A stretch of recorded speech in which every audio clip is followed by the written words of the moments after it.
feels like it's been 500 years since I we've know. been Hello, Craig. Yeah, it's been Hi, 5 years since Craig. Good to you, see Greg. you. The time skip is finally happening. Mhm. Yep. Wait. So everybody reviewed the script for this episode, right? Like, does any Yeah. like we're all good? We have Everybody's on script. You know what you're supposed to roll. Yep. 20s, Yeah. 20s. God. Got it. Oh, what? No, I got the mandate for only 2s. Oh no! Every so Yeah, that's often what you get a Patrick's natural doing, one. so he can kill off fish. Yeah. Yeah. There's a Finally. moment where Kekino's gonna roll a 12. Yeah, Is Kekano gonna kill fish? maybe. Oh my god! That's I was Cal's gonna. goal in life. She's like, Is- she's gonna be the fucking Darth Plagueis, being like, yes, The kill hate your flow father. through you. Yeah. I literally wait. Hold on. Just and it can. How much does Kekano weigh? He's a Like magic seal. like Between 20. 5-10 pounds? I don't know. Damn. About 20 pounds. Okay. Because I was like, does what he if I got? get this? I was like, what if I pick this catapult spell and I'm able to chuck him anywhere? Because it's like anything between 1 to 5 pounds, and then eventually, like, you can, like, get more weight or whatever. And I was like, if Kekano is between 1 to 5 pounds, I won't be getting it, and I will You just be like, literally. I'm sure at some point Kekano will level up that he can just like survive fire. So you'll just set him, you'll like coat him in the magic spell, set him on fire, and cannonball him into our enemies. literally. You can do that with red Pikmin. You can give them a pine cone that's on fire and just be like, go, run. My son. And- I love that. Good. That could backfire. The Soviets famously did tank-seeking dogs in World War II, where they would strap a bomb to a dog and train them to run under a tank to blow up. But they only had Russian tanks to train on, which means they released the dogs and they immediately ran backwards and blew up Soviet tanks. No. That's so bad. Yep. That's so not Actually, good. they knew what they were doing. They were anti-war. Yeah, they did. As an act of resistance. Yes. Yeah, guys. One little bit of business because money is going to be a little more important starting now. You'll be able to buy upgraded equipment and stuff like that. I need to actually pay you. So for the back pay that I haven't given you yet, Metal gets 15 gold as for her week as a agent of the sanctuary. Isle gets 10 gold. Fish and Cal also get 10 gold for their stint as deputies. And then I need from somebody, you can split this amongst yourself, or it can be from somebody individually, minus 20 silver for paying Dirk to take care of Wolma. And He was doing that for It free. ain't mine. Yeah, it's like, that's not my sheep. That's I was my gonna guy. say. Come on now. Fish can spring for it because they have 40 gold. Oh, I mean, Isle can do it. It's her sheep. well, Yeah, but they would do it for her. yeah. I know. Also, I will point out, Fish has 40 Metal- gold because Isle took all of her gold and gave it to Fish. Oh She- yeah. Oh yeah. Silver, but yeah. She's like, I don't need money. Yeah. So 20 silver for Wolma, 100 silver in a gold, just to keep it easy. And minus 20 silver for Swifty. This is not food like it is for Wolma as well. It's just a one-time purchase. This is like, some bedding that you traded for around the sanctuary, maybe some toys, things like that. A brush. Just that I do think Metal would insist on splitting it with Cal, and then Fish would be like, I gotta go. Yeah. Yeah, that's not my cat. Yeah. Like I paid for one animal. Yeah. So how much was that? 20 silver taken Okay. out. Cool. I'll just do 10 and 10 mans. Yeah. Hold on. My money on here is 5 Canadian dollars and now 15 gold. So hold on. So that would be. I got it.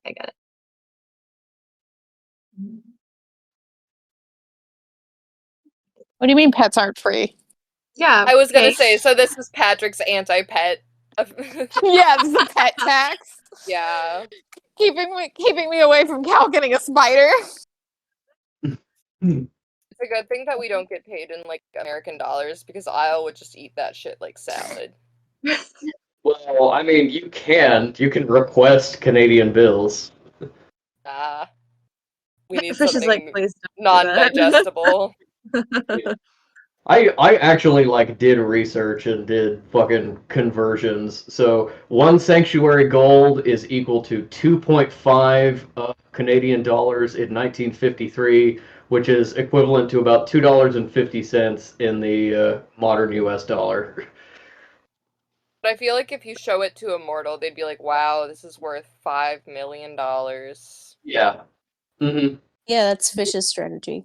There's Yeah, just definitely you're a right. thing of like, you're getting paid in like ancient Athenian coins or something like that. It's just a mix of kind of rare metals. So it could absolutely be like, oh, this is collectible, this is actually pretty valuable, stuff like that. You could probably trade those for Canadian money, make a profit. Didn't Fish pay for flatbread with gold? Yeah, that's what I was making reference to. Yes. Okay. Yes. I was like, wait a minute. Paid that like 3 times because the guy was like, "I'm not going to try to value what this is." But Yeah. this is like sanctuary gold, which is coinage and like a loose gold ring or something like that, just like general valuable things. Fish paid cottony. with the actual gold nuggets from the mermaids. Yeah, So unprocessed. it was even less adjacent to money. Oh my god. Well, it was good flatbread. It was good flatbread. Oh, God, Yes. I wish I had Okay. flatbread now. So Flatbread. Mm. we had our big fight at the society, and after kind of getting things under control, teleported home to the sanctuary where you underwent some rather rigorous interrogation, although admittedly uneven interrogation. Definitely, certain people got it a lot harsher than other people. And although it was not necessarily the intention, I think Isle got the harshest of all, in that it was not an interrogation, it was, I already know your secrets. But the end result of that conversation was that Administrator Tone was kind of accepting of Isle and making sure she knew that she was accepted, so long as she tried to continue to be a good person and work for the sanctuary. And for everyone else, it seemed to be kind of an assessment, assessing loyalty for the most part, because it seems like perhaps the sanctuary may have ideas for a larger role to play, since they are so kind of short-staffed and on an emergency footing. Um, you all returned to your rooms to find that messages had been left for you, that you are required to attend a very important and rather secretive meeting with the Council of Elders tomorrow, which looks like it's going to happen just after noon. And then Metal summoned you all to her room because she wanted to talk about some mysteries that she's been exploring on her own.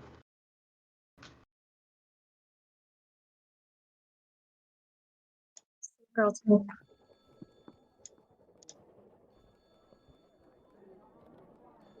I okay. Also, you can abstract this. You can just, if you don't want to do a whole big role play, you could be like, I tell them the information. Yes.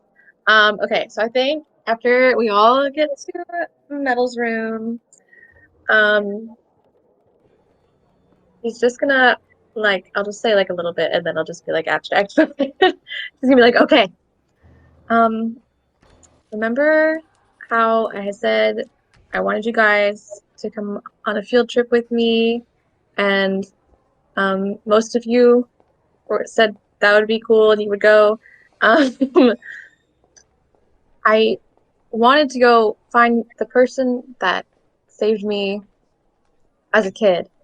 And he like, well, okay. He saved me, and I have like idolized him my whole life. It's why I came to the sanctuary. It's why I work here, because he said something. But I've just found out that I don't know if that's the case, and I think she's just gonna like give, like a general like, this is what he said when I was a kid, and this is. I don't think she's gonna go into detail about like where she got her secret information from, about like Valete and like the book and stuff, but she's gonna be like, I found this out. And I think that's who you saw or that's who you guys saw at the attack, and now it's like, I don't know what to do if he's a bad guy, and I don't know what to do, like, I don't know if I should find him, or like if it means I should never have even gone to work for the sanctuary.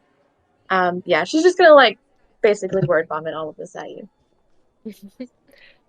I think in response to that last kind of line of thought, I was going to say, well, do you like working for the sanctuary?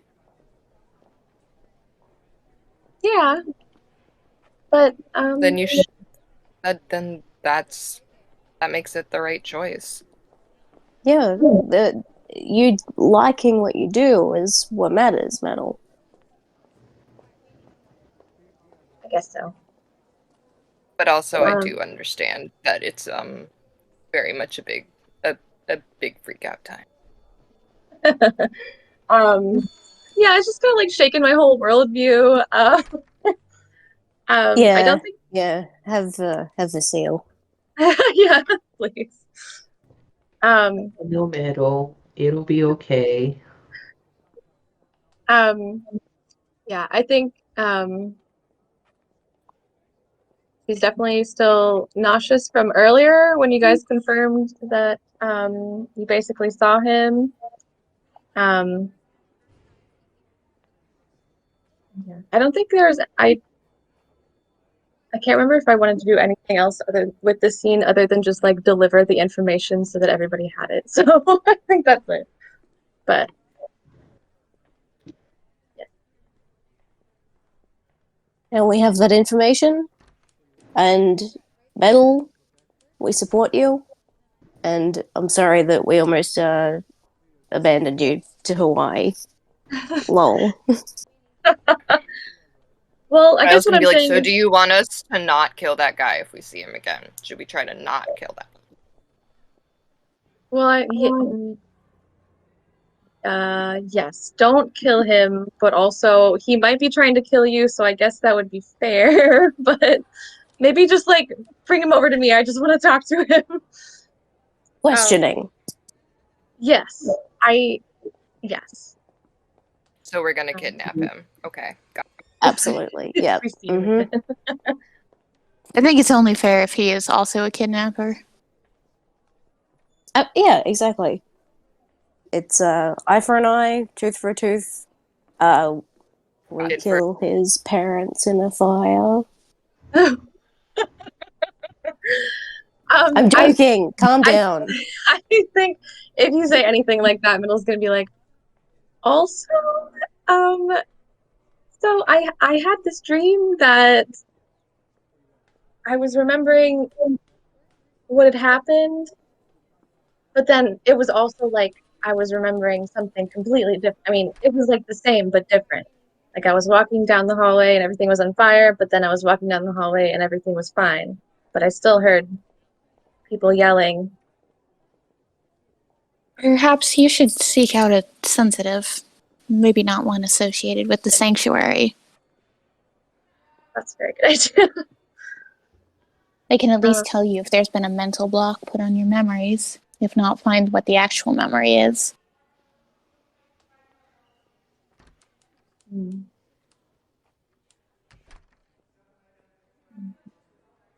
I don't know, guys. I feel like That actually every seemed like a really clear solution, and you saying "I don't know" tells me that you don't want to know the truth, which I totally get.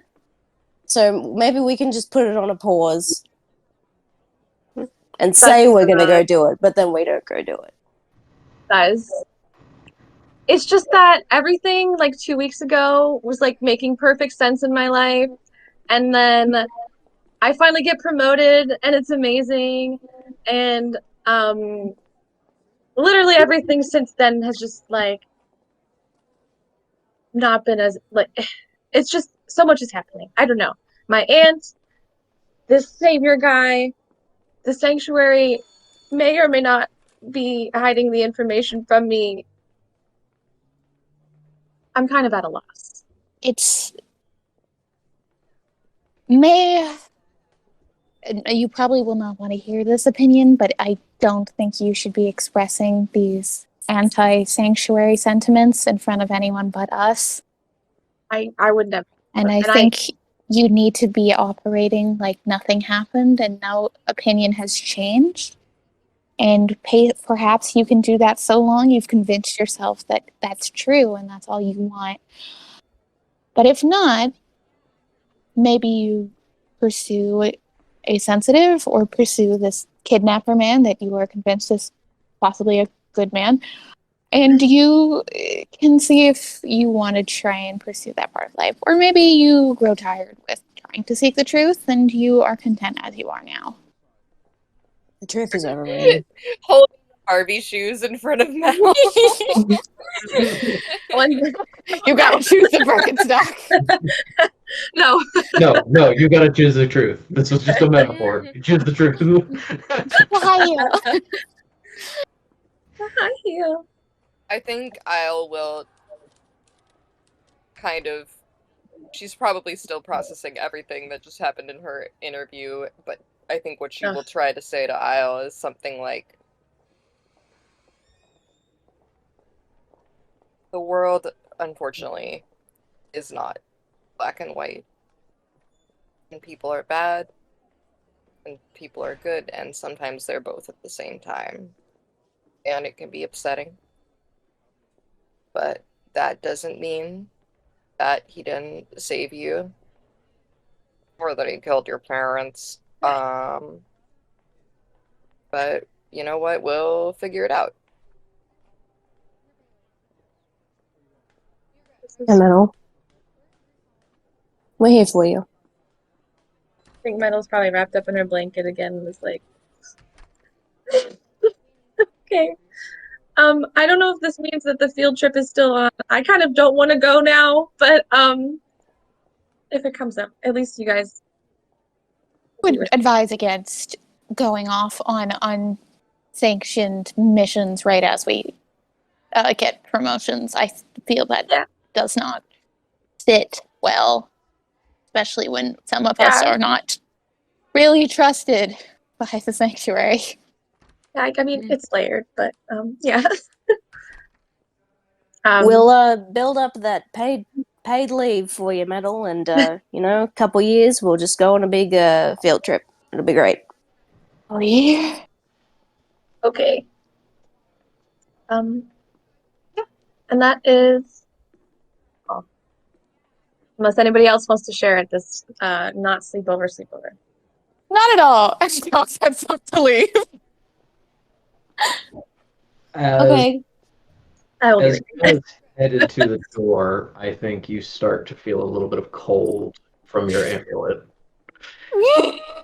Okay, well, Fish was going to try and follow her, so maybe they get up, see that she's stopped, and just go, no. Pardon me. Good night, everyone. Sleep well. I will see you in the morning. And she slams the door behind her maybe a little too hard and walks off to her room.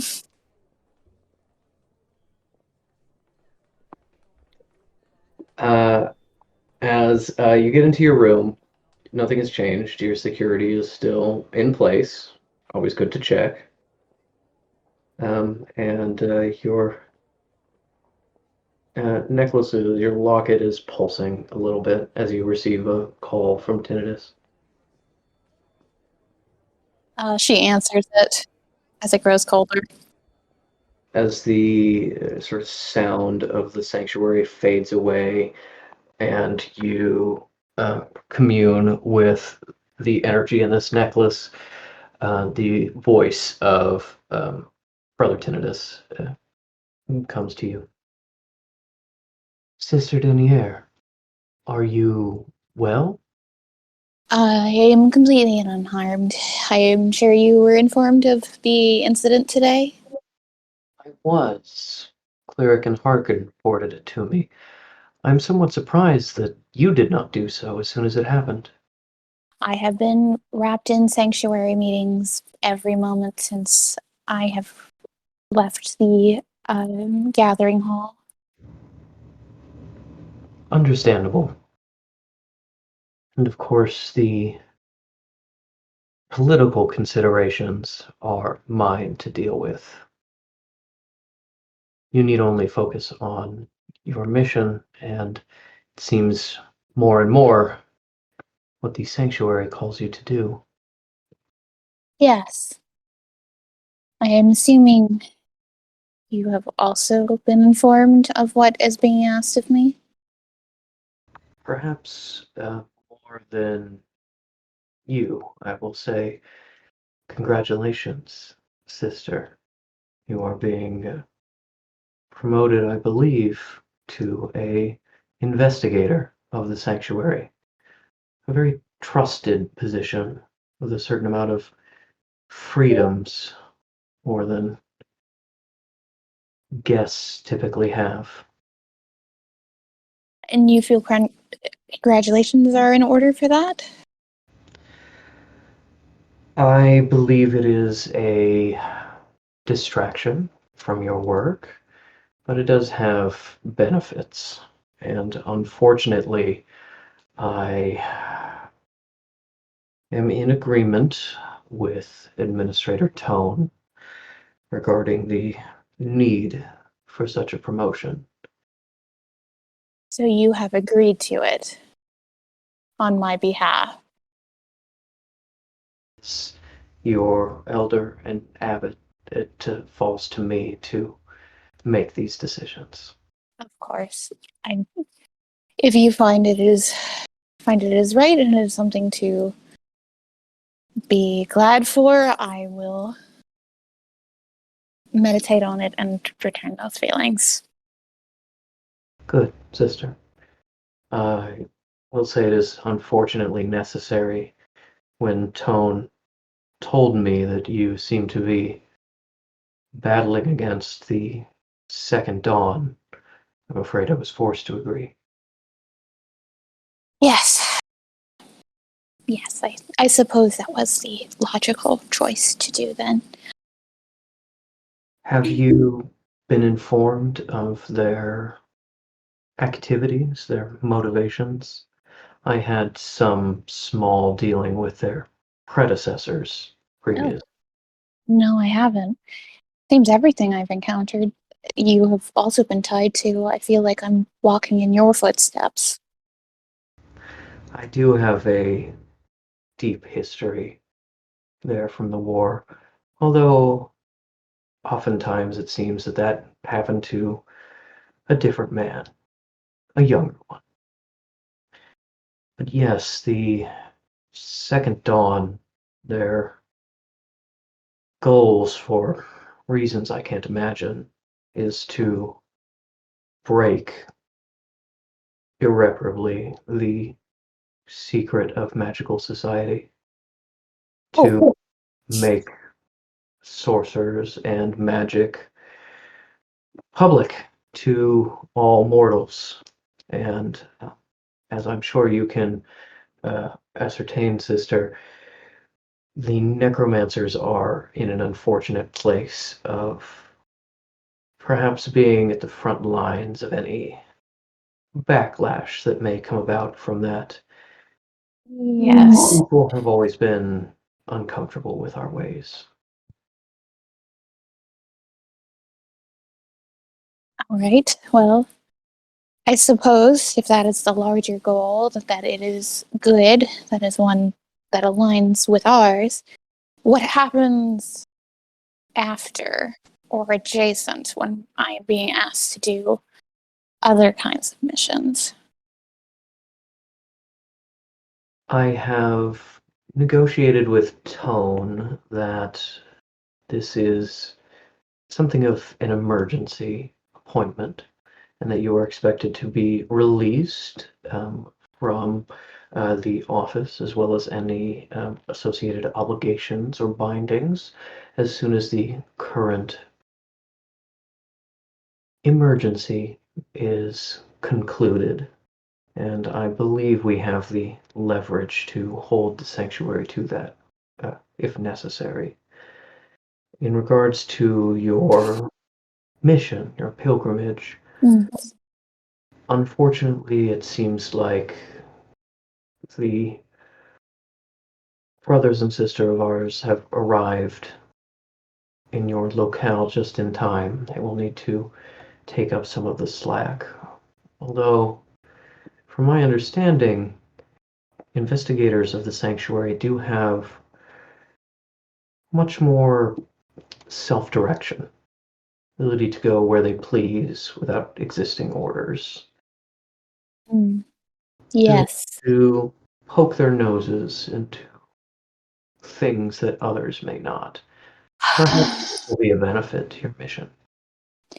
I met a investigator by the name of Grumble who violated my mind in attempts to find any evidence of the necromancers working against the sanctuary, which of course there is none. Of course, I it's not.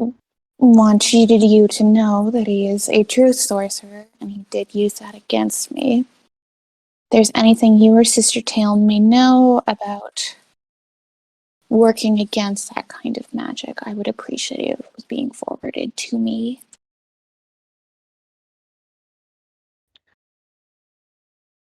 I have had no dealings with this sorcerer Grumble, though I have heard of him by reputation.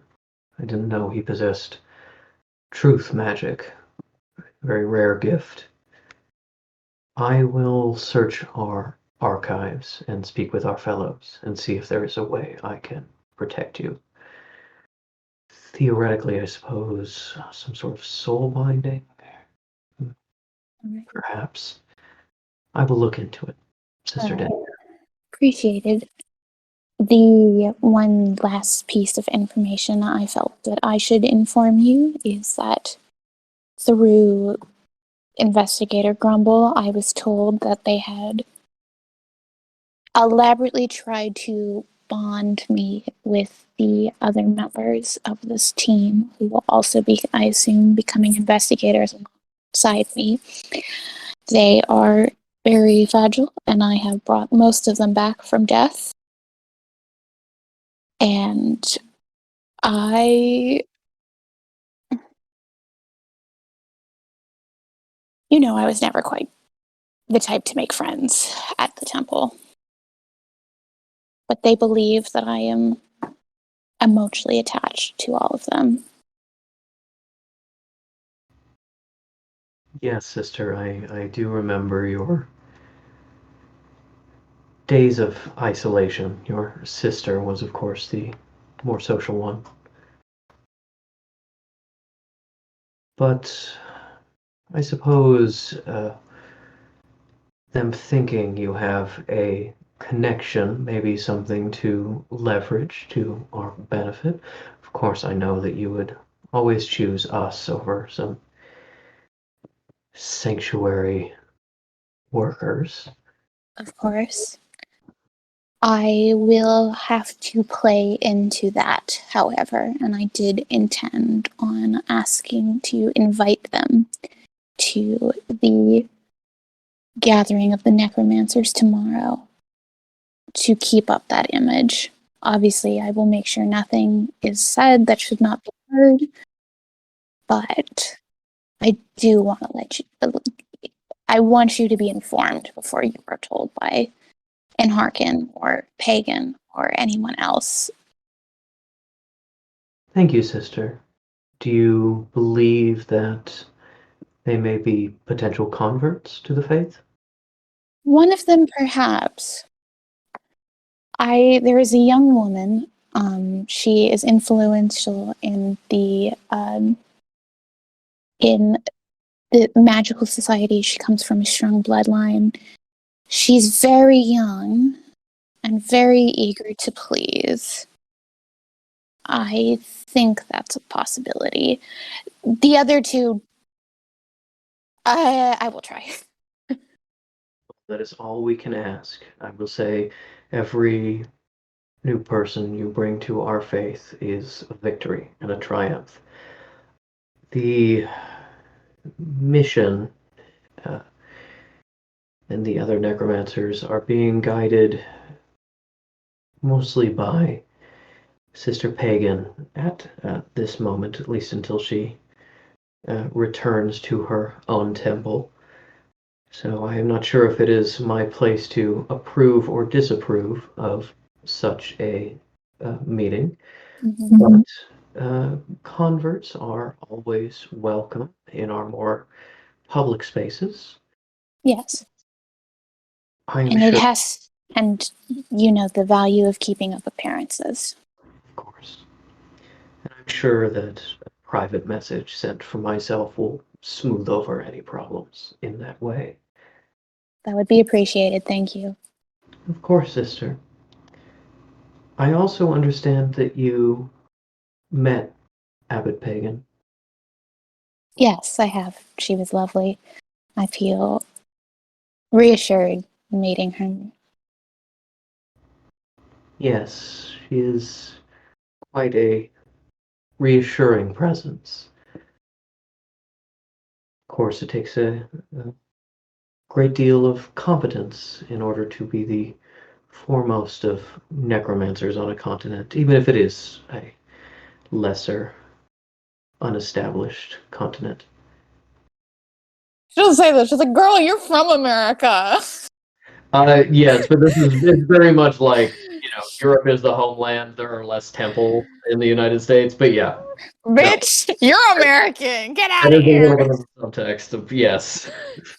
Is the I went on a foreign exchange and I lived in Yeah. France for 4 months and now And now like, I'm "Ugh, European. Americans." Very much so, but also probably with like a hint of like, I'm American. Why am I not in charge of this? Being like, well, you're not good enough, or powerful enough, or politically influential enough. Yeah, I'd say give me an insight check All right. on kind of what Tinnitus is saying here.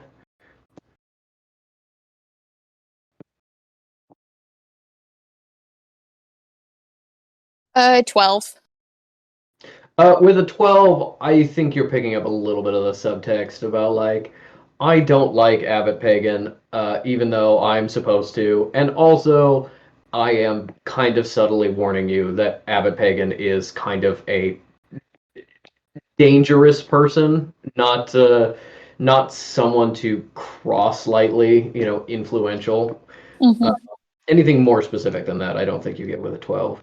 All right. Thank you, sister.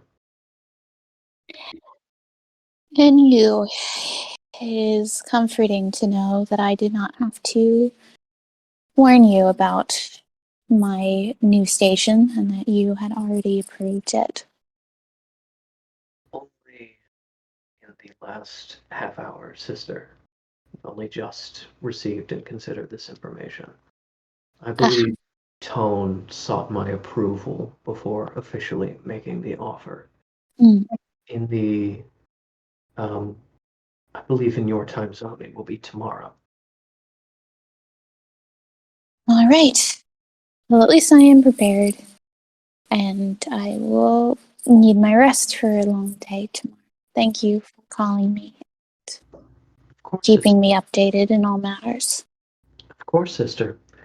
As you know, knowledge is one of our most important assets. Yes.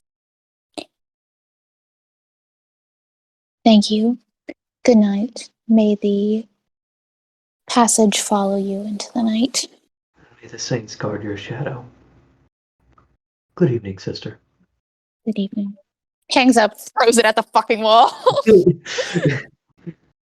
Doesn't even like catch it like she usually does, just slams it into the wall, drops to her bed and screams.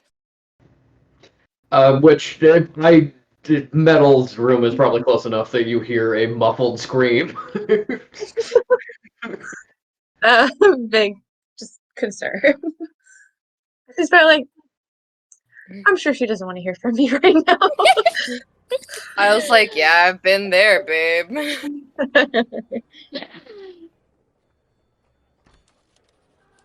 Yes, it seems like even if you didn't really want the job, you are getting it anyway for political expediency. And it does seem like Tinnitus is anxious about the threat the Second Dawn poses to necromancers in general. So it's kind of like, I don't really care what you want, this is what you're doing.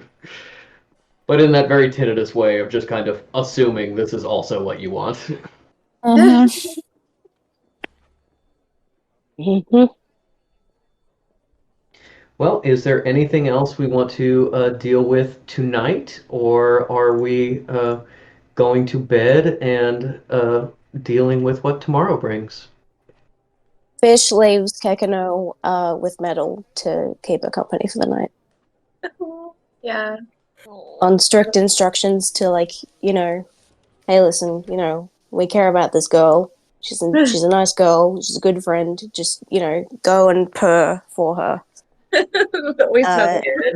And also tell me how Swifty's doing. I don't know, in case she's got any secrets to tell. Mm-hmm. Dad, can I show Metal my new trick that we've been working on? Yes, you can. I think she'll really like it. Metal! Oh my and, goodness. he hops into Metal's lap, and he goes, "Ooh." You can see his fur starting to puff up, and then he goes, "Ah!" And his fur sort of shimmers, goes like back against the grain for a moment, and then is white. And he is suddenly looking like an Arctic fur seal. And then he goes, Wow.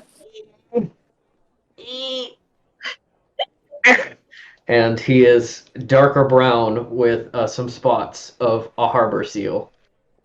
Oh And my then he goes back to normal, and he's like, "Look what I can do. We've been working on it, and I just got it, and it's really good." Yeah, Fish is like leaning up against the door from him, being like, "Yeah, look at him. He's my little disguise boy." Yeah, little disguise boy. I'm still working on this part, but I wanna try. Um, um, and you can see that the sort of like slightly green patch of coloration on his chest starts to brighten and turn like kind of more of a lime color, and then like shifts a little bit. And what you get after Kekano genuinely like concentrating as hard as he possibly can for a full 5 minutes, his Yeah. little mark has turned into a very blobby and lopsided but still recognizable smiley face. Yeah. He goes, "To make everybody happy." Can you imagine that this little guy came out of my dumb head? Dad, you got a great head. It's full of adventures and secrets. Thanks. Wow, Kekano, you're so talented. Thank you. And you can see that as he's no longer concentrating, it's kind of like fading back into his normal marks. And yeah, he's showing you his little tricks to try to cheer you up and make you better. Yeah, I think Metal snuggles with Kekano all night, and they trade secrets. I don't know. They gossip. Okay. Hey, gossip. Before leaving, Fish just comes up and gives it like a side hug, like pats her head. It's all gonna be good. Good night. I'll give like a knowing sup nod, like moral ambiguity exists and leave. Bye. People contain multitudes. Goodbye. I contain only Kekano. So real. She's like, The and that's dad what, contains me. The dad contains multitudes, including Kekino. But then, why is Kekino? Oh, yeah, we You stay ever up all think night about talking about death? that. Literally. Metal and You're all Kekino having like a, dying. this is harder than I thought it was gonna be. do you want to talk about secrets? Yeah. I have seen a secret that Oh shit. Oh shit. Kyle has big boogers in her nose. She doesn't That's know not because a I'm really secret, small, so I'm please. always looking up. But yes, she's got big boogers was- in her nose. Okay, what's your secret? Everybody's always looking up, babe. Everybody knows. Yeah. Metal's gonna say, yeah, I mean, she's very tall, so that's not entirely a secret, but that's really exciting. Um, my secret is I don't know what to do. I think that's not actually a secret because we just talked about it, but I think for the first time in a long time, I don't know what to do, and that's very scary. Well, I don't know what to do a lot of the time except try to be nice and take care of you and the others in Swifty. And then sometimes my dad tells me what to do, and that's all right. So I guess if you wanted to be like a Kekino, you could just be nice and helpful, and then wait for Fish to tell you what to do. I can. You're right. I can do two of those things. Yeah, she takes that to heart and is like, okay, yeah, I mean, I guess that's a good idea. I'll just I'll keep being myself and see where that gets me. You snuggle Kekino unless there's anything else people want to do right before they go to bed. Oh, I feel like Island Fish should be like, so we're not going to Hawaii. But also, I don't know if I want to roleplay that or talk about it. No, we can just do it real quick. Like, we get back to our room and we'd go, so we're not going? No? Okay. Good night. Almost Yep. like- There you Yeah. go. like, Fish maybe looks at her and is like, hey, so, like, maybe we could talk about what the relationship even is that we have? No? Okay, fine. Yep. Good night. Already asleep. Yeah. No. That fully like avoiding a serious conversation, turn the lights off, tuck the blankets up into your chin as you're both sitting in the dark. That's right. So what are we? Good night. Yeah. Exactly. Yep. Yeah. Yep. That's exactly Love it. I love that you guys share a room. I forgot about Yeah. Yes, I'll sleep on the floor. I'll sleep on the floor in a nest of blankets and furs. I always have the image of like Fish rolling over, like they're doing these ones, looking over at the floor, Yeah. and just being like, "Hey, how's it going? I'm taller than you right now." It's like the sleeping on your siblings floor. Like, all right, Yes. we're all. Yeah. Also has its dangers though. It was that first time when you had that really intense dream and you fell out of bed on top of Isle. Yeah. Yes, did do that. Oh, she can take it. She's fine. Yeah. Wanted it. All right. Yeah, if Fish ever starts sleep fighting, she'll be okay. Yeah. No, absolutely true. All right. As you wake up the next morning, seems to be a little bit busier around here, more people starting their work day as you'll get up and probably head to breakfast, I would assume. And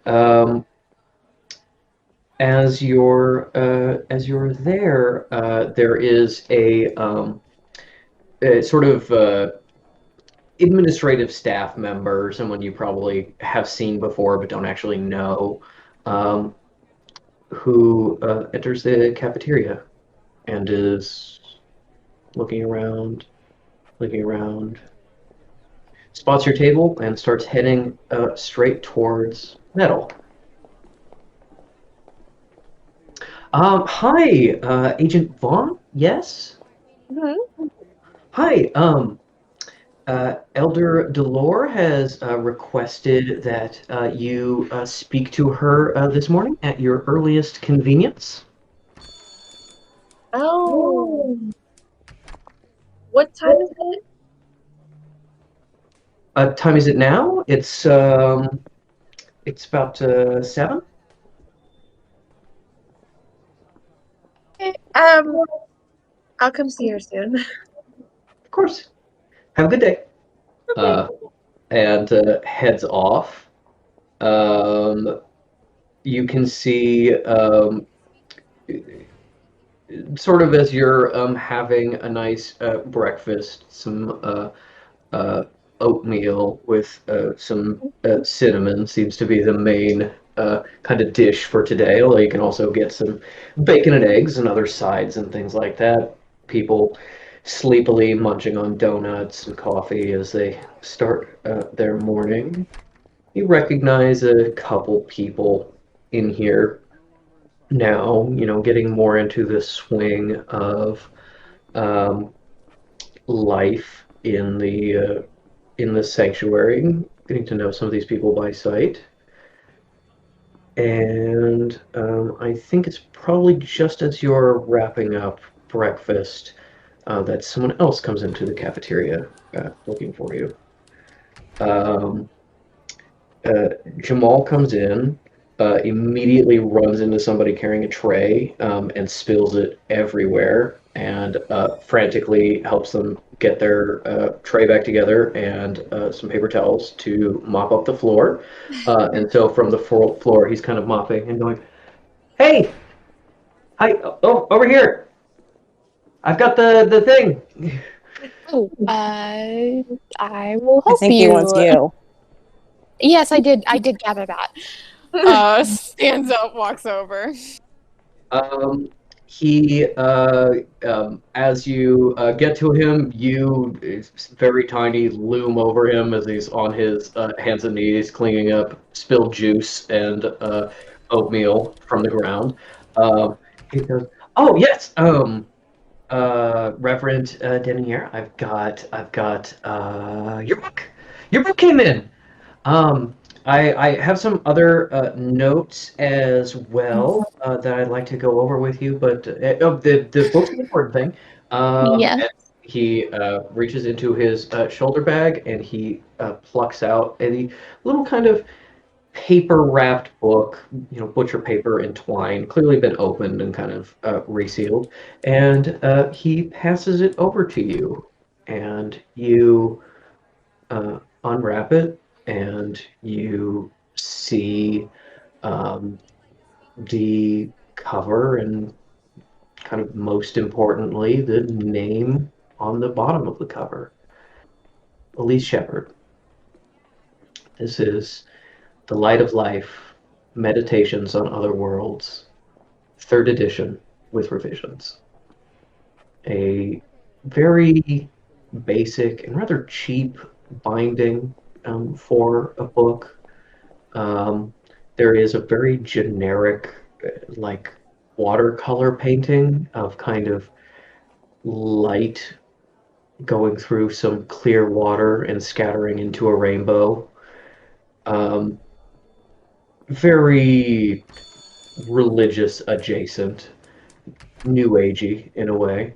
And you now have this piece. And Jamal finishes cleaning and goes, "Yeah, so I got this in, and I woke up early to go get it for you, because I got a call from the librarians last night, and I hope this helps you find more necromancers. And I've also started in on the research that is in the elders' private libraries. Mhm. Interesting sort of things there. I keep finding references to he takes out his notes. You're also like standing kind of in the walkway. Yeah, so I think at this point Cal's like coming around you. has tucked the book in her pocket and it's offered a hand to help him off the ground. He takes it and is just kind of like focuses on digging in his bag to get out the paperwork he's talking about. So you could probably just like grab him by the elbow and start like dragging him out of traffic. But he's just like, yeah, I was doing a lot of research, and one of the temples that we're looking at here in Canada is the Temple of the Hollow Graves, and I've been looking in the Elders Archives. Suddenly realizing he's in public, and this is And Cal started leading him towards the table because at least she's like, these are the idiots I know at least. But I can't find anything really about this temple, except I keep seeing references to something called the Massacre of the Hollow Graves. And I can't find any kind of reference. Kyle to hears what the word massacre and is like, yes, heightened awareness.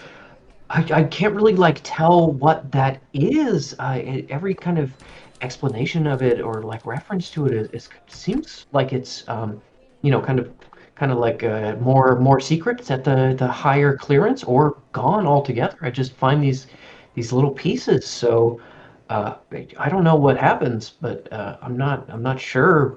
Just based on the name, if you're gonna be finding these necromancers. Well, I don't need you to be just finding me the pieces and telling me about them is more than enough. You don't have to worry about trying to puzzle anything together or solve these centuries-old mysteries. Just look for the next piece and let me know about it. Of course. It's just sometimes if you can kind of, as a researcher, if you can kind of put together things yourself, it makes it a little bit easier to find the next piece. But yes, I got that here for you, and it's like a single slip of paper that's just like Massacre of the Hollow Graves. Bad. The date is not centuries old. It is actually seemingly fairly recent. It is kind of like end of the war period. Like right at the end of the war, maybe just a little bit before your sister left for her pilgrimage. And that's pretty much all the details, although you see kind of in his hand written, necromancers presumed dead. And then you remember that something that kind of bothered you when you were doing your research is every time you found a necromancer who was supposed to be from this temple, all the other necromancers, they had dead, presumed dead, missing, alive, presumed alive, all these different indicators about their potential status that you're finding out in the records. Every single person you found who came from the Temple of the Hollow Graves was presumed dead, consistently. Every single one of like the 130 that you found that were in that temple, presumed dead. Now a massacre, you would assume dead. Yes. So why presume dead? Cool, fun, casual. Yep. Yeah, so is there anything else you kind of want me to focus on, or I think I heard that your fellow cleric people are in town, so I could put together some like packets of information or yeah, whatever you need. And she does very, very quickly glance at Fish and then looks back at Jamal. If she does that, she notices that Fish is paying very close attention to this interaction. Which freaks her out. I think she was like, okay. Made like accidental eye contact and was like, excuse me? But then just like shakes her head and she's like, I have an idea I will pitch to you later. For now, the packets, that sounds like a good idea. Continue the leads that you've been looking for. I have met one of the presumed dead necromancers, Travis. He was at the gathering yesterday. He is not dead. So at least we can cross that one off. Oh, okay, excellent. Just kind of scribbles a little note to himself, and he was like, "Oh, okay, that wasn't one of the Hall Graves necromancers." Okay, yeah, no, I got it. Disappeared, presumed dead. Okay. Yeah, I'll just kind of be working today. I'm going to be focusing on the continuing into the kind of Elders archives when I can. I think they've got a big meeting today, so I won't be allowed to be kind of back there at certain times. So you will probably find me in the archive there, and I'm still trying to track down some of those other books for you. Try to get those. For you. For the packets, is it just all your notes, everything that I'm doing for you, everything I'm searching for, just kind of put that together? I would prefer a light outline. I can always verbally expand on anything, just sort of the bare minimum. You don't want to use too much paper, of course. Light outline, yeah, you've got it. You've got it. Cleric, Reverend, Colliginus, Cleric Denier, and Denier is fine. Right on that. Denier, you want me to call you Denier? No, I mean, don't call. I. Okay. Okay. Bye, Denier. I'm gonna go. I fucked this up. And he grabs a donut and an orange juice that he immediately spills and has to clean up, and then grabs a second orange juice and heads on out. Let's make a fish just in a quick, like, what the fuck is your problem? They're just watching and enjoying this. But I mean, I don't know I want to say that they've got an unfathomable look on their face. So Yeah. if you want to roll, Roll to like the fathom. Yeah, the DC for that is like a 30, but I'll do it. What do you think, Patrick? Roll to fathom. Yeah. Yeah, I think that tracks. Roll to fathom. Is that perception or insight? Probably insight. And if you're trying to hide your fathoms, you can obviously oppose that with your deception. It's a dirty 20.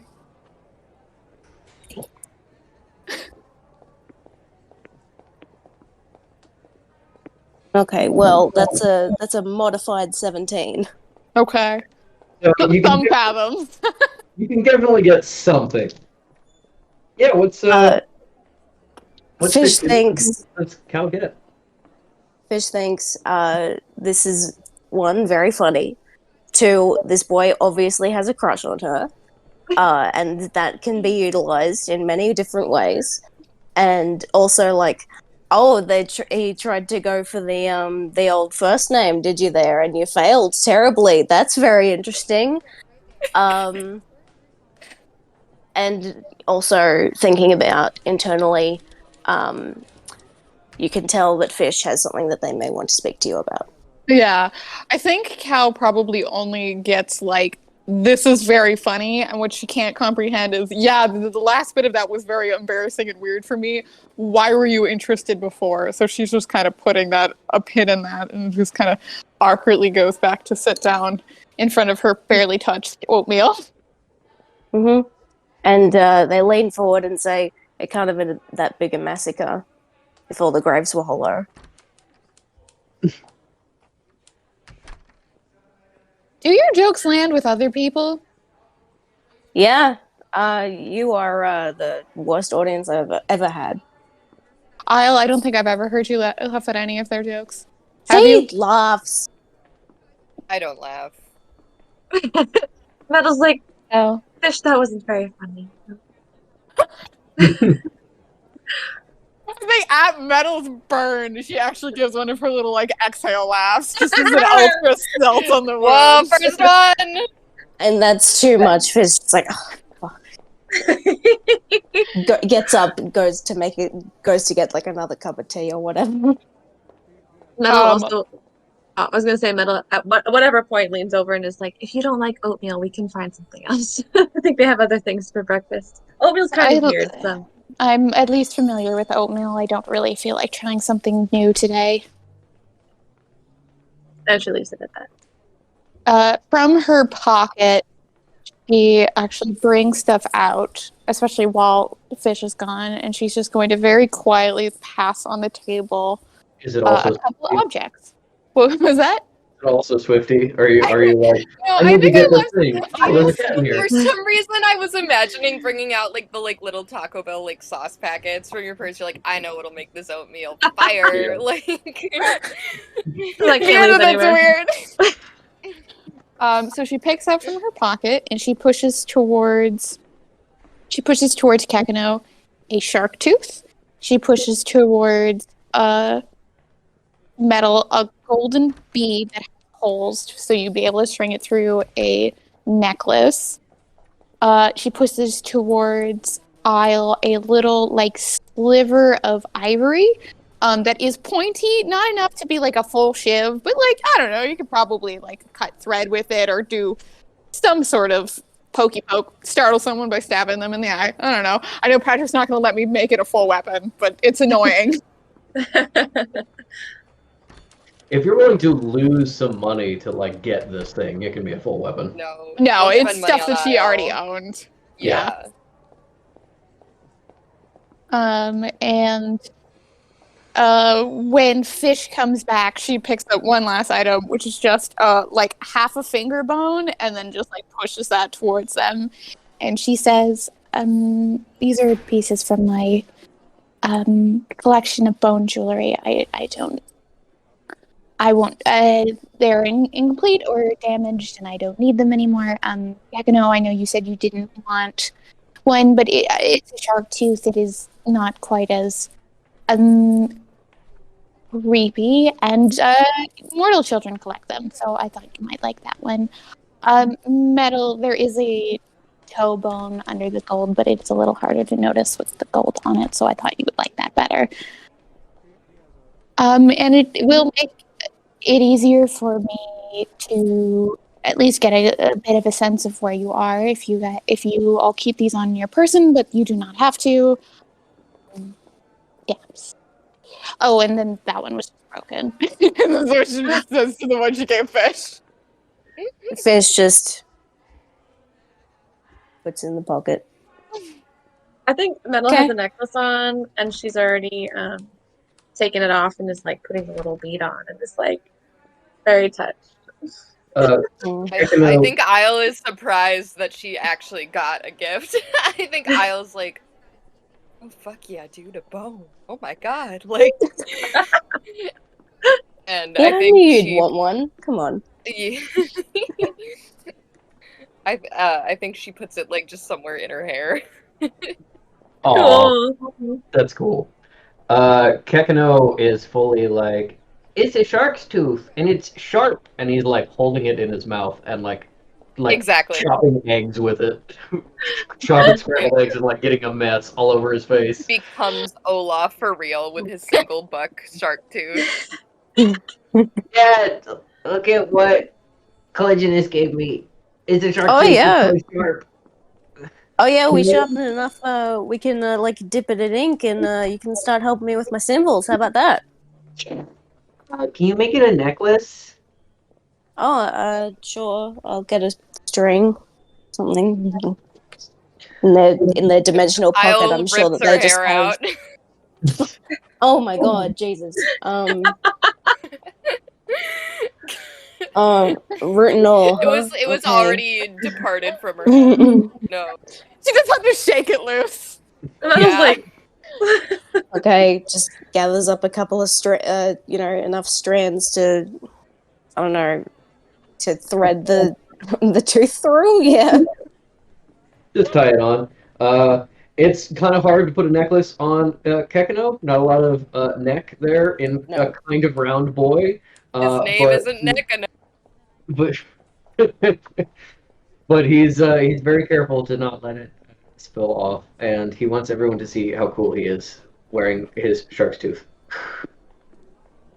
Yeah, looks real good.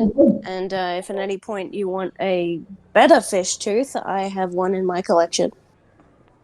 Oh, I could start a collection. I could do things. Yeah, don't you think I look cool? Oh, you look very cool.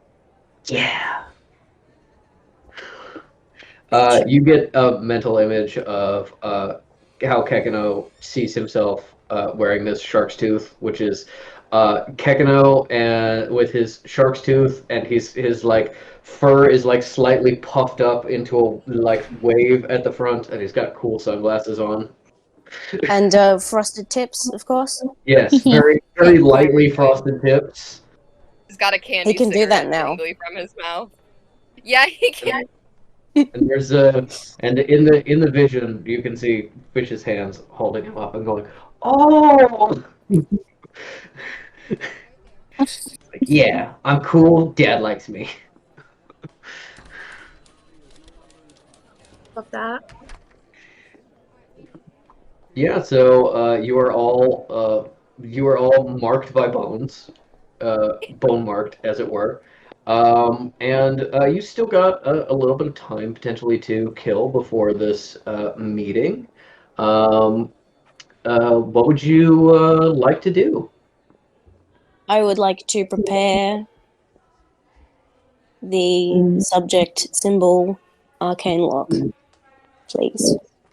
Yeah, of course. You do that as a long rest. You're just like, yep, I have this. Oh, I did that this morning then.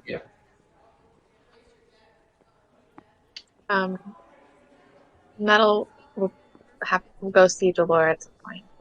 Yeah. She'll just excuse herself from the table and be like, I gotta go do something. Oh, do you horrible." want Seal with you, like for comfort, for support? No, it's okay. I'll just go by myself. All right. Okay. Good luck. I think Isle will probably take a moment to just like genuinely thank Cal for the bone. Not like with words, but just like a thank you.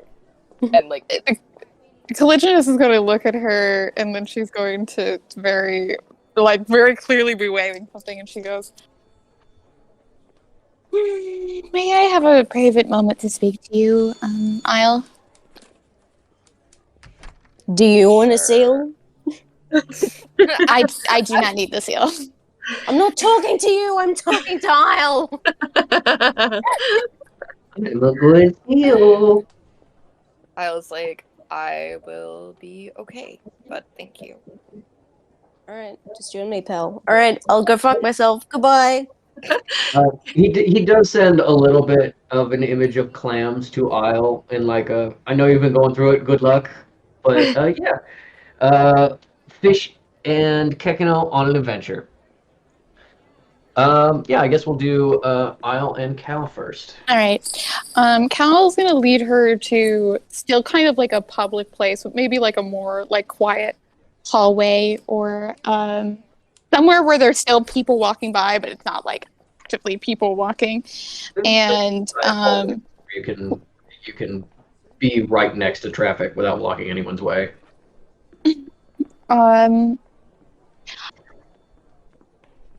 I know this will be very forward and unwelcome, and I'm hoping the fact that we are all about to be assigned to be investigators imminently will motivate you not to bodily harm or kill me. Also to clarify, I told you guys that. Cal's the only one who actually yes, knows no, what she's you're saying doing. that out loud as saying, Okay. giving that information. Okay. I was like, there are so many wheels turning now. There's another wheel. Okay. All right. I think you should speak to that woman, Lepidophy. I think you should reach out to her. I understand.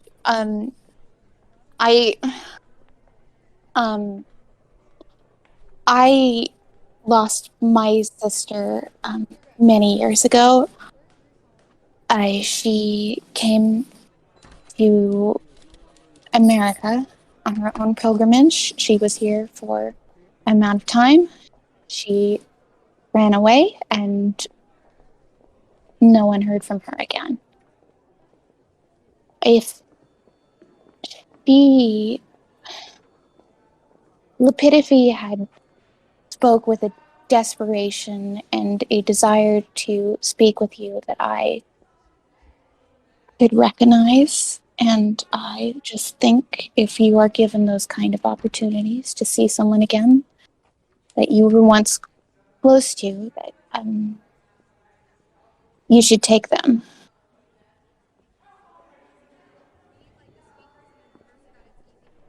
Kyle is shocked that Cal has shared anything at all with her. And, like, there's a lot going on at the forefront, but at the back there is, like, a little bit of, like, being honored that she would actually share something that means something to her and talk about things that are important. Isle's kind of processing all of this, and says, I'm sorry about your sister. It's in the past.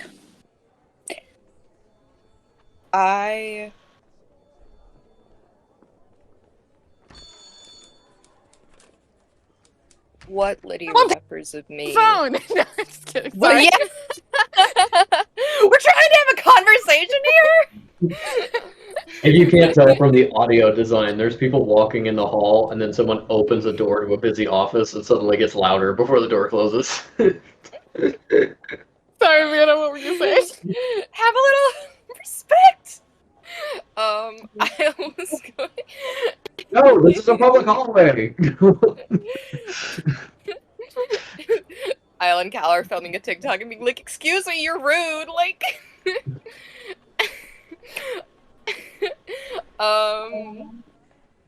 Isle says, the person who Liddy thinks remembers me as may not be the person I am. And I may have done things that have impacted her in a negative way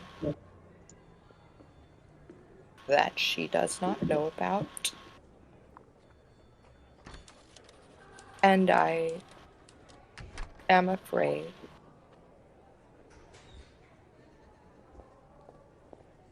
I mean, I could take her, obviously, but I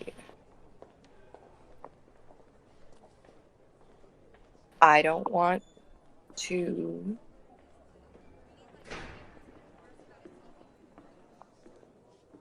feel the way I do when I see her, because it's bad, and I think I'll make her feel bad too. And while I respect and appreciate you telling me, I think for now it would be better if she and I never saw each other again. Cal tilts her chin all the way up for this ridiculous fucking height difference, and you understand this is her making eye contact. And she says, there is nothing I wouldn't forgive my sister for.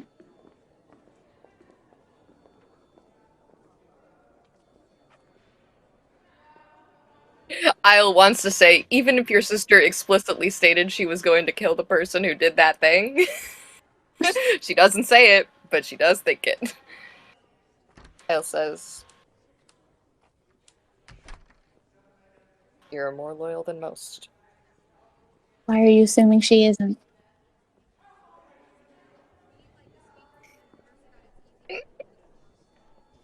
I mean, I am not particularly known for being a warm or loyal person. I still contain this. Like you were saying, people have multitudes.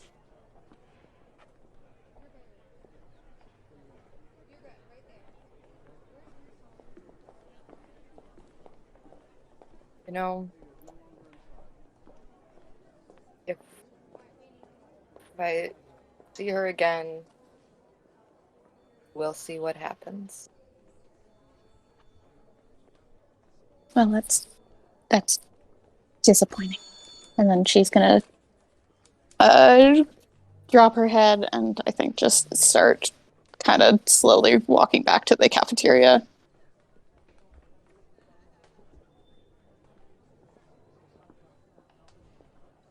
I will just like, I'm assuming they were like sitting at a little table. I was just gonna like say heads up, 7-Up. Fish gets back and is like, what fucking What happened? the fuck? Love that. Ooh. I wanted to say when you said what makes you think she isn't, I was literally like the like Will Smith like, can you write a symphony? Can you? Yeah.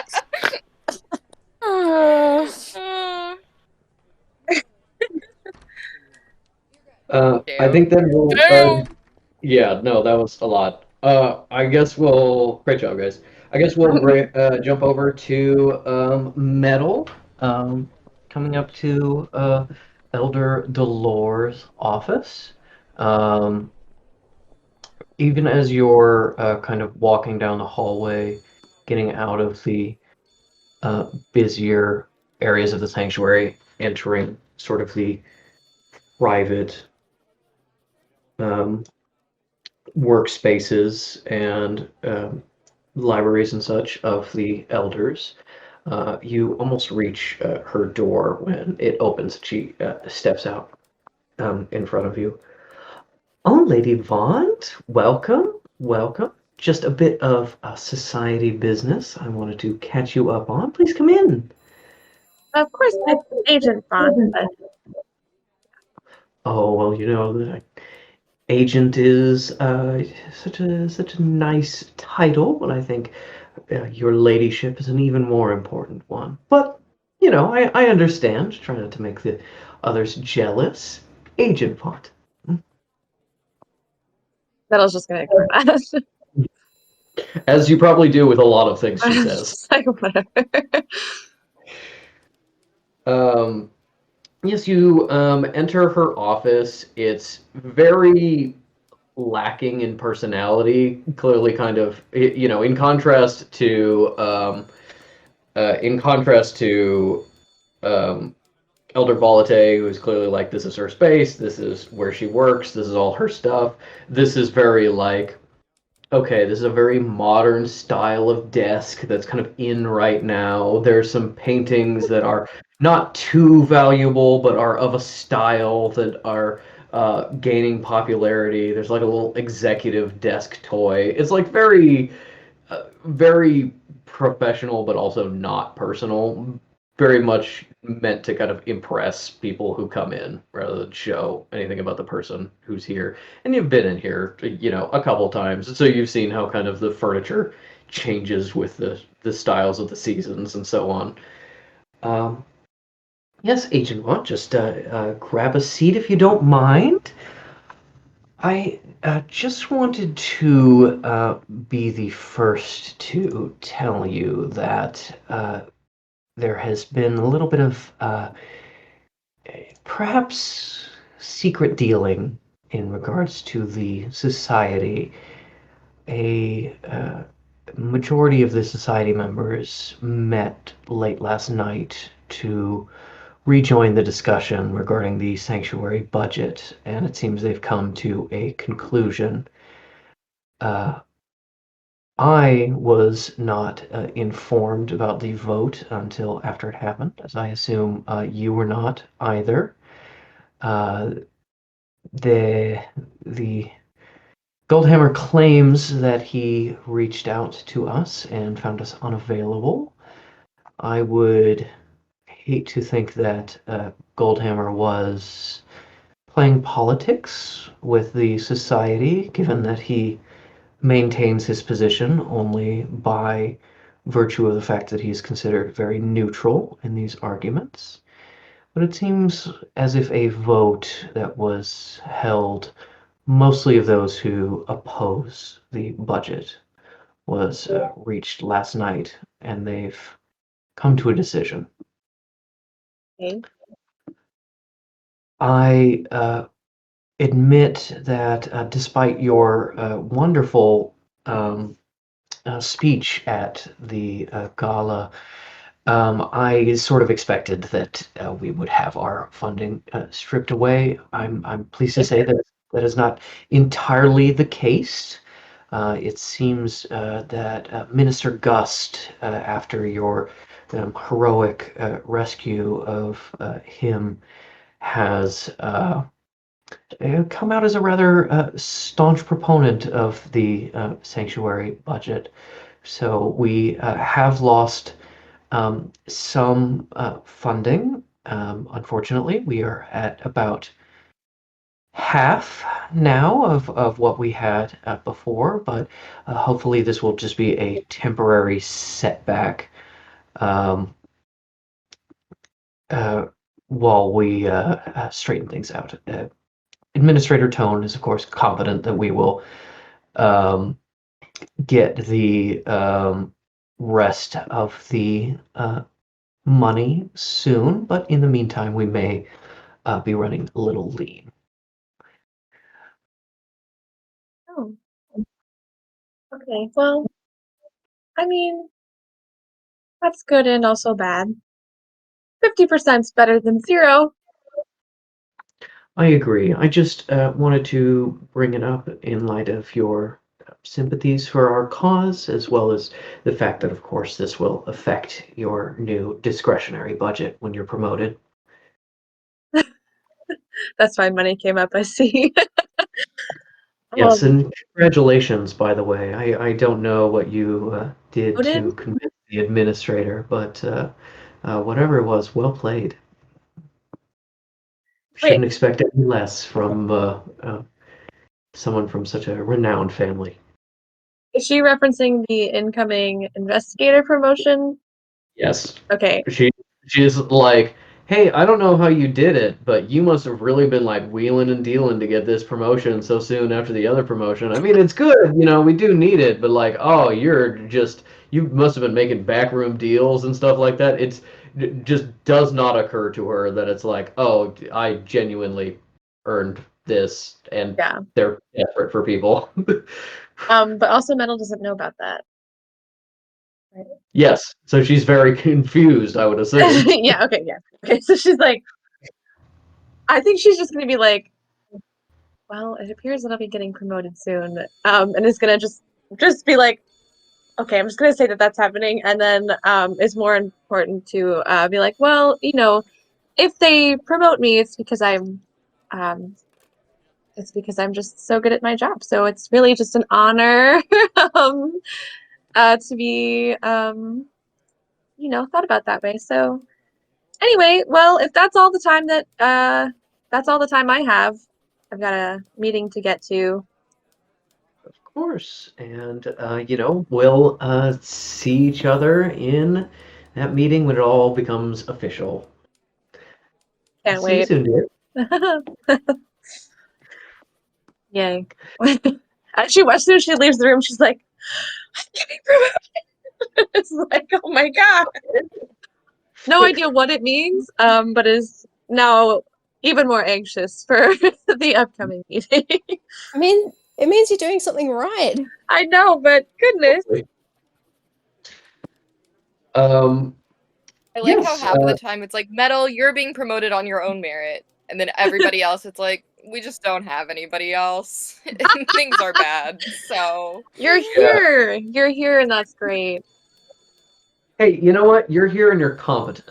Competence is important too. You guys seem to get Not giving along. this position But just are we anyone. competent? I guess we have successfully killed and saved some. Exactly. You know what? That's a high success rate, and they were all kind of like little mysteries and such. You actually solved things, sort of. Good job, guys. Good job, gang. What does Fish get up to wandering off from these private conversations? Just hanging out with Kekino, maybe getting more food? Or do you try to, find somebody to talk to? Well, I would like for them to go train some more with Goph. However, it's 7, it's quite early, so they're going to wait and hold off on that. Wait Actually, no, 3 wait, what? hours in front of the Arcanist shop for Gove to wake Yeah, up. that's an ink move, but I don't think it's a fish move. You've eaten and chatted and stuff, so it's probably a little bit closer to 8 o'clock at this point. But yeah, you could go there, Okay. or you could do something else until then. Well, they have a wander up to the front desk, morning tops, lift up out into the fresh air. What's the weather like today? May I roll or something? Give me a survival check.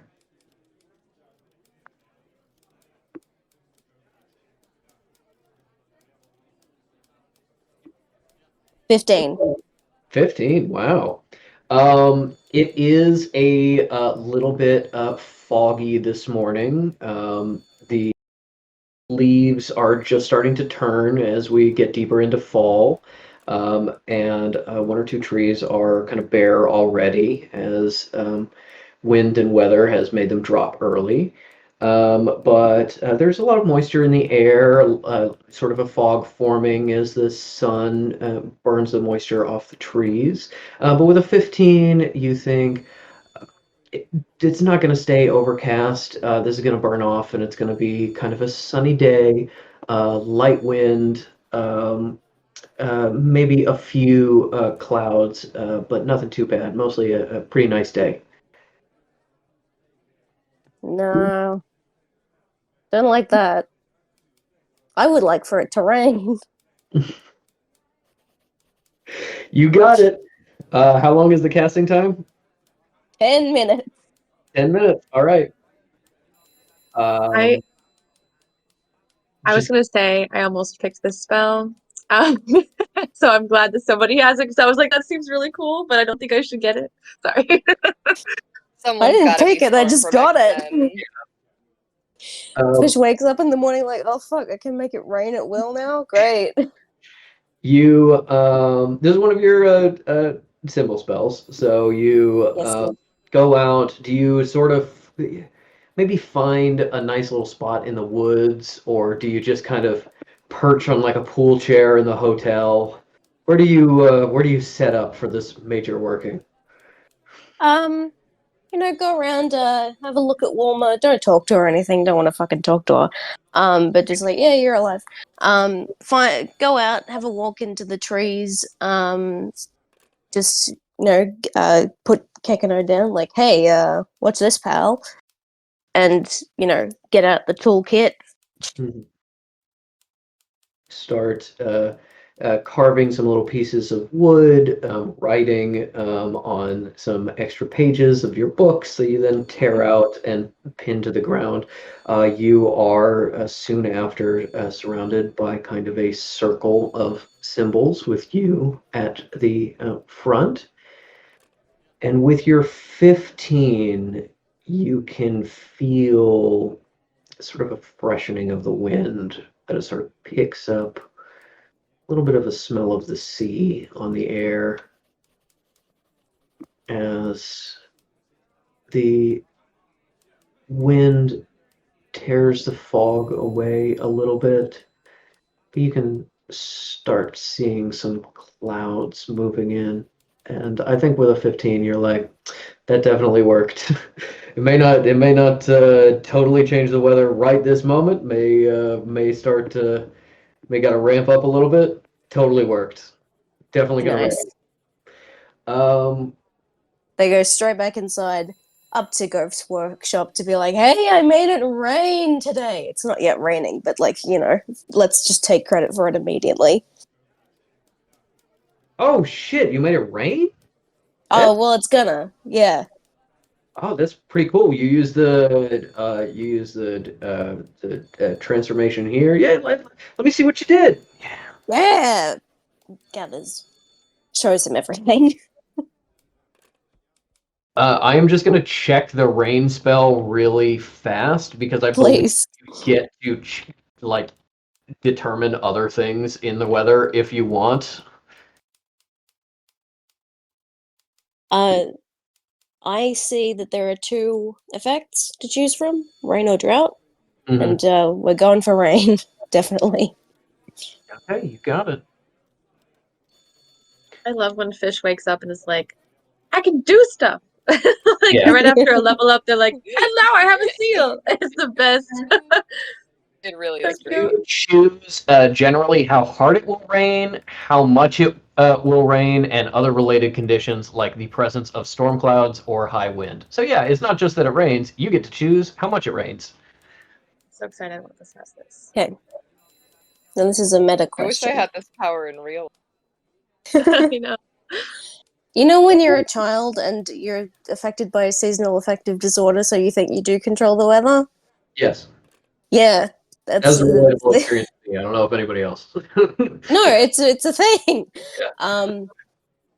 Does Fish know that Cal wants the gang to come to the necromancer meeting? I don't think she's shared that, probably. What do you think? Probably not, because I think she's delusional. So if they got out of the sanctuary meeting and everybody's like, I have to go wash my sheep, I gotta go do that. She's like, well, clearly they don't want to spend any time with me. Mhm. Right. Is it something that I could that Fish could possibly change on the fly? Like, 20 minutes from now, like then they could think really hard, like, okay, now I want it to be windy. So you have this as a ritual, so it doesn't cost you any spell points to use. You can kind of like direct it. It will mechanically it'll be 10 minutes each time, but you can kind of just be like, oh, I'm talking to Cal, and then I'll like write this symbol down, scrunch it up, and throw it into the wind, and then that means an hour from now the clouds will start parting, but the wind will kick up and something like that. Yeah, you do have this kind of like not like super granular control over the weather, but you can determine kind of when things happen and how much. It just requires you to kind of make occasional updates. For now, I would like for it to just be to come into a nice steady rain all day. That'd be nice. Good for the grass and the sheep. All day, you got it. Wilma does have a cover that she can go under. She's got a little her paddock is about half shaded by the roof, so she's got a little space for herself. Yeah, she's fine. But She's yeah, fine. probably got her a little damp. And Goph is just like, oh man, yeah, no, show me what you did. Just Okay, well, oh, I drew this, oh, okay. and Kekano was there. Well, Very that's important moral support. interesting. Yeah. Yeah, and then you did the squiggle. Yeah, no, Mhm. very familiar with the squiggle. Okay. Shaved Oh, some yeah. bark off a tree. Right. Crumbled it up. It just felt right for the moment. That's interesting. Yeah. Okay. Well, yeah, I'm interested to see how this turns out. Hey, Jolly's preparing for this big meeting thing, and so I'm bored as shit. You want to come back here? And Metal had this really interesting knife yesterday that we like activated the enchantment on, and something like that. Oh, You yeah. learn how to like enchant stuff? Yeah, let's go for it, man. All right, absolutely. Brings you back. And teaches you kind of the general thing of how you put enchantments onto items and armor, how you kind of get those changes. Very kind of basic level, but he is showing you something he's like working on specifically, so you get a little more detail of like this specific item he's working on, although he never really mentions kind of what it is. You have been here before, but I'd say give me a perception check this time, just to kind of see how things are. Last time you were here with him and Jaw. This time it's just him alone. Mm-hmm. Oh, nice. 21. 21. Wow. Okay. becomes clear to you. This was not necessarily as obvious before when there were two of them and they were kind of moving back and forth. But sorry, I need to get my Arcanist sound up. No, I hate that. That's gonna drive me nuts. There, that's fine.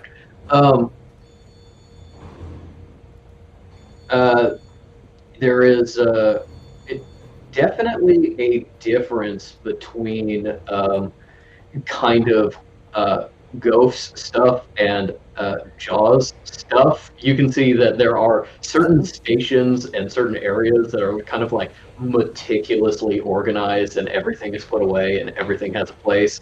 And then there are areas where it is literally like, this is a bunch of very powerful, fragile, magical things, and I have put them in this pile. So you definitely get that there's probably a little conflict over kind of organization in this space, but it all kind of blends together. And with the 21, it seems like they are experienced working around each other, and it just kind of works. You also see the kind of more on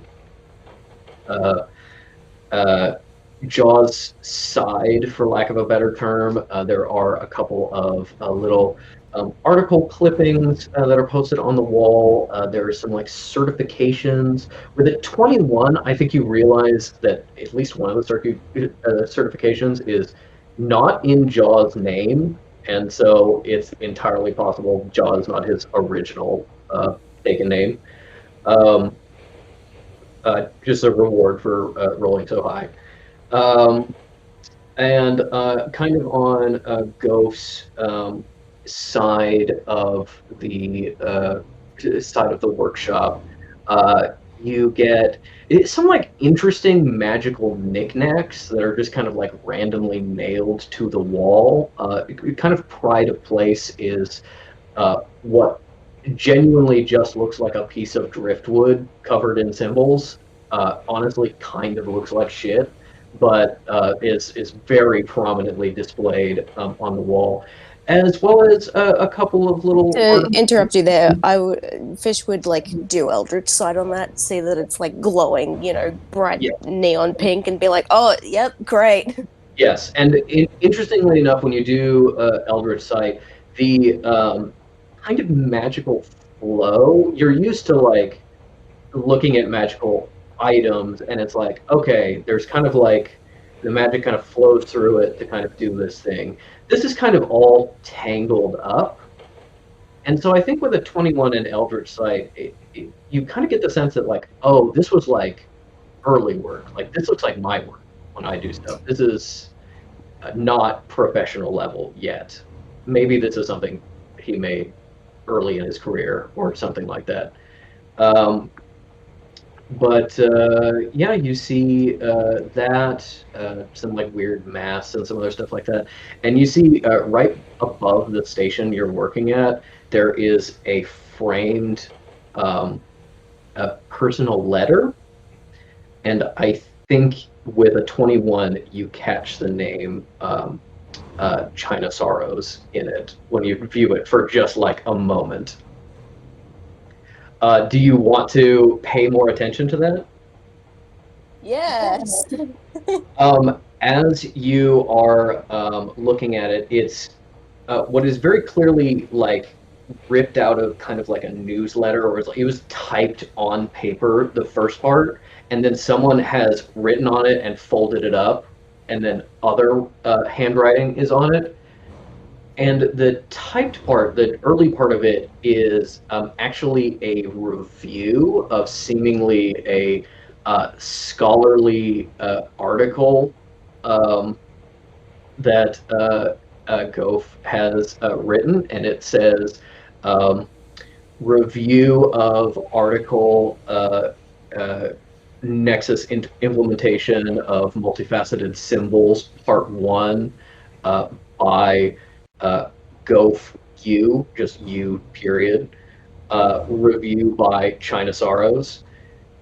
The contents of the review is kind of critical, but it seems to be like this mixture of like this is actually like really brilliant work, and this is almost unreadable. And the review ends with the line, the theory presented within is clearly the work of a genius, as much as the writing is clearly the work of an imbecile. Love it. So pleased. And underneath that typed review, in kind of the blank space, Gof has written, hey, thanks, China Doll. Next time you're across the Atlantic, let's hook up to discuss theory, or discuss theory, if you know what I mean, and then a drawn wiki face. And under that, in very precise handwriting, is Mr. Gof, stop contacting me or I will have you killed, dash Zara. Oh, the story. Love it. That's great. Fish admires that from below and, has a laugh to themselves. Oh, yeah, Doesn't bring it up to Gof right now, but like that can be something to laugh about later. I think he probably notices you looking, and because he's kind of proud of it. He's like, oh yeah, you looking at my fan letter? Yeah. Oh yeah, you know China as well, huh? Oh no, you China? Yeah, I mean, more like a professional capacity. She's awful mean, but so pretty and so smart.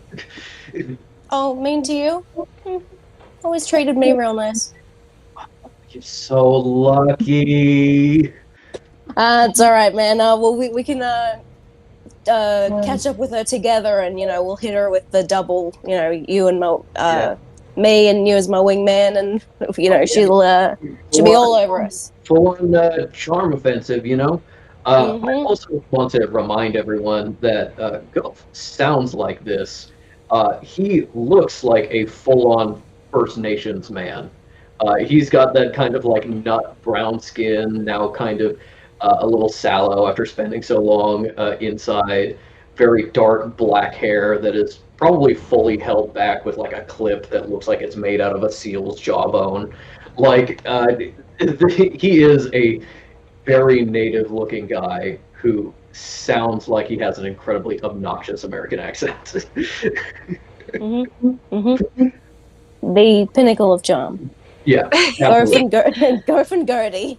Literally. And we're having pasta for dinner. Italian. Yep. Yeah. Italian.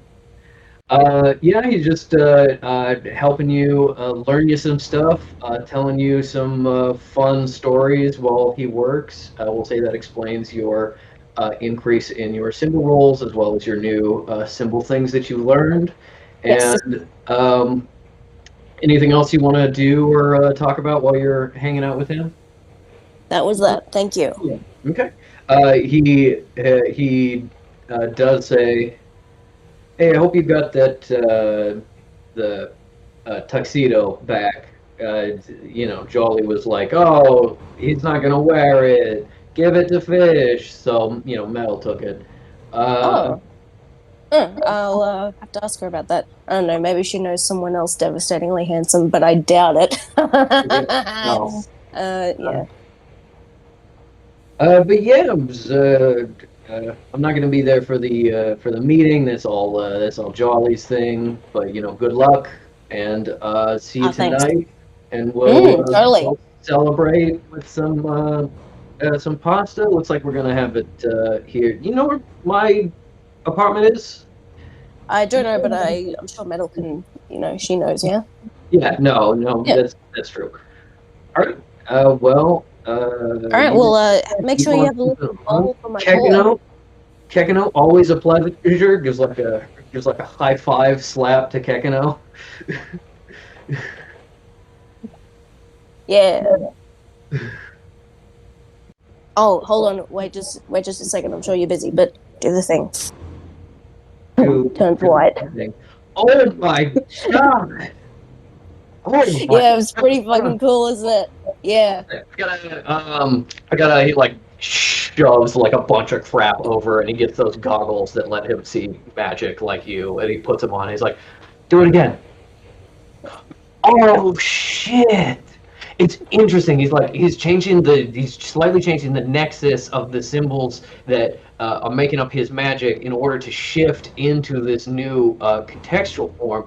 And it's like, I'm sorry, I'm boring you, but No, Kekino, not that at is all. great. Yeah, Very impressive. he's a one of a kind. Yep. Yeah. Yeah, It's that's nice to be appreciated. Gustav likes you quite a lot. That's fairly Fish likes Scarf fairly quite a clear. lot. Not even for the memes, you know? Um, he seems to be like happy to teach someone who is not constantly like, that's not the proper way to do this. Yeah. No, never hear that from Fish. I mean, like you will, but not in this case. Yeah. And I think as you head out from there, I think that is everybody's little separate stuff. If there's anything else you want to do or any meetings you want to have, if you want to reconvene together or whatever before the meeting. Fish is good to just go. Yeah, I feel like we just go there. If anything, Metal probably calls Manfred and is like, "Hey, I'm still alive this morning, just like I was yesterday when I called you." Just as a look, a little reassurance. Yeah. But that's He fully gets it and is like, all of good. course, I completely understand. I'm very happy that you're well and there's no lingering effects. Your aunt was saying there was still some sanctuary business you were taking care of afterwards, as well as a vote by the society. It is, of course, wonderful, Lady Vaughn, to really see you taking care of your responsibilities, regardless of your uh, uh, sort of the trials and tribulations of your day. He does seem to be under the impression that because Lady Dintel was like, "Yeah, I'm gonna go vote for this thing," that you were also involved, which is not true. Kind of kept from you. But yeah, Yeah. She's like, "Yeah, I heard about that. Um, also, I'm getting promoted." oh, Metal, that's wonderful. Where is there to go up for you? I don't fully understand. As agent, and then like, are you perhaps like an agent supervisor now, or? She's like, "I don't know. It hasn't actually happened yet, but I just wanted to say that. Okay, I'll talk to you later. I'll update you later." I'm very proud of you. Good job. Thanks. Yes, Elder Vaughn. We're doing a fourth chair, and it's just for Metal. Yes, as the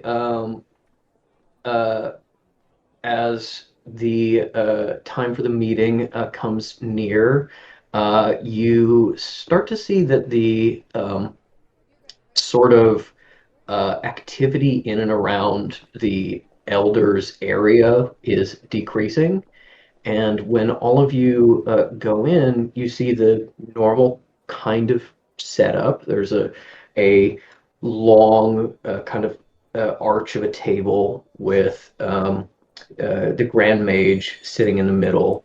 On his left is Elder Delore, and then on his far left, with a little distance between them, there's a space for Administrator Tone. To his right is Elder Volate, and then with a little the same space, kind of down the table, is Grand Mage Crown in his little advisory station. And facing it are two smaller kind of arched tables.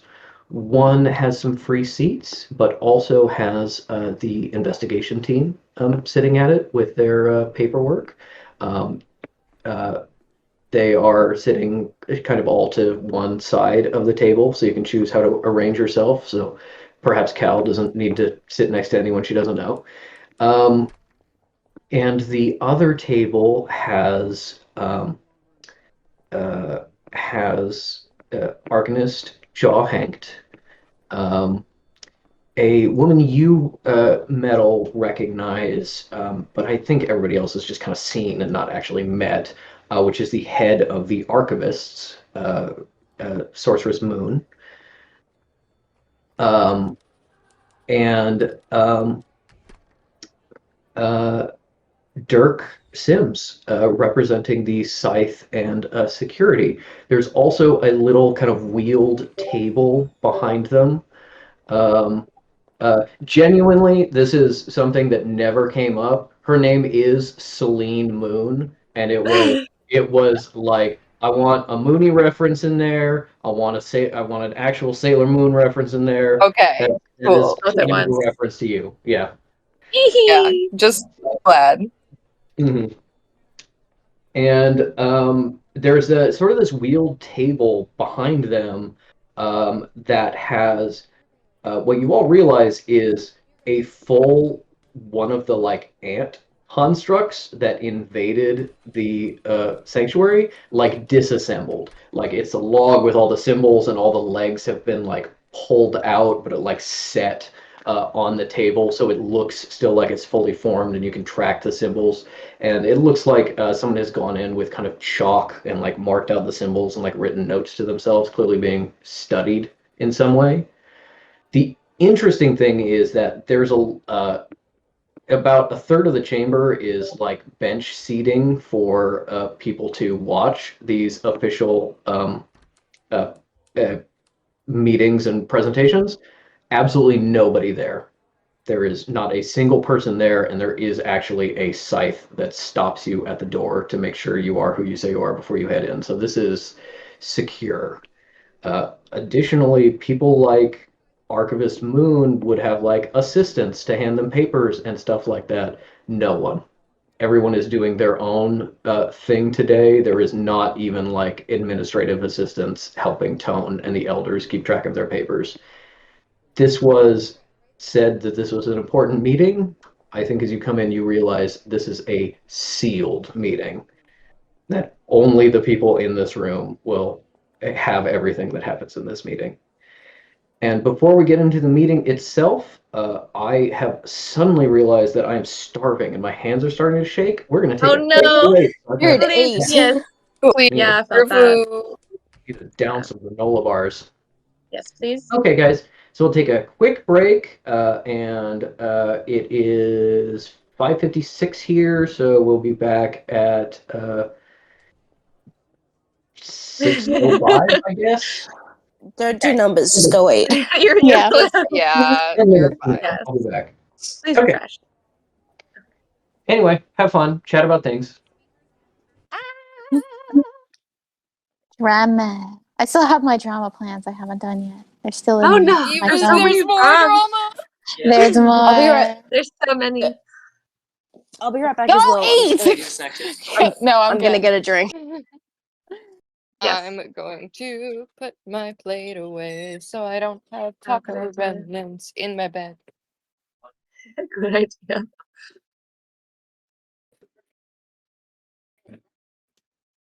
All very Oh. interesting. Right, Mooney, I survived. I survived. Yeah, Did I? you I don't know, survived. but Yeah.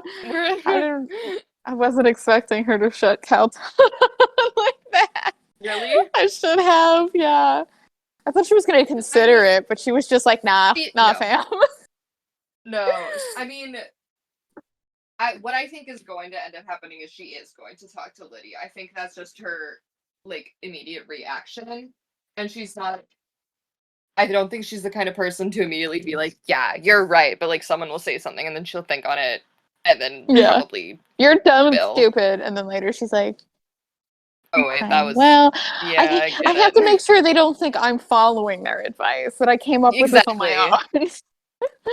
Or Oh, it's more just like everything is a fear response, and then if she Mhm. actually thinks about it, she's like, yeah, fine. loved But, it. so that'll be but I figured like I don't know when that'll happen or if Patrick will bring Liddy.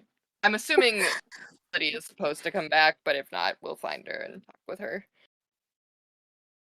When Cal was like, I'm disappointed. I know. I was like, Jesus. I So didn't have that line interesting. planned. I had a lot of that conversation pre-planned and written out. I did not have that. That was just completely like Felt it. response to what Isle said. I'm just being like, wow. Cal, who knows that Isle's probably the one that kills everybody. Yeah, and Cal's like, whatever. Isle's At convinced. least Isle's she's being very now dramatic. already- She was like, nobody understands. Yeah. Like, No, straight up Cal was literally just going, Massacre of the Hollow Graves. No, Elise was with me. No, she didn't kill a bunch of people. All right. What if she did? She Like, could have. She was still in the temple. I support women's wrongs. Yeah. No, but Cal's definitely the kind of person that if Elise had been like, oh, I ran away because I killed everybody at the temple here, and I thought you'd be upset with me, she'd be like, I'm upset that you thought I was gonna be a weak bitch and not forgive you for Literally- the murder. I But can't wait like, for. did you like anybody at that temple? Did they raise you? Did you kill their In Cal's family? mind, there is her sister and then everyone else, and she can't help but project that onto No, Lepidophy. for sure. Oh. She has to see it that way. She can't imagine it any other way. Meanwhile, Isle's like, yeah, I'll go up to her and tell her I killed her whole family. She'll be so happy that I Yeah, did. Cal would Oh. understand. No, Damn. she's not. Cal's not being like ignorant. She's fully aware of what Isle is like Mhm. walking around. She already figured it out, and she's like, "Yeah, so." And That's the theme. That is the theme. Everybody contains multitudes.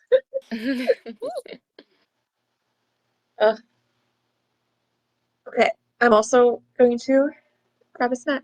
I'll be back. I'm gonna have to go to the bathroom, but I just want to role play. How you doing, Vienna? You ready? Good, You ready to keep going? Good. yeah, I'm glad we didn't have to do the Florida talk. I'm glad we'll do that some other time. Yes.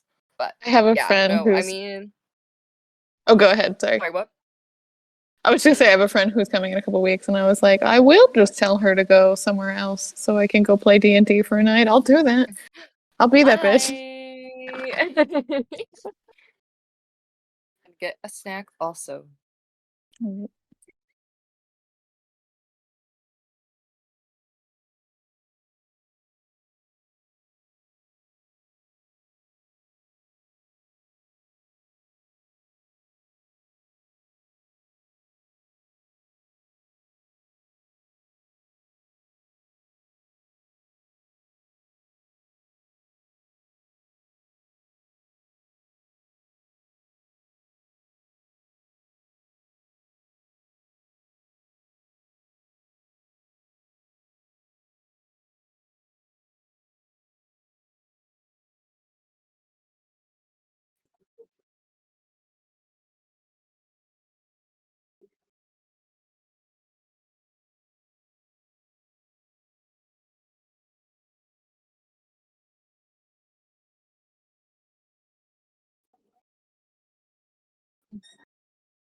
Anybody else? Did anybody else think of then I don't remember what Barbie movie it's from, but the bad guy when he's like, a temporary setback. Did anybody else think of that? Yeah. Get Yes. educated.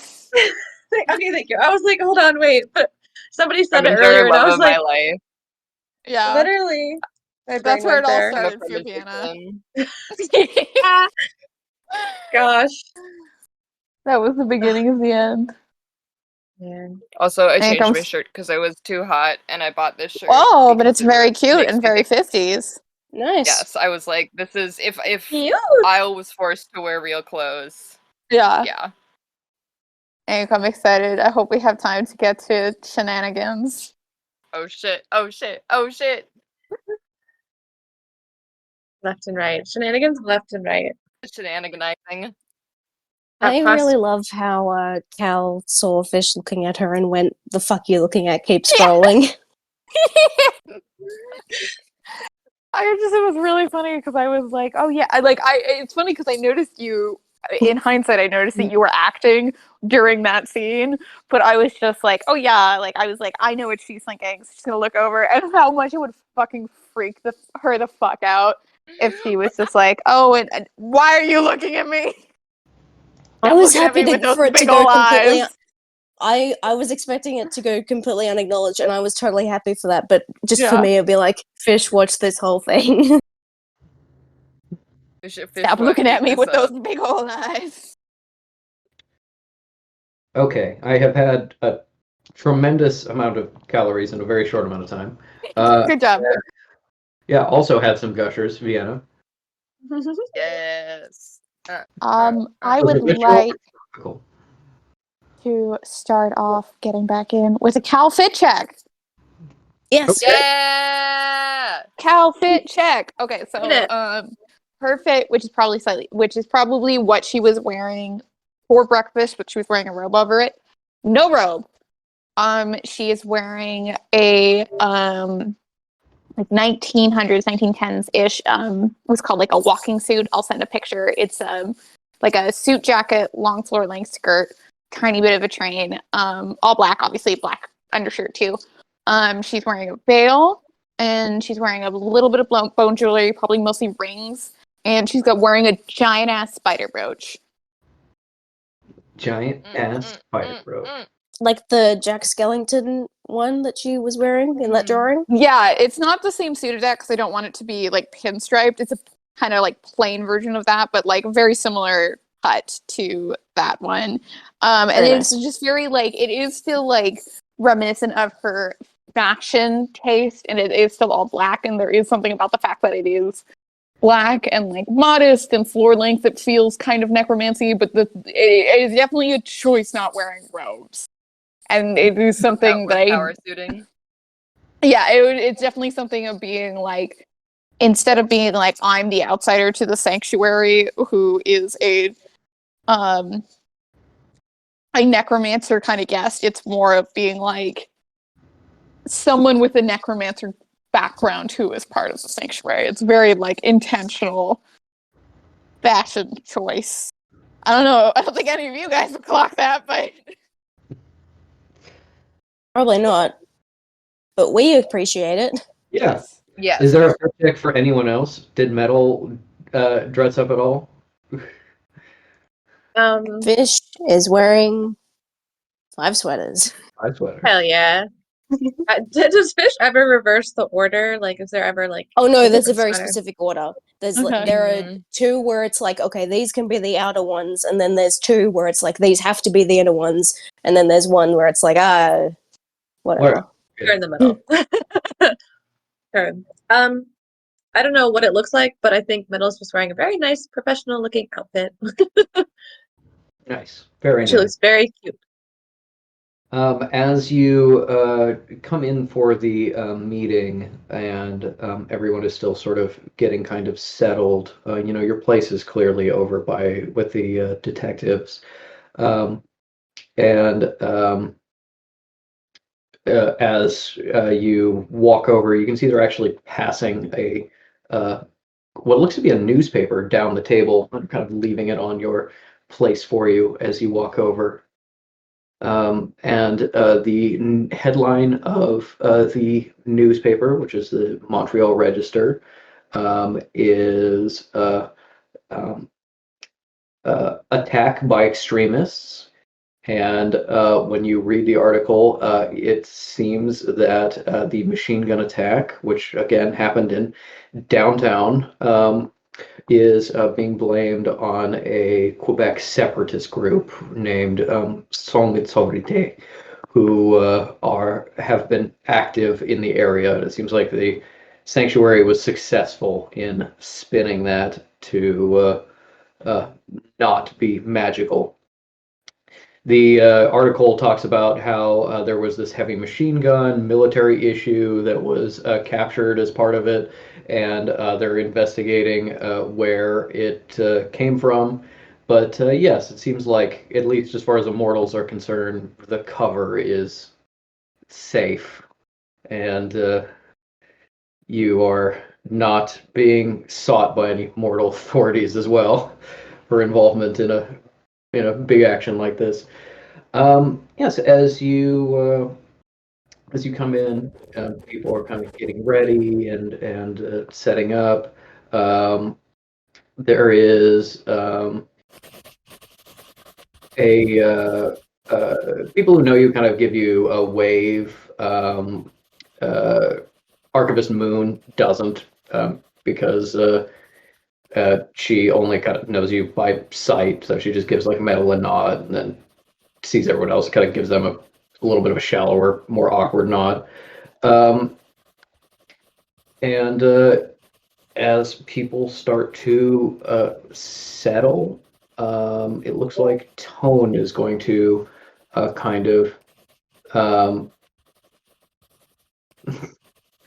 Tone is going to stand up and sort of begin things. Anything you want to do before you kind of find your seats and get down to the business? Yeah, is Grumble here? Yeah. Okay, Also, I as just far from Grumble as possible. as The table they come- arrangement is like Investigator Zolt, Rumble, the youngest Investigator Arette, you guys. So there's four chairs with Falls on the the head. yeah.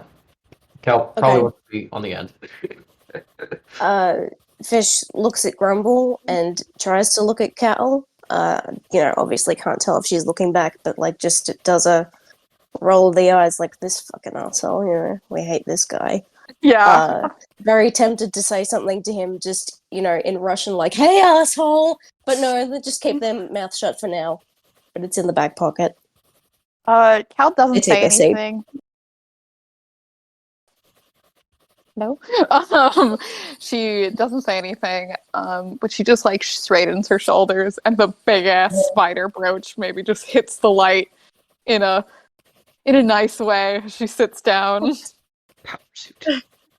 I think if Metal's reading the which is a room on fuck the you because he doesn't like spiders. I'm not sure if that's being picked up. No, I, Oh my I got it. I God. got it. Okay. I love it. Nobody's got me. Ink's got me. Yeah.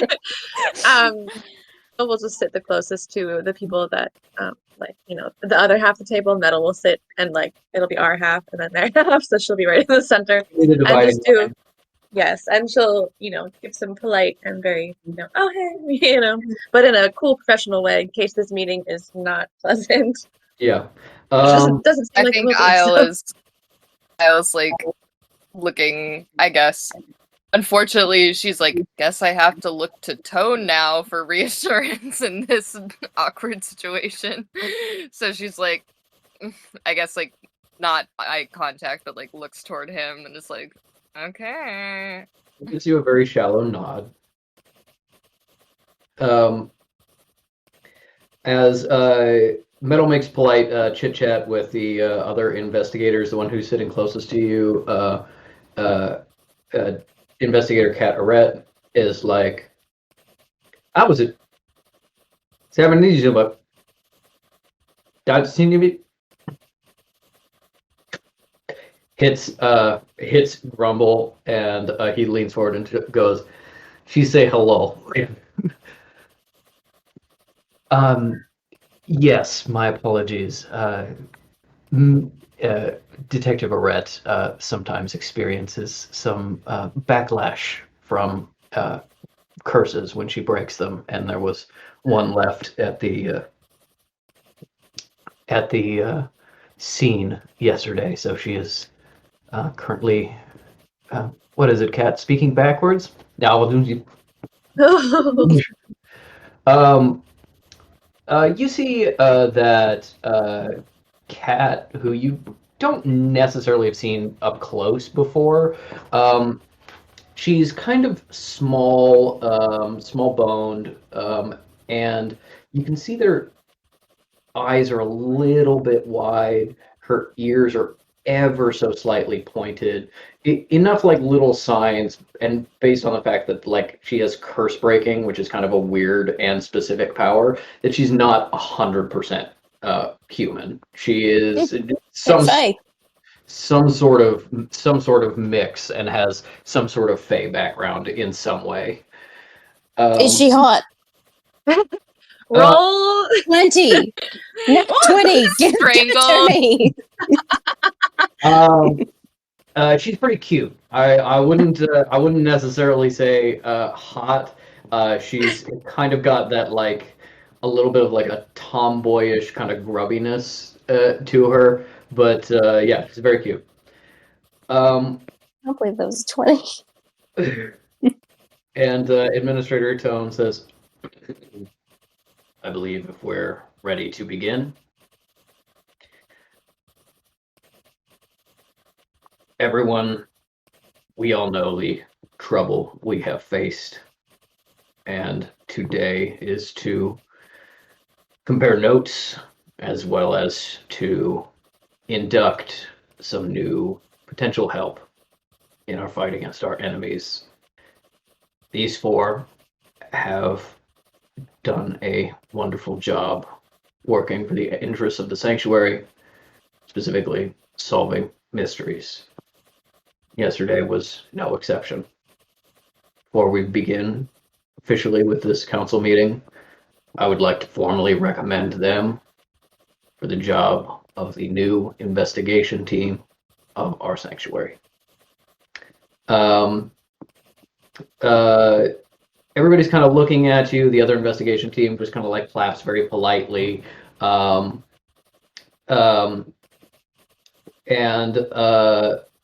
Tone says, who will support these applicants?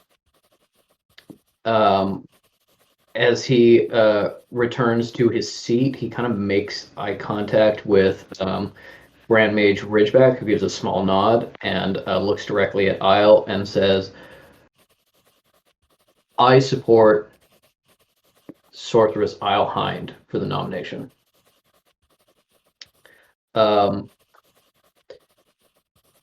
Tone immediately takes it up with, "I support Fish for the nomination."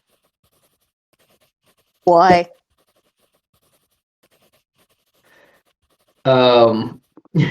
He ignores you as if you hadn't spoke. It's just a formal thing. It's very important. Okay. All right. Okay. So then we'll just say it was just a little like, why? And I'm supposed to be quiet. All right.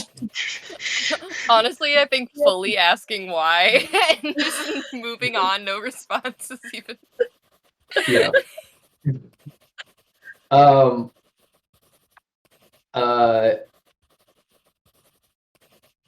Elder Delore leans forward and is about to speak when Elder Volate says, "I support the nomination of Metal Vaughn." And everybody's looking at her like, "What the fuck?" I think Metal just goes like very red and is like, wow. Very And excited. Elder Delore is kind of like, "Oh, interesting. I support the nomination of Cleric Caliginus Denier." Now we will officially induct you.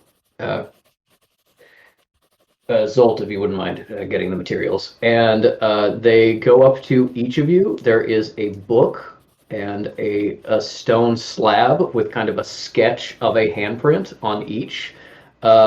You are going to be required to put your right and left hand on the book and slab and enact some sort of magical connection. You can feel it like latch onto you when you touch it. Tone says, "Do you swear to uphold the promise of the sanctuary and the safety of its people? Do you swear to honor our laws and the council of our elders? Do you swear to work always for the sanctuary and the good of all in the performance of your duties above personal desire or the desires of other nations?"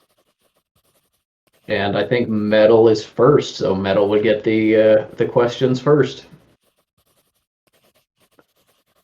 Metal says, I swear. You feel a little bit of connection in your right hand as the blood oath takes effect and is written in the book. Zolt flips over to a new page for the next person. The tablet in your left hand flashes blue a little bit, and you recognize this as how you got your mark originally and how you renew it to be able to get access to various places in the sanctuary. This is sort of attaching your privileges to you as a new investigator. Next is probably Isle. Do you swear? I was like thinking, she's like, I think I could karate chop that stone in there.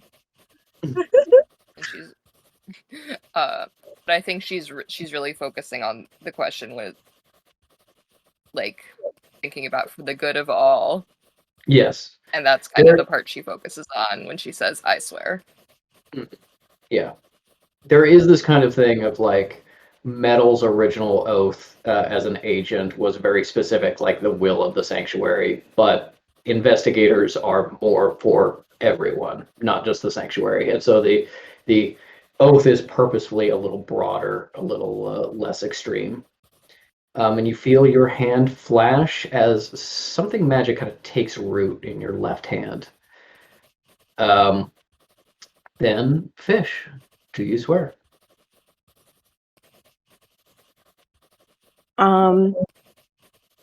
You know, when John Mulaney's about to, have a anal exam and he goes, "This might as well happen." This might as well happen. Yep, I swear. Does my seal have to swear too? Zolt is looking at Administrator Tone, who's like, "No, I think Kekano doesn't need to swear." Okay. I'm honestly not entirely sure how the magic would react with him being a construct and everything. You're allowed to say fuck one time right now. Shit! Boy. Metal's like, Fish is on thin ice with me right now. I'll high fives, Kekano. Yeah. Hey, yes, I swear. flash and a little bit of power in your left hand. And I believe for free, just with your previous training, you can see a little bit of a glow of a symbol before it disappears into your skin. And lastly, we have Colliginous. Do you swear? Can y'all hear me okay? Yeah. Can I do a Arcana check to see if my gloves would affect this spell at all? Go for it. Give me an Arcana check. DC is 20 because this is kind of an artifact like type thing. I want to take them off to reveal you're a skeleton. Is that it? Well, I got it. It's 21. 21, you do know that this is sort of proximity based, so it will work through your gloves. Also, And- sorry, I lied. It was a 20. Not that matters though, because it's meter Yeah. to beat it. Yeah. Just to be honest. So you do know that it would work through your gloves and it would still register to you. You also get that the way this works is each page of this book is an enchantment, and it takes a very small amount of your blood out of your hand that it then duplicates into ink that it writes the oath out in it, and that's kind of how the blood oath works, as it binds you to it that way. This book is a biohazard. Yeah. It's gonna have all of Fish's aids in it. Sorry. Which does not have AIDS, which probably does have syphilis. But it has to be something. Yeah.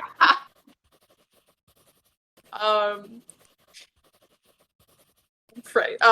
So she did try. Benasaros posts a meme of Fish. They're a 10, but they have syphilis.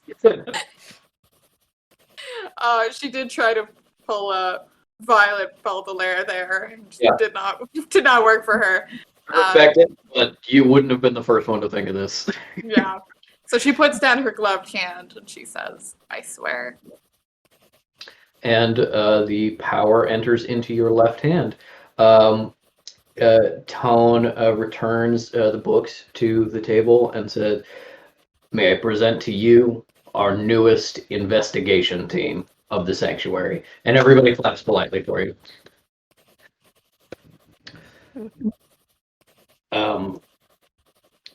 Detective Zolt, if you wouldn't mind. Oh, yes. Well, as detectives of the sanctuary, you will be given. Actually, I believe Arcanus Hankt. Yep. Yes, I've got him. Comes over and sets 2 sets of magic dampening handcuffs on the table right in front of you, and he says, "These are yours. We don't have very many at all right now, and they are rather hard to replace, so please do not lose them." Yes. And Zolt is like, "You will also receive, as new investigators, a discretionary budget of 200 gold to outfit yourself and begin in your missions. And welcome aboard. Welcome to the team." All right. Well, that's enough. Let's get down to the reason we're all here. Scythe Sims, you please give us the initial report. Sims stands up and says, "On this day at this time, a group of constructs made of wood in the shape of ants attacked the sanctuary by yes. Now, on this day, metal looks great.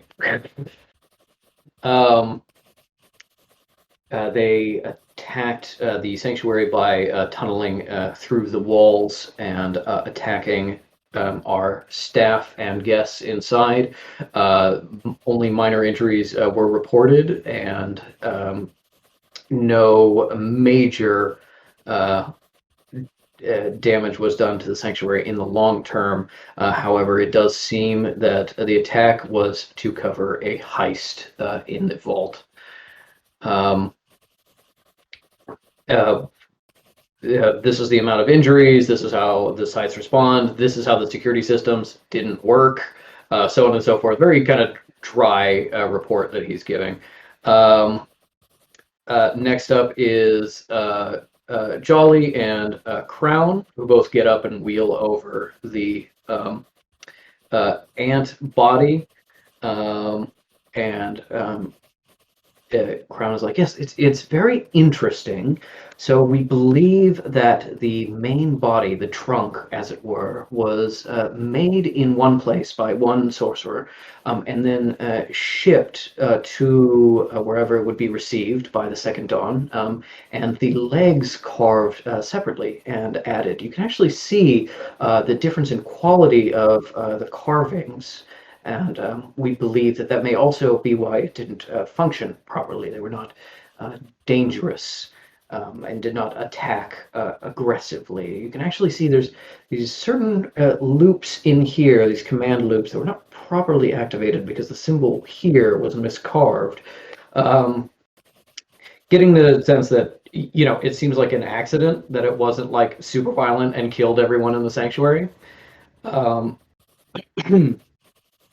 But Jaw does speak up at one point, says, we believe that the symbolist who made these was of some middling to high skill. There is no record of any books that lay out exactly this method on how to create this creature, but this style of symbol magic is readily accessible.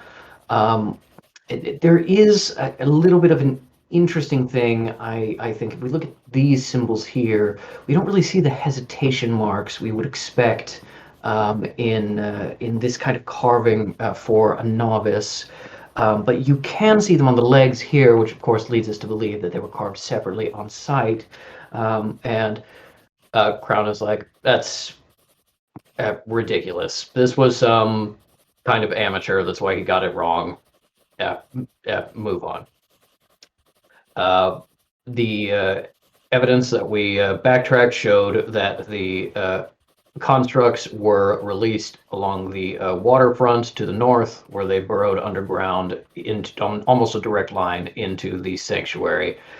However, as Scythe Sims said, this was merely a distraction for a larger heist, we expect. The tunnels collapsed a piece of the archive room on its way into the vault, where an item of some importance was stolen. I believe that brings us to Archivist Moon.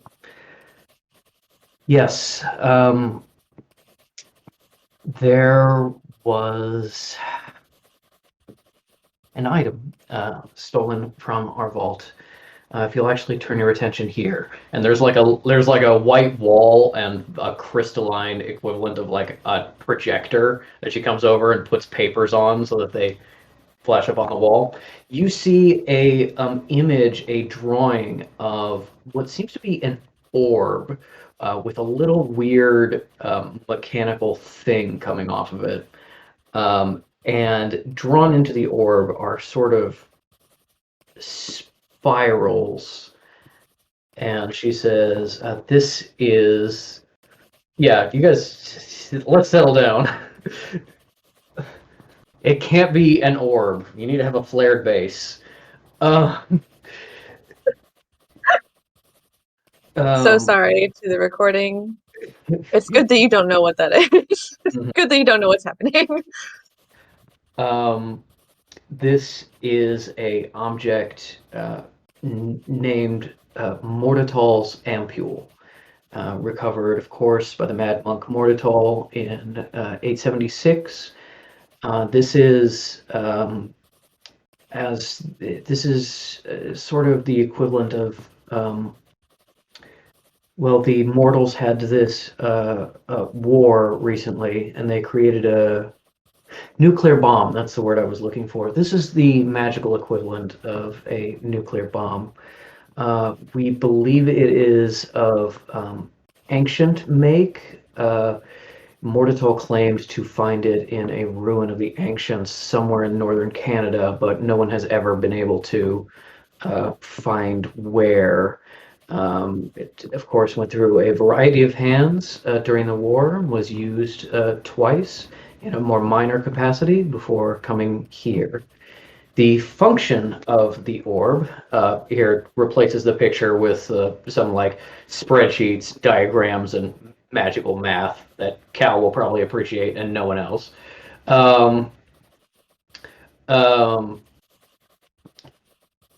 The effect of this device is that it passively absorbs ambient magic until it is fully charged. And once it has a full charge, it will apply magical effects to a very wide area. So in the two known instances of it being used, there was a enemy elementalist who used it to incinerate an entire village at once. He could pump his fire magic in it, and the immolation spell was applied to all people, civilians and fighters in the area, and they died instantly. Later in the war, it was used for a short time by a healer who used it to heal an entire village. And the effect of the orb is that it takes whatever magic is put into it and is applied very broadly. Our experiments and have shown it can be applied selectively, only to mortals or only to sorcerers, only to those tall or short, and that the range is dictated more by the people it affects than physical size. But we expect that at full power, it can apply an effect that would burn through 10,000 before it would stop. We kept it hooked up to a mechanical drain. This here, pointing to a little like kind of knob that comes off the end that looks like completely different from the construction of the device. Because the device passively accumulated magic, keeping it in the sanctuary did cause it to charge. So we had this device on it that would keep it empty, would drain the magic as fast as it is charged. We found that piece in the vault after the ampule was stolen. So wherever it is, we can assume it is charging currently. And for our review here, what is the time frame of this charging to full power? Well, it really kind of depends. If you're in a major area of magic, it'll be much faster. If you're sort of in the middle of nowhere, you've only got ambient earth magic, it'll be much slower. Just give me your best guess. The slowest, I would say, maybe in the next year it'll be at full power. And fastest, if it was in, say, a concentration of high magic or at an appropriate confluence of ley lines, we may have about another 2 or 3 weeks until it is ready to detonate.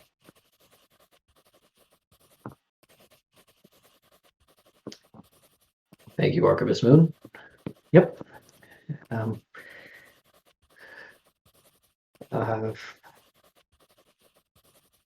All right. Well, we have our investigation team to tell us about who we hope doesn't have this. First, though, I will say that I have been receiving some pointed inquiries from our allies from the other sanctuaries about the status of this item. I do not believe that it is widely known that it has been taken from us, which also means that whoever took it has not revealed that publicly. But I do believe it is only a matter of time until the other sanctuaries know we have lost this item and perhaps make a move to secure it. Perhaps against what we would wish. Investigators say we have tracked this attack to the Second Dawn, thanks to our wonderful team here who fought Erasmus and led us to the capture of one of their agents. We know that they were smuggled into Canada with these constructs that they had made previously and released them as part of the attack. And they pass out a file that gives you the kind of major players in the Second Dawn. The Second Dawn, as all of you know, believe is a mortal group that believes that mortals should be aware of magic. They've tried in the past to make people aware of it and have been kind of crushed by the sanctuary. So now they are functionally an anti-sanctuary as well, seeking to overthrow the sanctuary to remove that power to kind of keep the things secret. And we've always been a little suspicious that some enemy mages may be in line with them, and now we have proof because it seems like enemy mages are working with them. The organization seems to be led by a woman named Celeste Telebray. Erasmus is her number 2 and most effective agent. There's actually in the report that their success rate went way up as soon as he joined. He's a former soldier, born during a child during World War I, served all over during World War II, numerous medals for valor before coming home and seeming to join this organization. There is a small write-up on 9 Rosewood, which essentially says she is a veteran of the Texan Civil War and now kind of bounces from cause to cause, calls herself the patron saint of lost causes. The detectives actually say, we actually think that she is a kind of a helpful influence in this case because she has been known to leave organizations that kind of cross certain lines. So it seems like organizations that want to keep her will stay on their best behavior, not target civilians and stuff like that. But that she also doesn't really care kind of what side she's on as long as they're the underdogs. So she's worked with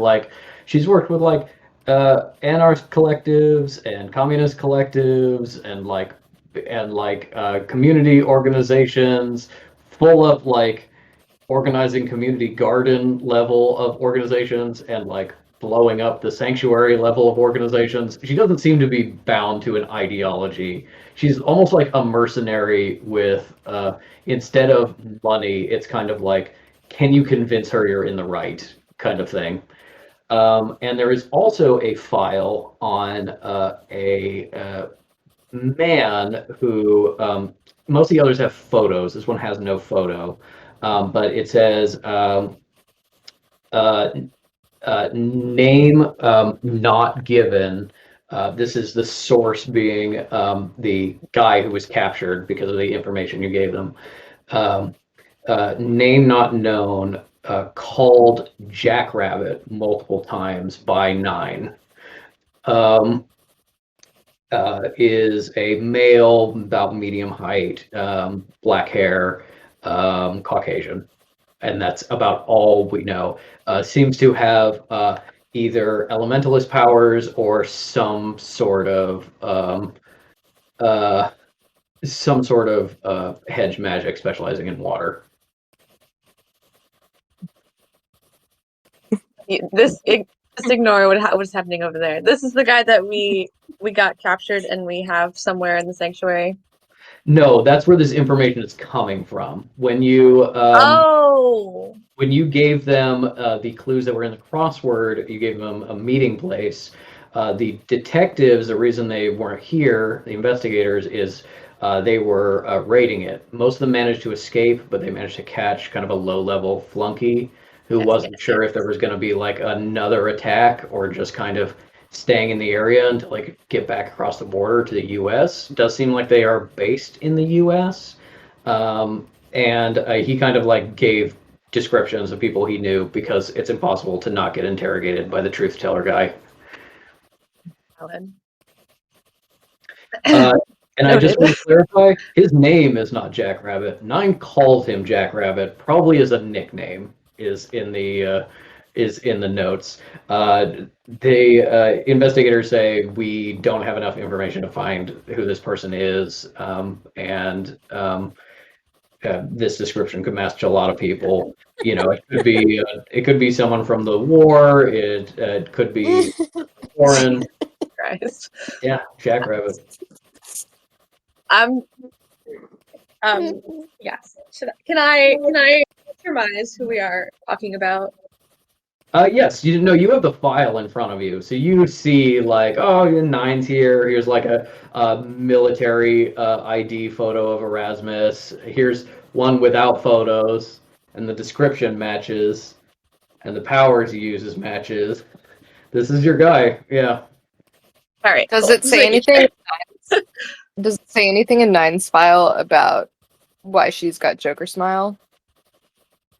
No. Although, give me a history check. Okay.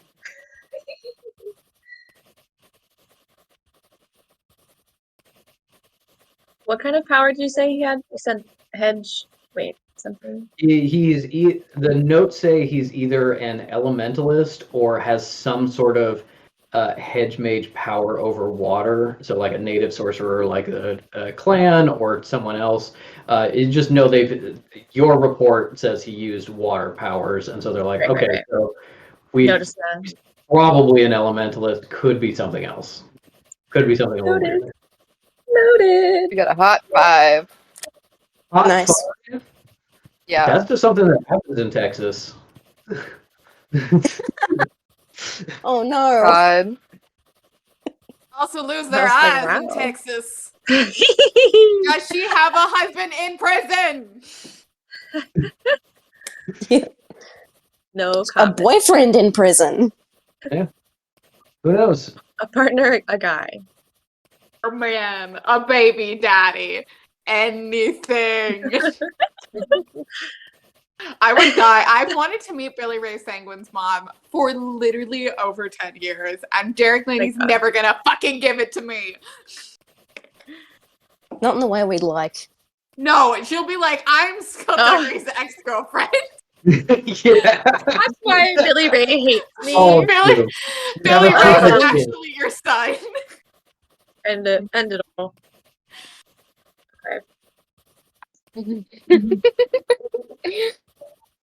God damn.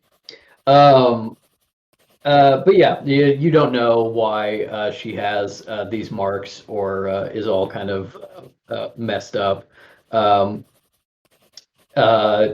Yeah, maybe that's just what happens in Texas. That wasn't a very high roll. Honestly, from what I know, could be. Could be. Yes, and they end with some like leads to potentially follow. One of the things they were doing kind of off screen while you guys were doing your missions is they tracked the what they were actually doing most recently is they tracked the logs to a supplier in Virginia, but it turned out to be nothing. Yeah. It turned out to be nothing. Somebody paid for them with a fake name. They can't quite figure out where some of this other equipment came from. You know, the constructs have like, oh, you know, there's like hedge clippers as knives in front of its face. It's like, well, do they get this from like a hardware store? And if so, where? Like they're kind of tracking those aspects of it while they're working on things. But now that everyone is kind of caught up on the fact that Second Dawn seemed to be really out to get you guys and the Sanctuary and also potentially possess a nuke, Grand Mage Ridgeback says, now we've got a new mission for you to help us with this, if you can, our wonderful new investigators.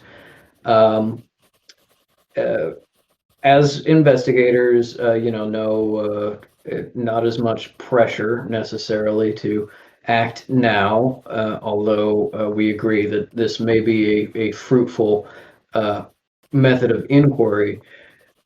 We just happened to get a message that someone may have found the ruins that Mordital got this item from. So wasn't really asking for help. They were just kind of asking, like, hey, we're gonna dig here. So maybe we should send you over there, and you can see if you can recover anything from these ruins that can help us in some way. Yes, if you could find any info that would help us disable this item, track it, create another one, anything that you could. This is a archaeological expedition conducted by Miss Gladly. If you've heard her name before, we will, of course, be paying for teleportation to this site, as it is rather far out of the way. Although the letter that Miss Gladly sent us indicates that there may be some problems with teleportation in the area. I'm not sure. We'll have to ask the teleporters. And with that, the meeting is over. You are free to go. You are now vested investigators. With your new symbol pass cards that are in your hands, you have the ability to operate the elevators yourselves without help from Tops or Metal. That includes the Scythe elevator that is in the woods that takes people directly to the prison and kind of the Scythe training area. You have the ability to, you have access to pretty much all records that are not up to a certain level of classification. So agent records and investigation records, as well as the regular records. You have that budget to equip yourself, and you have your handcuffs, as well as kind of generally access to most of the sanctuary now, and general authority to kind of do what you want. You have the ability to kind of choose your own missions much more and kind of pursue the leads you want to pursue or you think would be beneficial to pursue. You do get told explicitly that, like, hey, we're really, really short on size right now, so we can't just have them like following you around all day. But you do have the ability to call them in directly rather than having to go through like the dispatch like before. Yeah, that's what's up. I feel like Metal could just call Dirk directly, regardless. I mean, But that's probably. also great. That's also great. Okay, When the who has the handcuffs? Metal has one pair for sure. For sure. yeah, I Kami don't can't think- wrap I them. feel like Fish shouldn't be allowed to have No. them. No. Fish wants them and knows that's why they shouldn't have them. So they're like, They're at least So- that self-aware. yeah, like, okay, I want nothing more than to own these things, so someone take it off, so, someone else take it. And don't tell me who, so that I won't know who to attack. I can help you with it. Kekino tries to like grab it with his mouth and drag it off the table. God. Metal's like, Kekino, that's not good. Kekino puts his little flippers through the holes. You don't have any inventory space. You don't even have a bag. I can get a bag. I'm a detective now. Yes, you are. You're my little Sherlock Holmes exists by now, right? And Yeah. my Yeah. little Watson. Yeah, and this is my little badge. He's got his sharp tooth.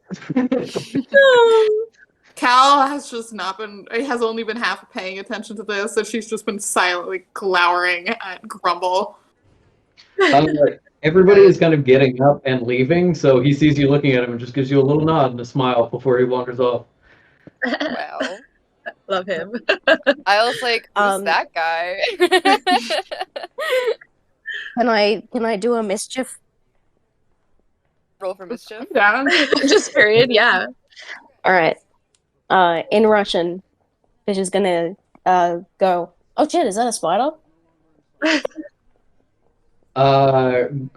Grumble immediately goes like,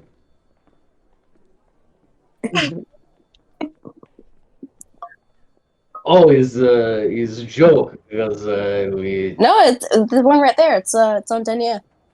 yes Yeah. jewelry." Yeah. And then he says to it a in spider Russian, right now. and then he says in Russian, very funny, Fish." And then And Fish says, "I know."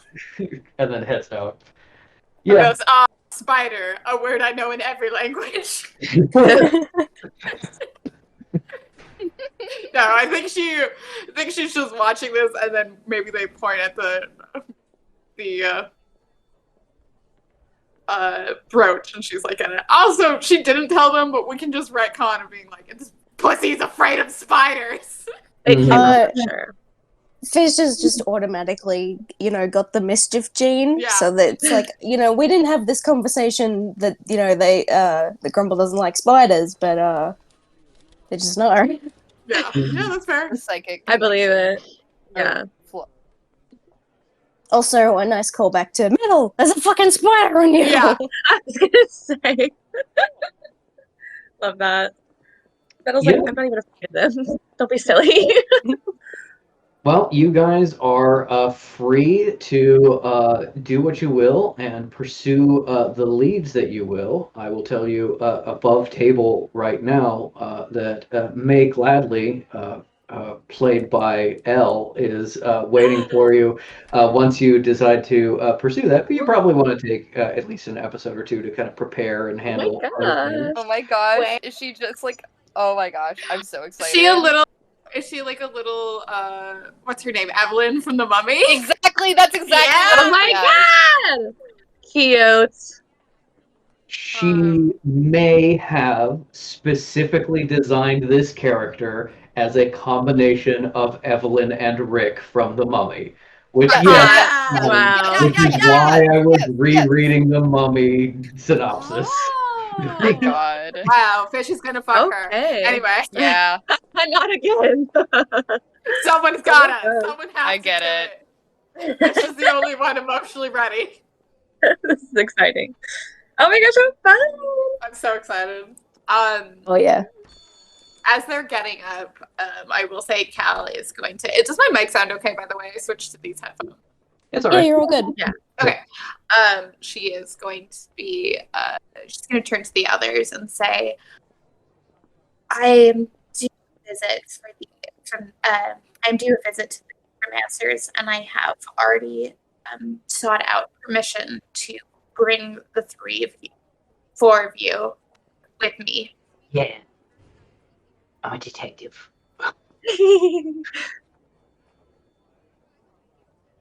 Thought we weren't your friends or anything like that.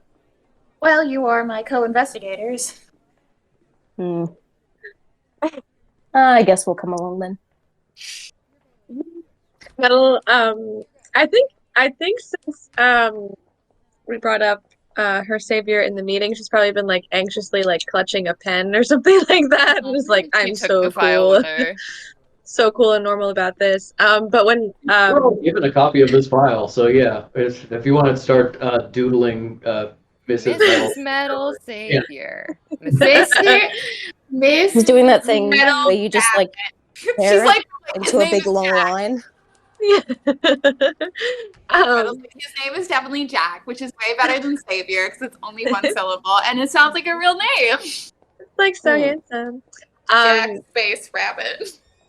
But she was preoccupied by that, and then Cal was like, "We like Aaron, you are part of our team." And then Metal's like, "You guys were a team. This is amazing." Huh? Yeah, we already were. Come on now. This That is like was very the important. design. I have been informed that was the design for the beginning. What do you mean? What do you mean? We were all put together in the intention of, I don't know if they intended us to be investigators, but they did want us to work together for the sanctuary. Are you doing a deception check? Because that's not true. Not Yeah. intentionally. What am I wrong? I mean, that's what Cal got out of the conversation. Yeah, what you were actually told was literally the opposite. You are a bunch of randos we put together to do this one mission, and then you Yeah. vibe really well together. It was We very vibe. specific reasons of like, Fish and Isle kind of need to go here to do this thing. Cal, we kind of want out of the way so that she's And not I'll just, around. I interpreted it that wrong, so we'll just erase Okay. it. Regardless, Metal's like, freaking out. This is kind of like really important, you guys. This is kind of like really like big stuff that they're interesting to us. But Pats her on the back. You know, good job. It's all cool. You know. I love that they were like, oh yes, a nuclear bomb got stolen. Let me go find that little girl and her weird friends. They are probably They're the people who know what's up. Yeah. I mean, they are gonna help. It is the thing of like increased manpower because like we already got like 3 of the world's best investigators working on it, and they're making very slow headway. So it's kind of like if we can get more people on this, that's great.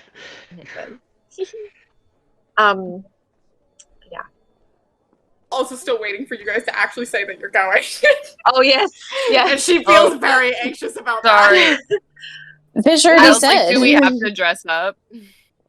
I was like, I would love to dress up. I would love to go. Dress up how? Like you? Isn't that? They know you're not a necromancer. I mean, it would be I don't know. polite I thought to it wear would be black. respectful. It is polite to wear black. No, you are correct. You could wear something black or gray that would be seen as a sign of respect. Yeah. Think we can do black. I can do black. Are you gonna do black? I'm sure I have something. Okay. We just coat Kekano in Metal's mascara. Just very meticulously. Metal's Kekano like, changes himself to black. Yeah. I've seen this before, so she gasps. Just a little cute gasp. Oh. Collagenous, I can change colors. Yeah, you didn't know. He didn't tell you? Yeah, we've been working on it. Yeah, it's pretty good. You know, me and him, we've got a special connection. I'll Sure. find something black. I'll wear your little finger bone or whatever you gave me. Alright. Metal's like, I'll come in, friend. This is Oh, very I exciting. need to leave soon. If you don't have anything black now, Oh, that's right. Don't Today. Oh my god. Okay. I'll find Oh, something. it's- Okay. I was I like, would can I not- can I skin and kill a black wolf in In a couple that order? hours. Yeah, in a couple Alan's hours. like, forget I said anything. Fish is like, my third sweater is grey. Hold on. It wasn't originally. Yeah. Yeah, Kekano those are the do a questions. skull pattern. If he can be black and white, can you make a little skull on his seal face? That's It would cool. be very, very hard for him because he hasn't practiced, but he can certainly try. Let's see. I won't make him. I don't want to push him too hard. Let's see if he can pull this off. I'll say he can pull it off if it gets a 15 on this roll or higher. Right. Nope, you got a 6. Oh, Oh, buddy. He just He has a does- white spot. Yeah, it's black, and then he's got like a white patch over one eye. Like a little dog. I'm gonna say the cow says, just meet me back at the front desk in 15 minutes, and we'll figure out what the transportation option will be. I'm sure we'll be able to teleport. Just kidding. I'm sorry. We're fancy now. Yeah, we've got 200 gold to spend on the teleporter. Metal's like, God. I can get Dirk to drive. It's fine. I'm googling dresses. Very exciting. Sorry, I was like, I was gonna look for like a vampire cape that someone just left lying around. Yeah, well, people are... Mads. Sorry, Yes. you go, Rooney. I was gonna. No, you go first. Mine is long. Okay, Mads, where'd Metal put the suit? Is it in a room? cute. Yeah. Yeah, probably. Okay, well then, Fish will check with her, get permission, hopefully. Yeah. Run there, get the jacket, take off sweater, one sweater, jacket. Oh, very cool. All right. So the janitor's gonna see all of Fish's sweaters discarded in Metal's room and be like, "No, they got her! No! I will say, as Cal has gone back to her room to put her robe on, because obviously you gotta have the robe. And as Fish comes out in the jacket and sweater, she And like notices. this is a tight turtleneck. It's a Yeah. Steve Jobs affair, I want to say. Nice. Ooh, Hot. not the turtleneck, not the turtleneck." She notices that and she gives a little nod, and then she reaches up, and I think she picks up Kekano, and like she's like whispering to Kekano like what she's done, like just being like, "Oh, Kekano's just cute." She's actually saying, "Fish, I have a proposal for you." Oh, I'm not doing that again, Cal. Listen, that's not canon dialogue. Not canon dialogue. Okay. I would like to recruit you for a side project of mine. What's the pay? You would also benefit from it. Okay. I didn't even tell you what it was. Is Tractate gonna be there? I mean, maybe. I think he could help. Okay. I still haven't told you what it was. Okay, well, then no, fuck you. Just listen to me. Do you want me or not? Come on, I'm saying yes. Can I explain what it is? She's getting too loud for this whole whisper plan. Okay, Fish, just like, let me you know, just walks over to her and is like, let's just talk, okay?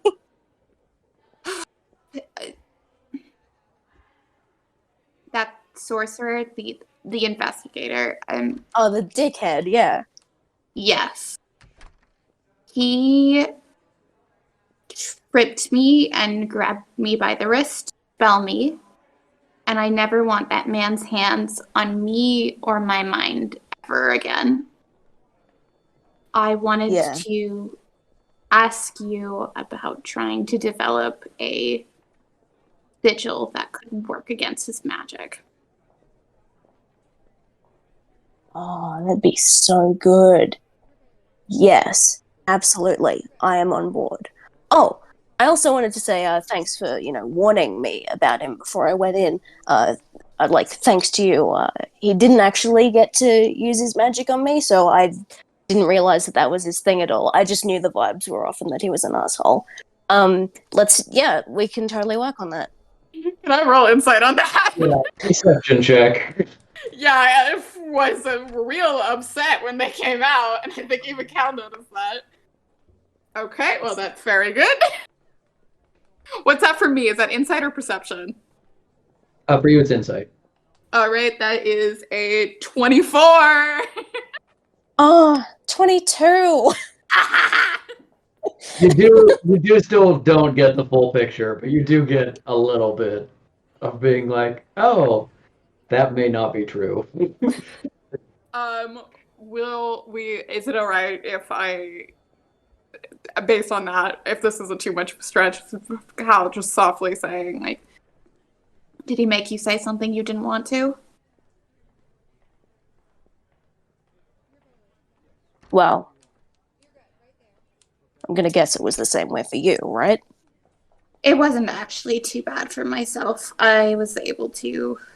Part of the reason I wanted to attempt this is he used his magic on himself after he used it on me, and I don't know if he wasn't able to get a good grip on me or what, but it just didn't really adhere to my mind as strongly as I think he wanted it to. And when he used it again on himself, I was able to, I don't know, see the general shape of it. Okay, we can use shapes. Symbols are shapes. Correct. Yes, Okay. I wanted to, I felt it would benefit both of us, and that you would be willing to help. I don't know what to tell Jamal. I don't think he would be open for something that would be so openly acting against the investigation team. So I guess if you could, I don't know. I was thinking, I didn't really have a great idea for the lie for that. I was thinking about something about one of the allegedly missing necromancers. I'd want to be interrogating him, but I don't know if that's believable. It doesn't necessarily have to be connected to the necromancers. I mean, I'm making some headway with Goof upstairs, and I'm getting to be learning to enchant like objects and stuff. We could just say it's something like that. He'd buy it. Would he? Yeah. All right, suppose. Anyway, thank you. And thank you for changing. Oh, yeah. Well, thanks for the little fishes. Walks away! How is Isle finding her black if she tries?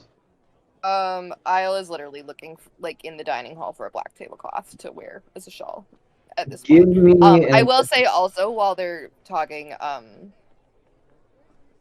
Metal Isle is going to approach Metal and say, hey, you remember that woman who was crazy and wanted revenge on the people who annihilated her town? Do you remember where she's staying? Probably. Yeah. Metal probably remembers, and she says it. Okay. Okay, Isle goes, all right, cool, and walks off to find her tablecloth. Give me I actually suppose she'll probably go ahead. Sorry, Patrick. Go ahead and give me an investigation check to see what you find. Okay. Oh fuck, dude. You're not just gonna No, give her the tablecloth. No, I rolled a 6, and that's Oh, going to no. be +0. Okay. Can I With go to Gove if I don't find anything good? with a 6, there no black tablecloths. There is a gray tablecloth. It's a little bit ratty, but much like Fish's sweaters, probably was white when it was started. Just been Nice. washed a lot of times. But yeah, you can certainly try to steal that and put that on. Yeah, God. Isle like doesn't care, but Vienna cares. There's I was like, yeah, that's good enough. also with a and 6, there is a black apron hanging in the kitchen. If you want to try to steal that instead. oh my God.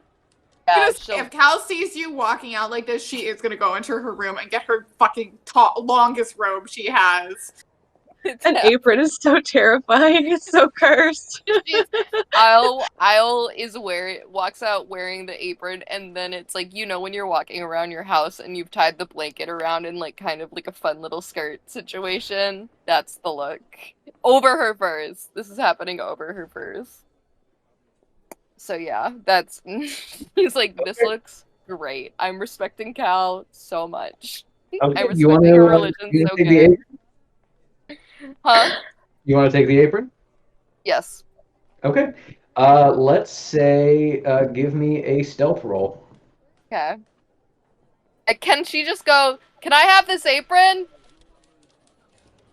Give me a persuasion check then. Alright.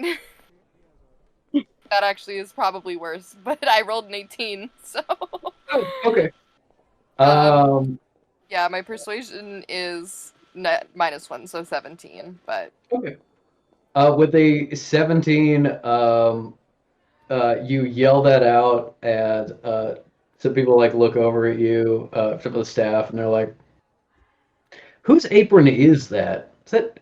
No, that's been here since before I was hired on. It's just been hanging there. Yeah, take it. That's fine. Alright. I'll rolls up in the look. Wearing apron like a cape. Wearing. Cal sees her and goes, no. Either wear what you really are, or I'm getting you one of my robes. Absolutely not. I was like, I'm trying. I would rather you not try. This is worse.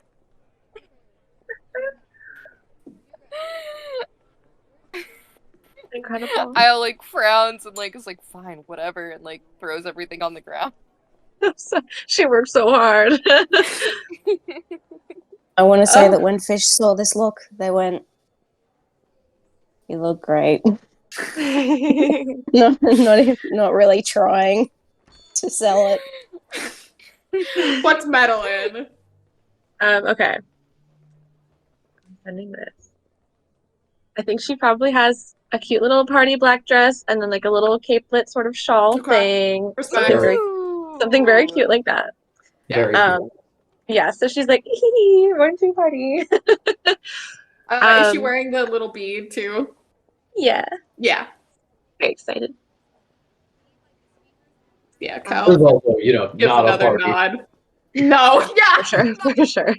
She's just having a Like, big, She's desperate feeling for a herself. She just got a party. promotion. It's true. I need a party to go well. No, she's just excited to support. Yeah, All but right. let's see. Oh, Next, sorry. just go ahead. Oh, just that if Fish has been able to put the little bone that Cal gave them on their fish bracelet, that's what they've done. Yeah. I mean, you since you got it, you were in a workshop with a bunch of magical and regular Yeah. tools. So yeah, you could have drilled a hole in it at some point. Yeah, Given just a saw a little proper- metal clasp and went, eh. Made a proper collar for Kekano instead of hair. Yeah, Yeah. probably. Curse. Like a strip of leather. Yeah, is a little off-cut. Okay, and so you all convene in the sanctuary foyer, and then you were going to discuss how you're actually getting there. Yep. Well, Tops is there, just like, "Can I help you? I understand congratulations are in order. Well done, all." Thank you. Gives Thank his you. little top Travels at fast. you. This meeting is sealed, but also Tops knows. Everybody knows. This meeting is sealed. Kekano. Kekano Exactly. knows everything.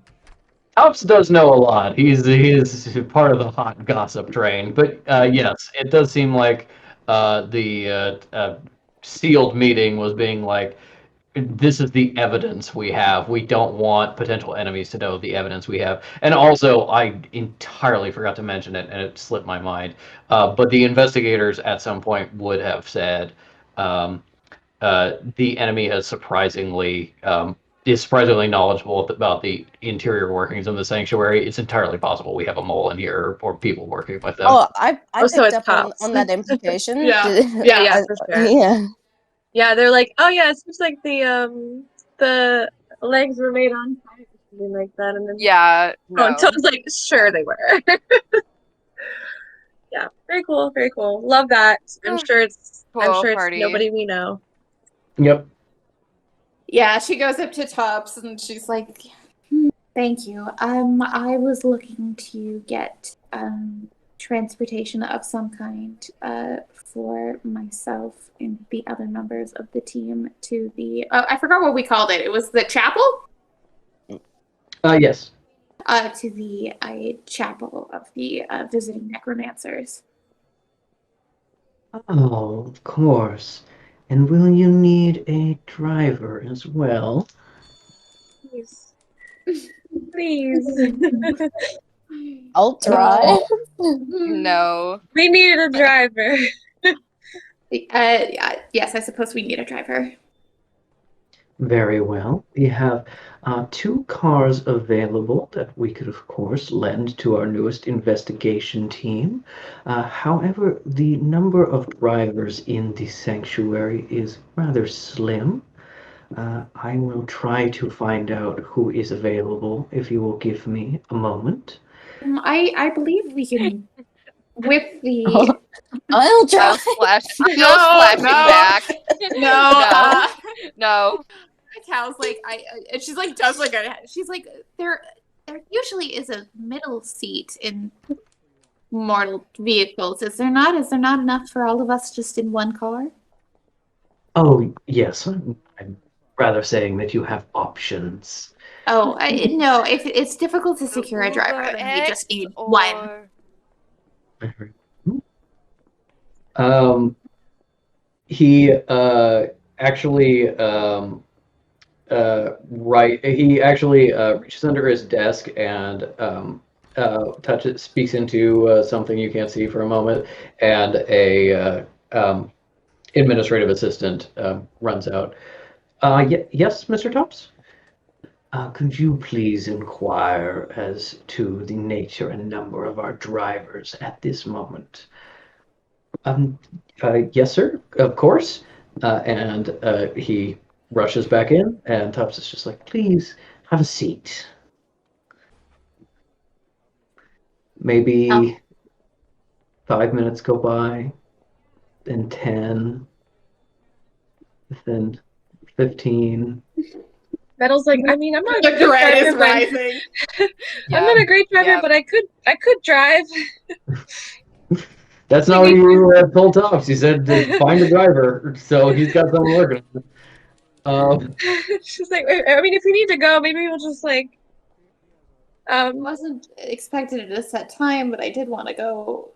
I was As like, early how as far is it? possible. I can just. Do you guys want to ride on my back? Oh my god. Always.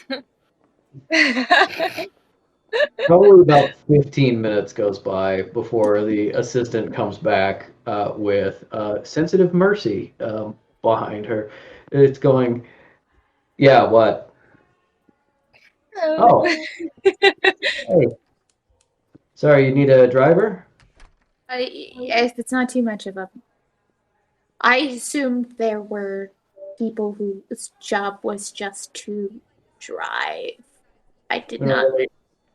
We don't really have enough staff for that. It's just kind of some people who can drive and therefore paid a little extra to be on call to drive. It's actually why I was part of your rescue team in the beginning. I could drive, and also I was a sensitive.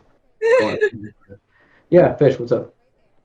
No, this is Ink talking to Patrick. Yeah. Does Fish know this woman's like full name? Probably not. Okay, that's fine. I'm gonna roll persuasion. Okay. I just think it's funny that they're like, yeah, I'll just find the first person I can see with a It's license. literally, they're like. Okay, roll the can't believe that 14. they My have to persuasion drive is plus Uber. 4. Mm-hmm. So Fish goes over to her and is just like, "Hey, Merce, how about you just drive us? You know, it'll go so much easier if we just get this over with." I mean, yeah, sure. I guess.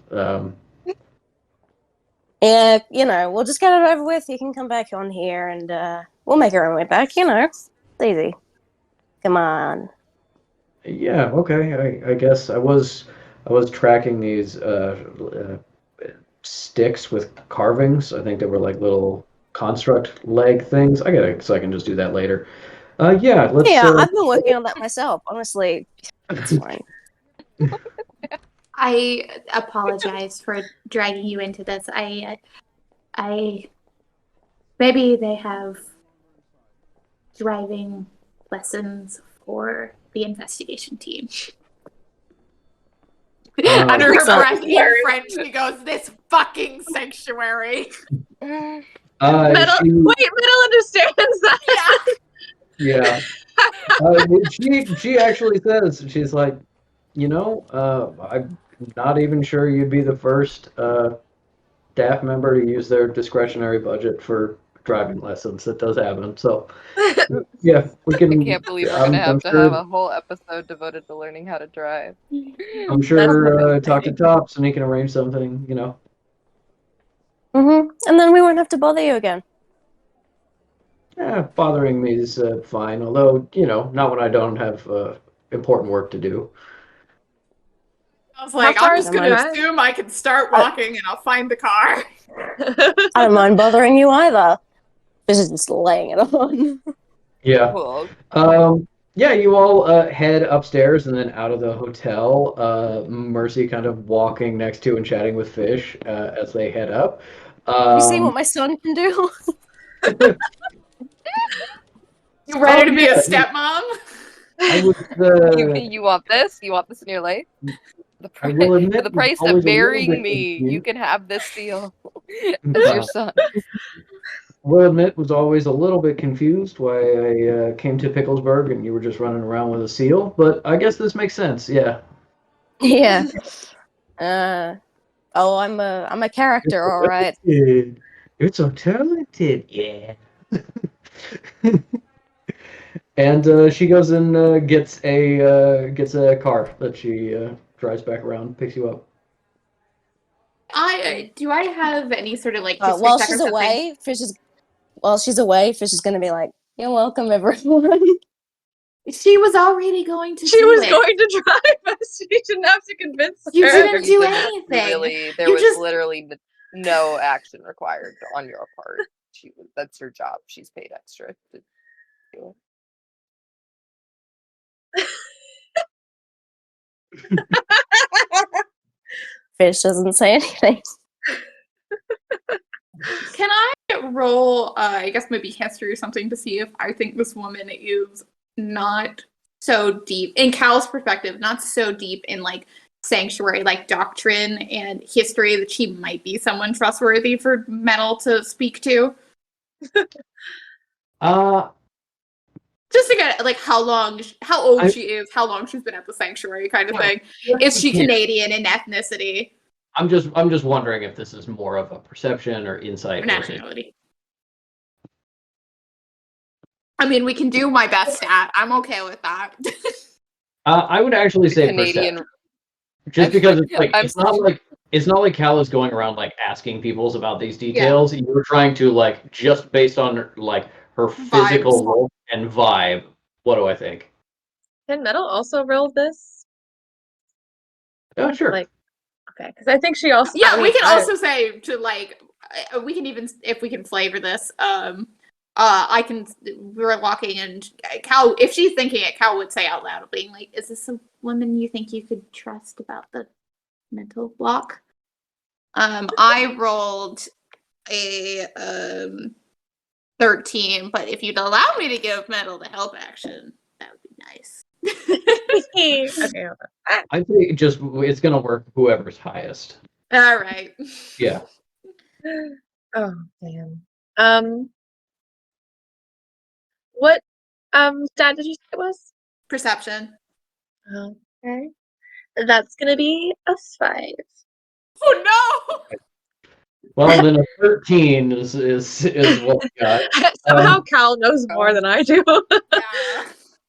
Because the sensitives tend to keep to themselves a little bit. Don't. I was like, I get that don't vibe.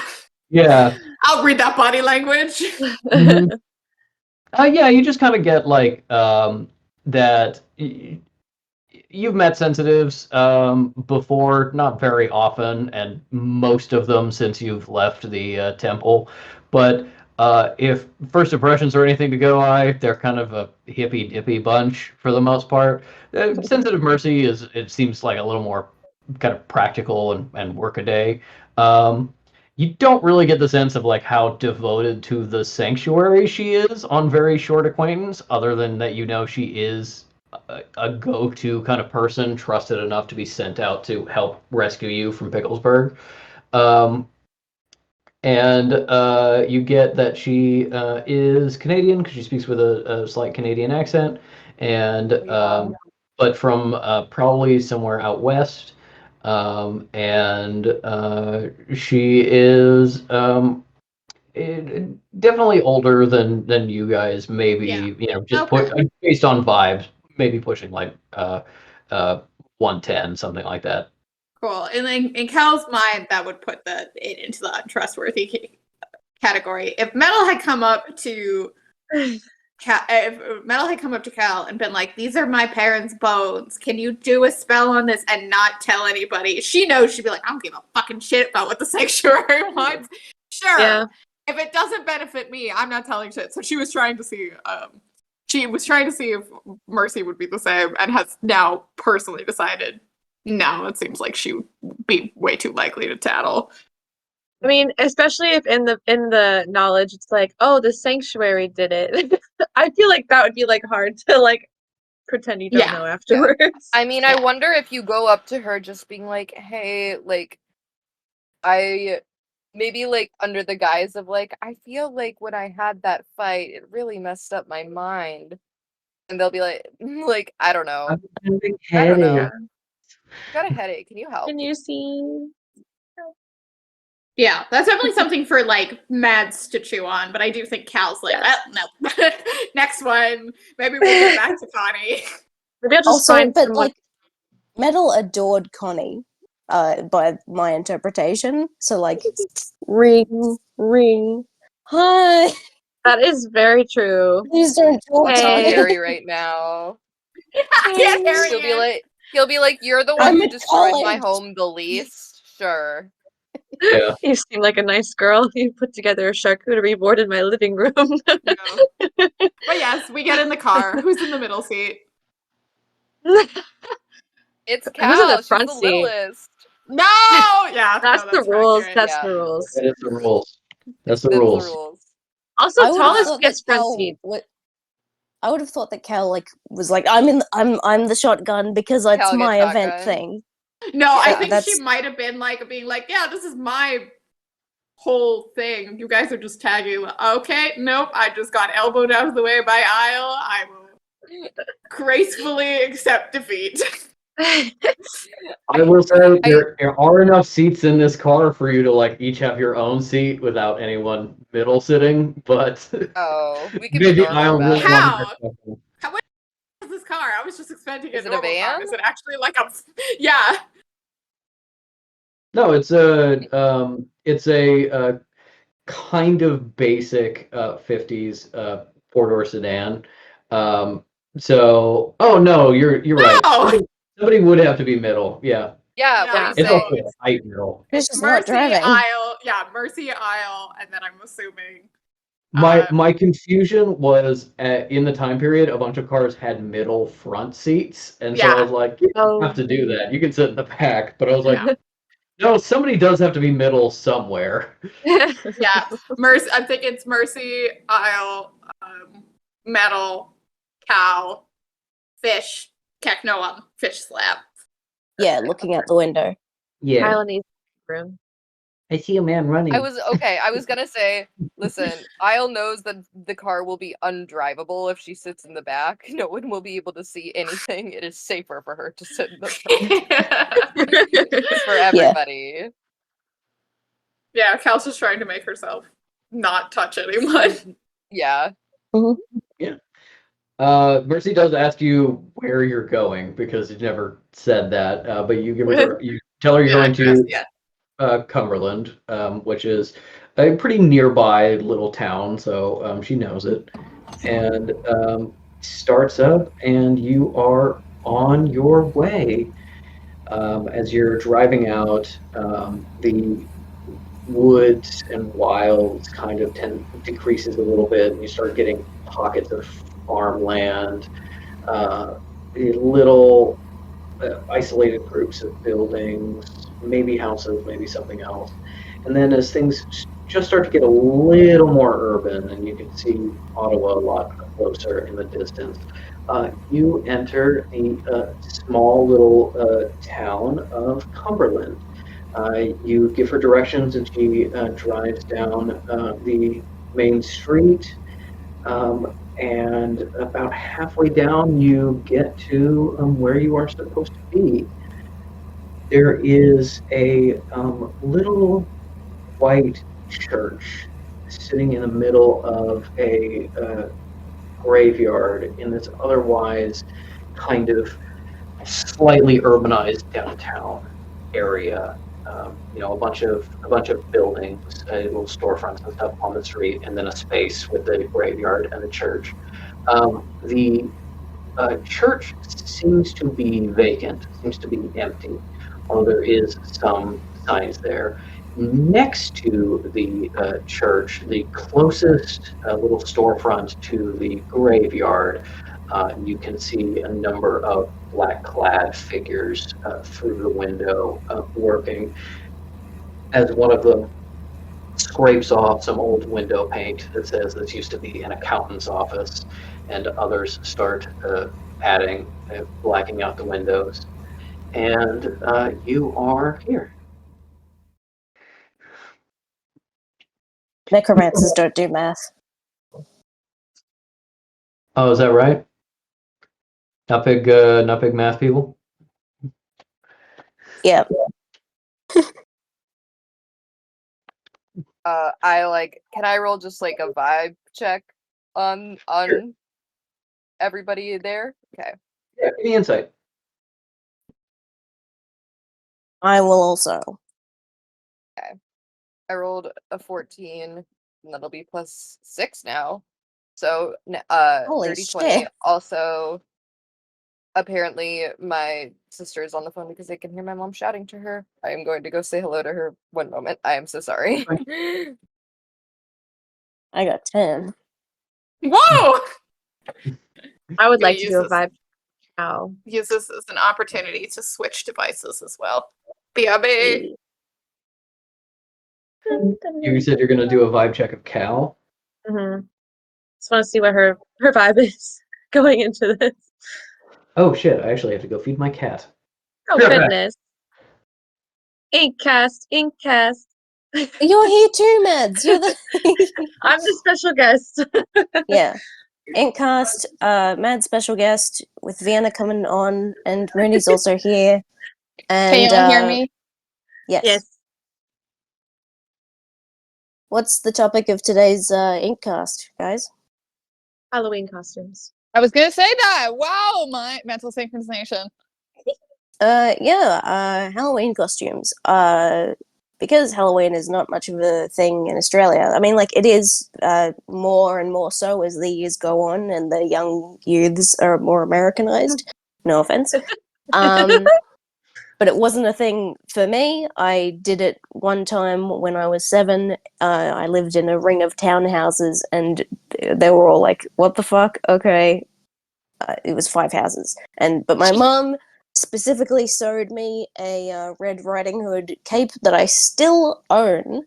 Wow. That I wore, and that was my one and only Halloween costume, apart from the one Halloween party I went to in high school. Tell me about your experiences, guys. I hated trick-or-treating. But you know what? I love Oh. dressing up. I love dressing up. What did you hate about trick or treating? Oh, I thought it was so embarrassing. I like, have always- way underestimated how much Capitalism got anxiety you- Mads got you had as good. a child. Yeah. No, yeah, I hated it. I always felt like I was always very conscious of like people I don't know, just noticing what I was doing and people being like, "Oh, she's Girl. so funny and cute," and I was like, "This is so embarrassing." You gotta be in therapy. Oh. Why did no one put you in therapy? Oh, that was just all internal. Oh my But yeah, I just God. didn't like it. I didn't really think it was funny though. You get all sweaty and it's always hot. It's always hot and raining. Okay, well, I and- mean, Florida does. Yeah. make It's it not worse. always hot. It's not always hot. Sometimes you have to plan your costumes about wearing your winter coat under them because it's really, really cold and snowing on I was Halloween. thinking that. Because I was like looking at the weather in Minneapolis and I was like, boy, I realize now it might snow on Halloween for some people. How sad. It's very sad. We can't be slutty, Oh. and it's really sad. No. What is Jessica Rabbit at age 13 and I nearly died? Oh my god. So your No, love of redheads has really been a lifelong thing. Yeah. it's all coming. Yeah. Yeah. No. Forever and forever. Yes. No, we always had the coordinated family outfit and had big doings for Cute. Halloween because of my mom. Yeah, I love Halloween. I don't have a costume planned for this year yet. I did wear my full bell dress to the office last year and no one else dressed up. Oh. So that was fun. And now there's glitter in my office chair that won't come out ever. Oh, Which is a respect. mistake that I made. But I don't have anything planned yet for this year. I have like a Nadja costume just like in my house, so I might do that again. Harry's going as Mothman. So Fuck yeah. He'd be a My good God. Mothman. My sister is Yes. obsessed with man. and she's right. She has so many She's little correct. things. Yes. That's exciting. Yes. I've been assigned Mothman by quiz. I can see it. I can see it. I can see the vibe. Yeah, I can see it too. My cat says meow meow meow meow meow meow. If anyone was curious. Hi, Meow. No Oh, scratchy. yeah. Good. Woof woof bark bark. I Yeah, have never isn't it? seen Mouse around a dog, and he, whenever he hears one or sees one, he like tries to make himself invisible. So I think he would be very upset by that message. Yeah. Oh. So You I basically just went, said fuck you, slurs fuck to you. him. Yeah. Yeah. How sad. All right, let's get to those Great insights. episode. I love this podcast.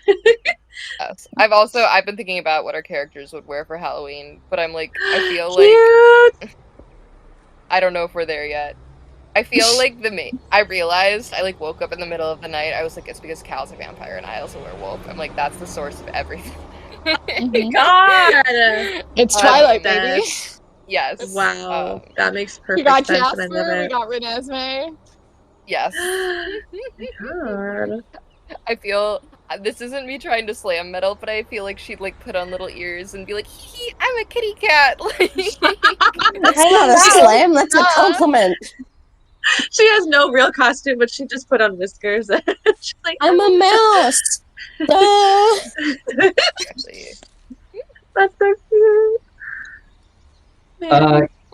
Yes, Mads, you were going to do an insight check on Cal. While Yes. you're rolling Wait, what that, on me? I thought it was on the spookies. They are yeah, doing that. I'll did an insight check on the spookies. Mads is doing something else. I know we will know what Cal is feeling essentially, but I just want a metal check on her and see what she's getting. or Isle with a dirty 20, the vibe you get is busy watchfulness. Nobody is coming out to like say hello to you at the curb. They're all kind of still working on their various things. With a dirty 20, you can tell they are paying attention to you. Everyone knows that you are there. They are waiting to see kind of if you approach the door or what is going to happen. There's nothing, no threat necessarily, nothing necessarily untoward happening, but just this readiness if you should approach them in any way. probably a little bit of a readiness that you recognize in Cal sometimes. Yeah. And for Metal, I got What a does Fish get with 23. Oh, a what does 20 Fish get with 10 though? with Oh, 10, there's guys there. there's definitely guys there. They're all in black. And they're really busy. They're rushing around doing a bunch of stuff. Okay, sorry. Yes, metal. 23. Tell me your 23. secret. Is that up to me to respond to? I will say that because you are about to meet with your fellows, you may be kind of guarding yourself a little bit more than usual. So you could do like a deception check to oppose that. If you I'll try because I do think she is, but I know I'm like I don't think that's gonna. I don't think it's gonna work. Not terrible. I think that was a.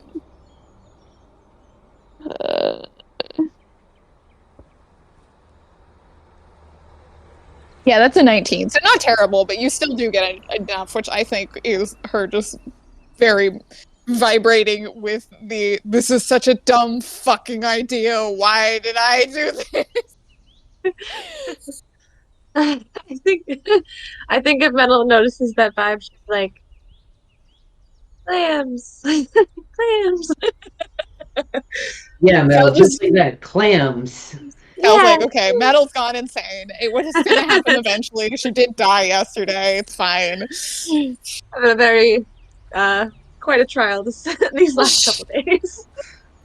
Yeah, Cal waits for Fish or Metal to get out the door. Oh, the worst when you're in the middle seat. Mhm. Hurry up and open the door. He is also like, so you want me to wait here, or I don't want to hold you so much. Is there anything in town that would be useful to you? Stopping by a bookstore or a cafe or something? I wouldn't call it useful, but that would be nice. Yeah. She hands them hands a toonie or whatever to her. A little tip. Mhm. All right, mark that off on your character sheet then. Hey, thanks. Yeah, just I'll keep an eye out. Just wave, and I'll come on over and pick you up. All right, thank you. Thanks, Mass. Yeah, you too, Fish. No, Not another one. I can't deal with this. I can't deal with this. I can't deal with this. Yeah, The she's gonna, whole thing. she's gonna head across the street to a nice little diner, get some lunch. Yeah, so Cal is still, I think, waiting for one of them to get out of the goddamn car. Oh, It's like, Fish gets out. Yeah, it slips out. And then, swoops, makes sure that her robes look all nice and presentable, and it is very much like, hi, I'm here. That now explains why there's this car there, and she kind of starts striding out. As you get out and sort of arrange yourself, you see a little bit of a shuffle in the people working inside. And as you approach the doorway, someone kind of sweeps out to meet you in the doorway. And you see the rather kindly, not looking too old yet, although decently old as far as it goes. Cleric and Harkin, your old teacher who taught you as a small child, dressed in a very kind of old-fashioned suit, all in black, with just the robe kind of lightly overneath. There is a little hood on the robe that is not up, and he is just completely uncovered, barefaced. And he says, "Oh, Sister Danielle." Very broad, not touching you, large air kisses to respect your space. And says, "Welcome to our chapel. And who are your companions?" These are the team from the sanctuary. They have assigned me. I am now a investigator. Congratulations! welcome. Please, right this way. And kind of guides you in. And you're probably like, this guy's weirdly nice for a necromancer. Cal's not that representative. I can see their noses. Metal's still gonna just kind of like assume her like society posture and just be very polite. Yeah, as Cal's going in, she is absolutely like head over shoulder, like, okay, You're they're not stuck doing together. anything stupid. I'm pulling Kyle anything in. was gonna like sad Charlie Brown walk everywhere because she tried to be nice to Cal, and Cal was like, "You look dumb as shit," which she did. But I think like I feel like she just gets a sense that she does need to like stand up straight in this place. Also, like, yeah, she didn't care about like the sanctuary people. She was like, "Fuck all y'all, I'm shitting on your floor." But I think she's trying to be respectful here. Okay. Fish just needed to. They just had to get it out of their system with Mercy, and now they're going to be on their best behavior. As you head in, I think I want. Actually, yeah, anyone can give me a perception check. I'll do it. I think that's a 17 for me. Yeah, 17. Well, I got a 17. 27. Oh my god! Why do you know my people better than me? It's because you're so tall. Yes. I'm not gonna. I was No, gonna I did roll, the math but wrong. I I did the math wrong. I did the math wrong. It's a 25. I'm sorry. Okay. Sorry. Cool. Oh, terrible! 25. Anyway, he's got a 11, so they don't see shit. Did I Fish also is too roll? shook. Fish is too Yeah, shook you're by welcome. the return of the French accent to actually pay attention. Oh, Yeah, I got a I think- natural one. Oh my God. Metal's also like, Metal's I crying. forgot that Cal can speak French and I can understand it. She is speaking in English, but my explanation for this is Tinnitus is American. I think she has a French accent that's not very heavy. Talking to in Harkin, it gets way heavier. For sure. Mm-hmm. And and Harkin is talking to Cal, he's kind of bouncing between English and French. Okay, But what Metal sees with a 1 is absolutely fucking nothing. You are too in your own head as kind of what's happening with Cal and everyone. You almost walk into the doorway just as you're trying to get through. Just almost straight into the brickwork because you're just focused on like, look at me, I'm being polite. Fish got a 13, I think. 12. 12. Okay.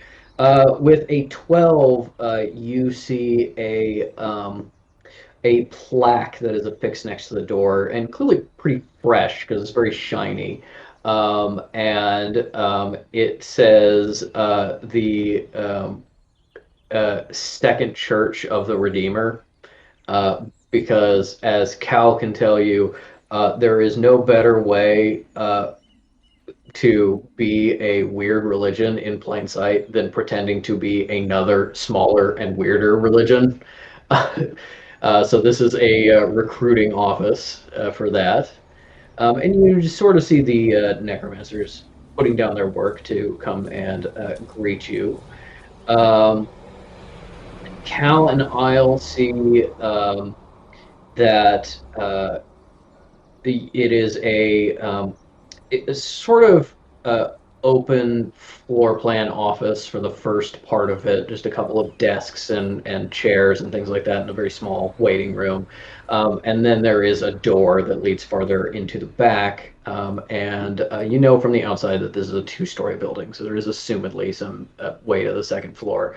The area that you can see publicly is very normal, although you can see that they are starting to put up some like kind of black garlands and stuff like that on the walls, some decorative elements, some candles, things like that.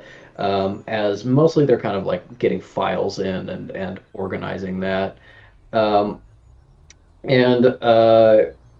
you both can also see that they're kind of, being busy with their hands just to kill time before they're greeting you. Like, not actually doing work, just like before they can have the opportunity to say hi. Further with a Retail worker. 25. What was that? Retail worker. Oh, Yeah. yeah. Further with a 25, you notice some very incomplete but seemingly freshly worked symbols into the door frame and into some very um, out of the way little places in the room, some sort of security away from home. And you do also notice that like all of the shadows in this room were kind of like fairly large, weirdly large for how kind of like uh, middle of the day it is, and they all just kind of like shrink back as you all come in. It's like, oh, not a threat. Um, but yes, and Harkin sweeps in and shows you all around, and he says, "Everyone, this is Sister Denier, who you may know, and this is representatives of the sanctuary. If yes, yes, big smiles, best behavior." Um, you get greeted by the other two necromancers that are here. Cleric Oscura is a very short woman, kind of wildly blonde in a way that is not natural. Like, her hair is mildly damaged, like she bleaches it all the time. And she is just like, and Harkin, move out of the way. Just say, oh, bonjour, see there in the air. Oh, mwah, mwah, mwah, mwah, mwah. Oh, it's so good to see you. Oh, yes, no, your pilgrimage has been good to you, filling out a little bit. Oh, and these are your companions. Hello. Welcome Hey. to our little home away from home. I think Metal will say like whatever her greeting is in French, just to be very cool. Oh, Hello, nice to meet you. Cal has a moment where she's like, "Oh, very." She fucking speaks French. Oh shit! Yeah. Metal Oh no! Metal speaks incredibly like formal book French. It's sure. very very that like expensive tutor Mhm. has not actually been to Paris or something kind of French. But yes, that means that like her French is like technically speaking maybe better than yours, but a little more still. Um, and finally, they introduce the third person there, who is who didn't really rise from her chair, just kind of pushed her work aside. You see another a kind of a medium-sized woman with very close-cropped brown hair, just kind of peeking up against her hood, which is very up and kind of like partially covering her face. And Harkin says, "This is Cleric Bellier from the Temple of the Deep Bay." And she just kind of goes, "Hello."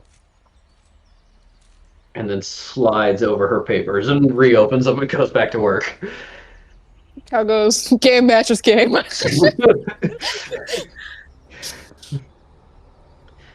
Yes, he leans in and speaks French to you because she's American. Maybe she doesn't speak French, but he just says, "I'm sorry, she's not the most friendly, but she is good uh, at magic, I suppose. She's a good researcher. So yes, there's pros and cons. Cal thinks, "God, that should have been me." Yeah." And then more publicly, he says, Sister Begum is off at a meeting in the moment. She will be back anytime, I believe. Actually, she will be here now. As she kind of walks up the street behind you, kind of following you in. Um, Hello, Sister Denier and company. Welcome to our chapel. Cal curtsies again, and she says, "You have met Metal and Fish. This is Isle. They are my companions on the investigation team at the sanctuary as of 2 hours ago." Yes, of course. I was made aware of an imminent promotion. Very exciting for you. And she does sort of shake hands with all of you. And when she shakes hands with Isle, she's like, "Oh, that's right. You were a dog. I remember." I don't think. I was Did like, she I ever was say also a wolf that? at one point. You just didn't see. Oh, I- what is a wolf but an incredibly ferocious dog? Fish I was like, says. thank God someone fucking gets it. Fish says you actually met my twin brother, who doesn't have the tattoos. We share jackets though, and Oh, also occasionally names. yes. No, I was understanding that it was you wearing face makeup to cover your tattoos, which I Oh, noticed were you? when you scratched next to your face and revealed just a little bit. Seems like a strange thing to hide, but uh, pays to notice some things. Metal's like, I was the one on stage giving a speech. And I'm sure it was a very good speech, dear. Now, I was actually just having lunch with, and you realize someone has been like awkwardly standing on the uh, sidewalk, kind of too far from the door, just like just like down a little bit a ways. And as she brings attention to it, you see Niello Tell. Looking, Okay, I was like, oh no, you looking, need to leave. looking kind of sheepish. I was just having my lunch God. with young Niello here while we were discussing some business for the society. Um, actually, Lady Tell, come and say hello to Cleric Denier. I understand you have something you want to say to her.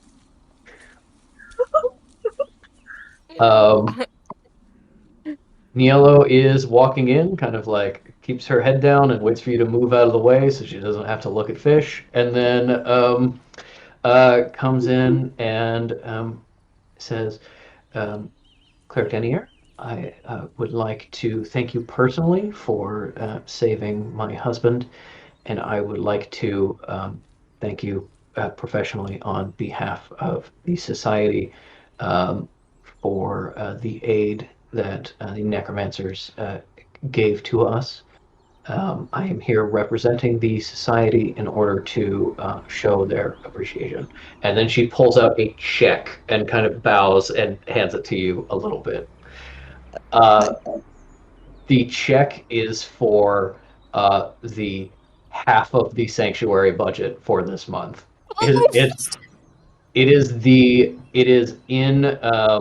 It is in Canadian dollars, which let me get my conversion up here. I'm Big sorry, Metal. That would be,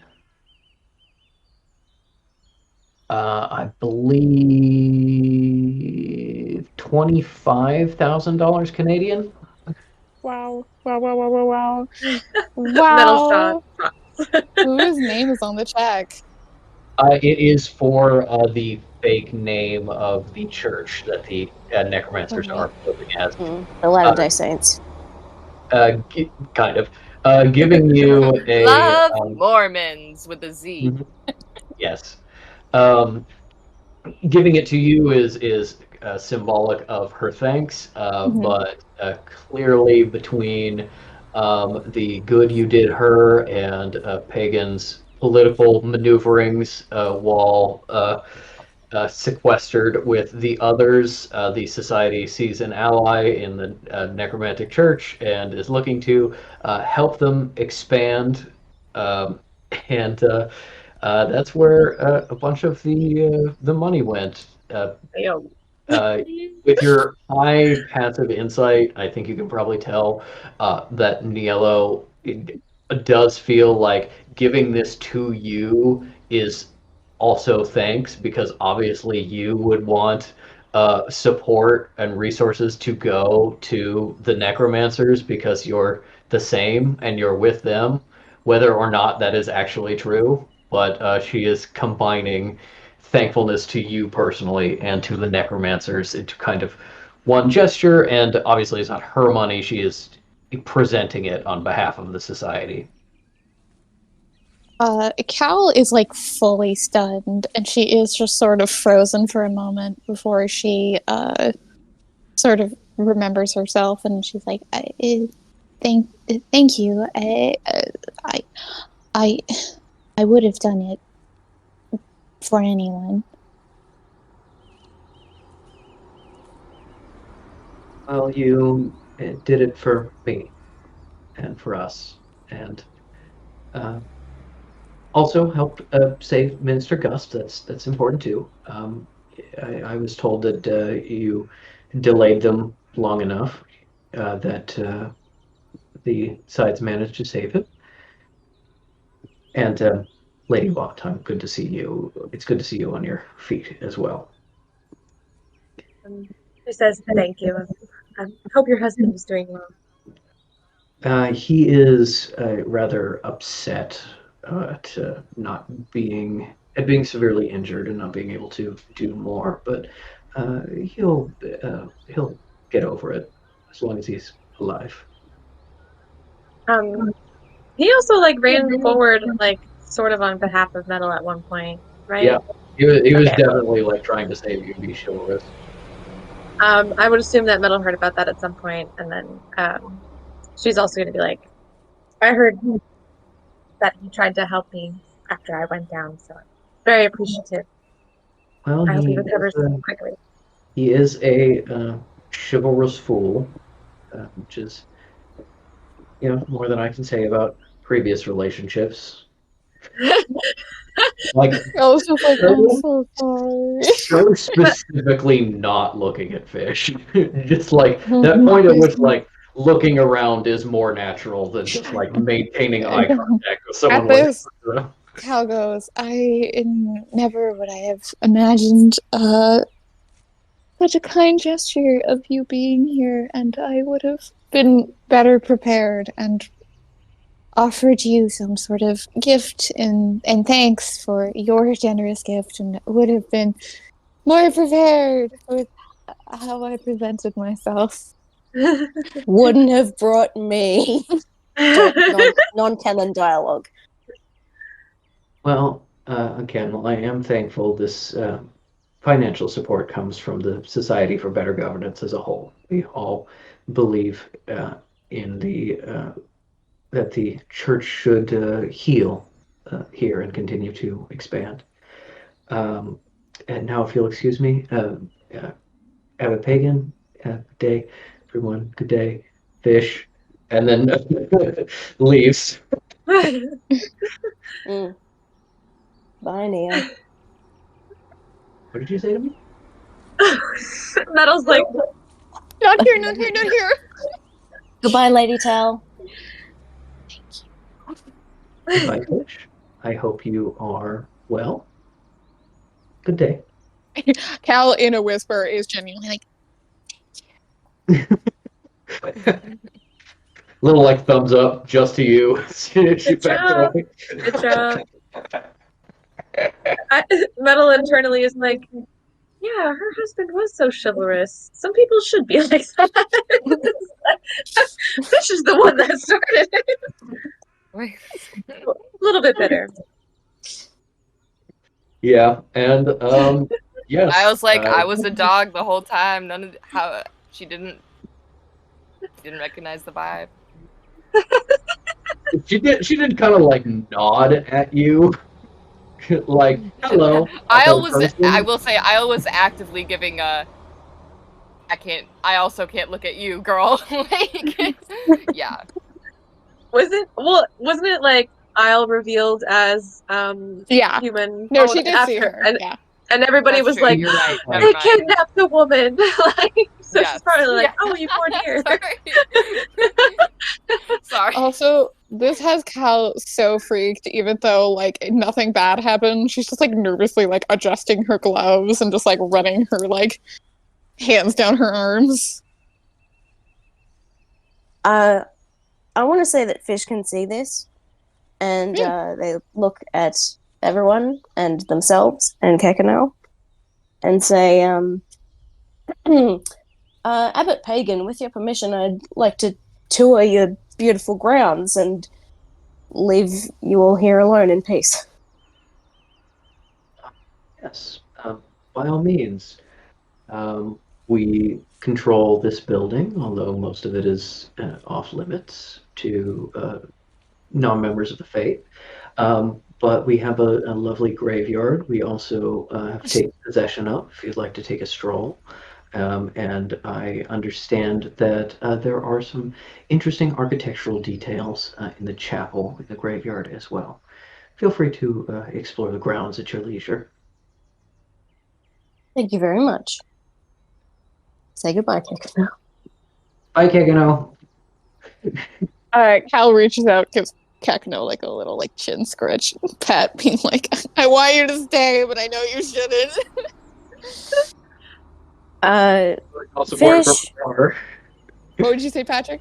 Give me emotional support from afar. Yeah. Fish sort of gives Cal a look like, sorry for existing. Goodbye. I think she shakes her head a little at that. It's like non-verbal. Fish is gonna go and check out the graveyard. Anyway, they don't need to have a scene of that. It's just so that they get the fuck out of there. Oh, goodness. Well, sister, why don't we discuss some business and your two companions, if you would care to perhaps learn a bit about our beliefs. We do have some pamphlets here. She just assigns Cleric Oscura to come over and try to sell you on the necromantic religion. Great. Great. So yeah, Fish kind of dodged a bullet getting out of there. Fish would have loved this. What are you talking about? Yeah. I should be like, wow, really interesting. It's So the interesting. Deathbringer. He'll be like, Also, have you he'll seen... be like, if I kill myself right now, can you bring me back to life? Do you know Good, I Denier would. well? Did you ever see her maybe like without a veil? Numerically, would you? Where would you put her on the scale of 1 to 10? Not to interrupt the upcoming scene or anything, but I was absolutely planning on like that. If Fish and Cal were like having a conversation and we saw Pagan coming down, the plan was to be like, okay, shut the fuck up. Yeah, my brother came back with 3 less fingers than yesterday. Oh, who's this lovely creature? I wonder if you are taking current conversions. But then I just got to use the moves on Mercy anyway. So, yeah, that was... Yeah.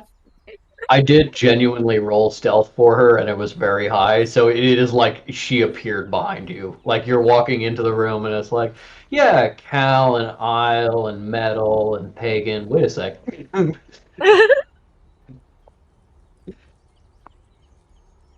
Sister Denier, why don't you join me? I understand you have some materials for us to go through with your research. Oh, I'm so sorry. I did not bring them with me.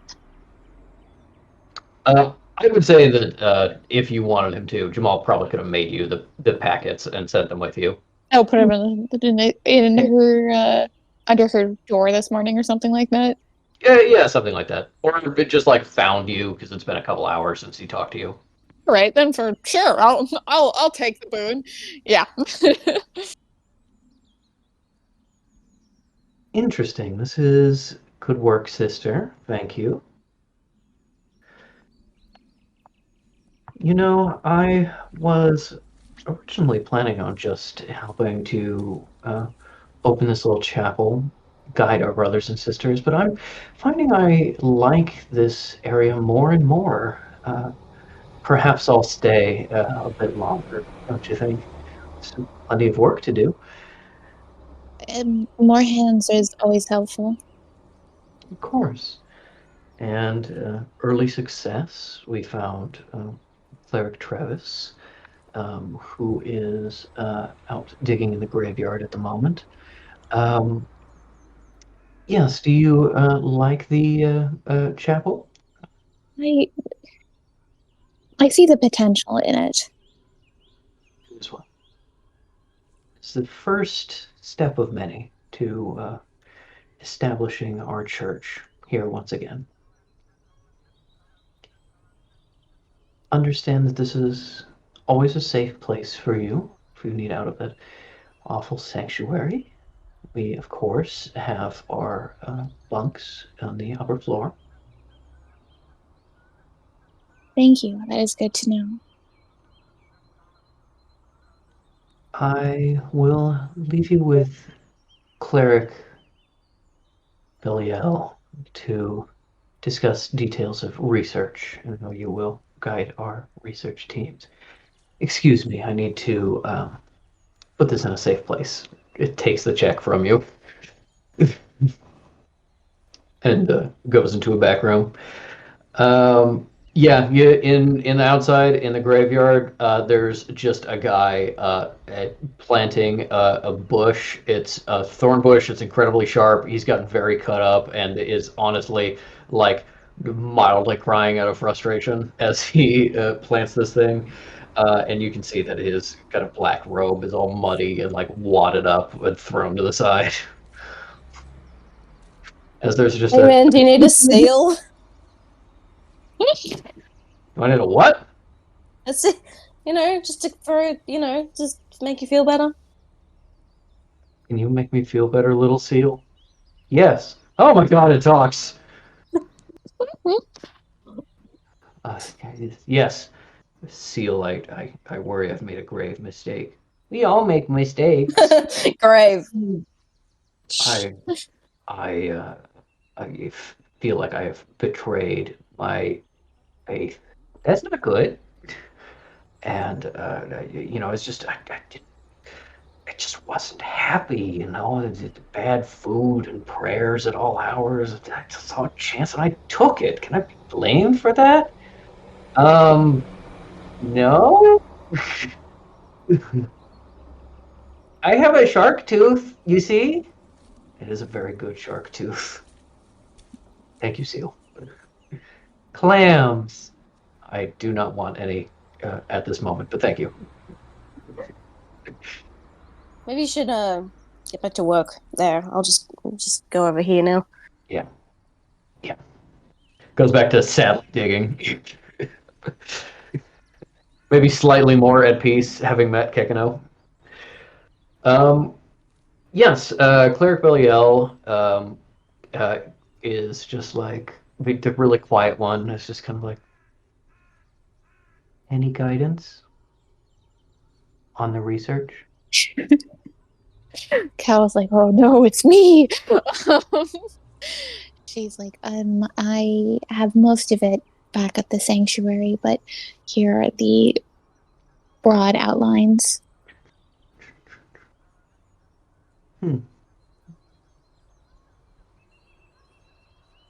Well, some room for improvement, I suppose.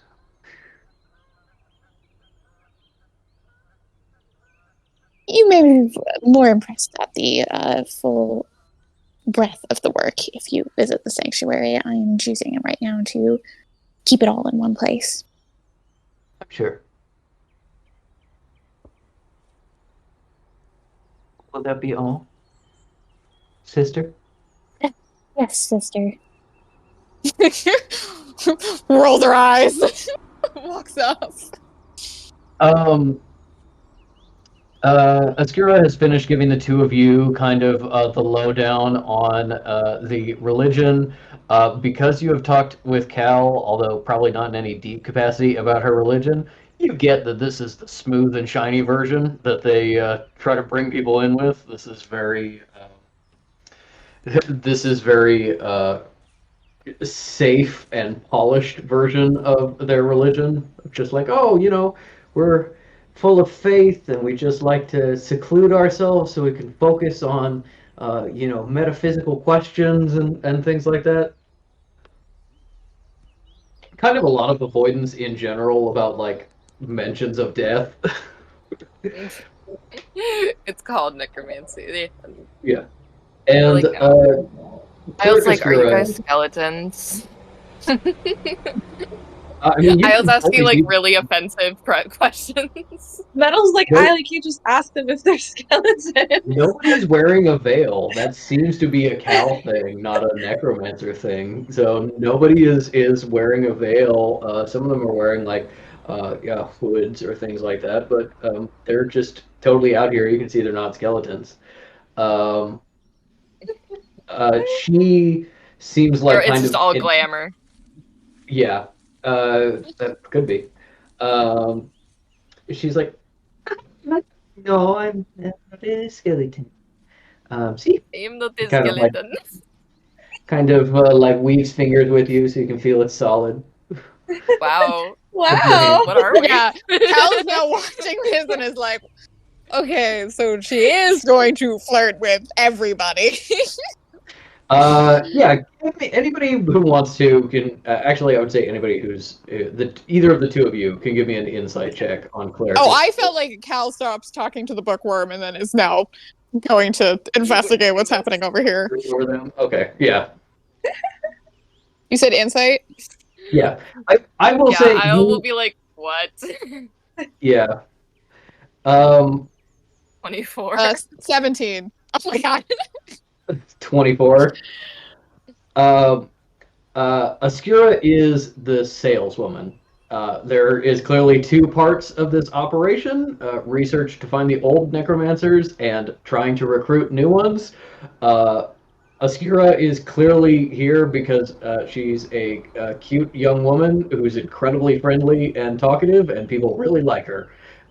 So she's kind of giving you the hard sell with you. It's a little flirty. She's like, feel no actual bones. Oh, have very strong wrists. Yeah. And Isle crushes her little bird hand, like, nice, I found your skeleton. Can I also add to my insight if I get the impression that Askira is deliberately trying to look like Elise? Like, was that not her hair color when I last saw her? You got a 17, was it? Yeah. It was absolutely not her hair color. Last Yeah. you saw her. Last you saw her, her hair was like bright flaming red. Also, a dye job. The cut is also not exactly how Elise had it. Not dissimilar. Yeah. Girl, what the fuck? Can I roll to see how Metal is taken by this little like necromancer spiel? Cult influence. Yeah, I will say roll insight versus her persuasion, and we'll see Okay. how into necromancy you are now. You're like cute girl. I'm like, who doesn't appreciate a cute girl trying to tell them stuff? Meadow's like, I'm a Like- cute girl. Yeah, exactly. She's like, no, I could be really- in recruitment. You're aiming for a dirty 20. And she- Oh, we could have Lord. a real place here. Literally, she's like, the sanctuary is kind of sus right now. Wait, what did you say to roll? Oh no, Your DC Oh. is a dirty 20, and you're rolling insight. I beat it. But also, damn, I wanted you to be in my cult. 22.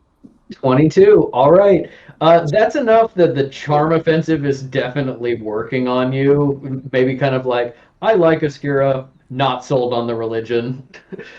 Uh, just kind of like, oh, it seems okay. Yeah, no, I gotta think about it. I can't pledge all my worldly belongings to you this time. Maybe next time. Maybe we'll do another Thetan reading or something. Um, It's like the hand thing was a little too much for me. It's a little weird. But as this is happening, and Harkin comes back and whispers to Cal in French, can I speak to you for just a moment? And starts like stepping outside. She nods. Are they going towards the graveyard? Sort of that general direction, so you can just kind of see Fish wandering around. Yeah, she's Fish. just checking on Fish, making sure nothing, leaving them to their own devices did not make the situation worse. Mm-hmm. They're being good. Yeah, I think she picks up on that, and she's comforted. Yes. She's like, Kekano's being a good influence. Yeah. Ekino is playing one seal hide and seek between the Aww. two. That's really nice. Which involves him hiding and then changing his color to gray, but because he has to concentrate, he's making noise, so he's like, so you know exactly where he is, but he turns gray, and then Fish walks over and he goes, see you, and jumps out over and over and over again. It's like, I saw where you hid. Yeah, So Fish boy- occasionally does a whole like, oh, where did he go? Just to wish I could find Kekano.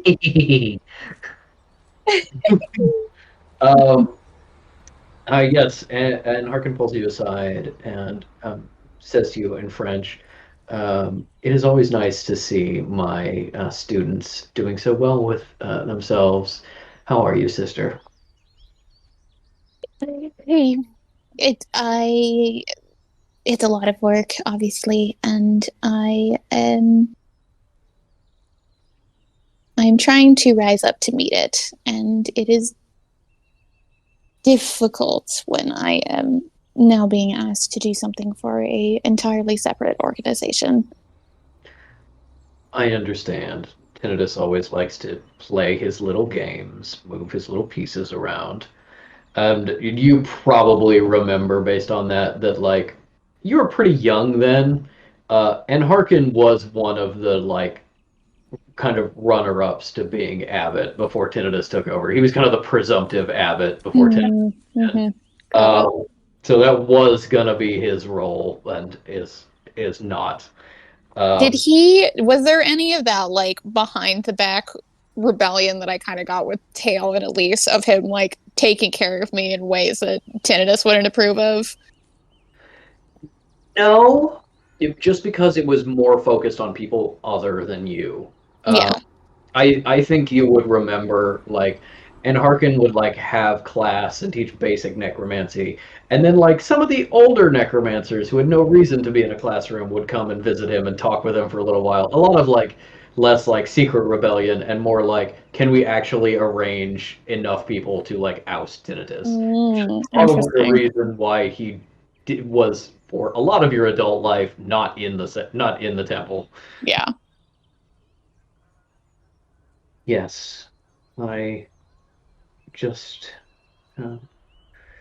wanted to warn you of some political happenings. It seems like Tinnitus was wrong about Pagan's goals here. What do you mean? Tinnitus believes that Pagan is seeking to expand her influence, maybe bring a new Canadian temple under her auspices in the American temples, which she, of course, controls. But no, I have heard that she has actually stepped down from her abbotship in her temple and is in fact moving here to lead the mission so that she may be abbot of whatever we establish here, and perhaps a sort of over abbot of all of the Canadian temples. Not sure. And you feel that this would, you do not personally want this to happen? Don't want. Merely like to keep informed about the political goings on of our people. It's important.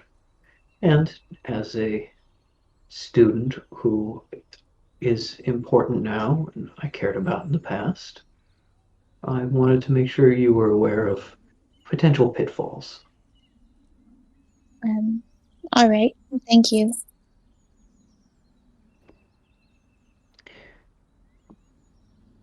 And Harkin, at least by reputation, is not an inherently trustworthy person. Mm-hmm. He is a political person, kind of always making little side deals and backroom deals.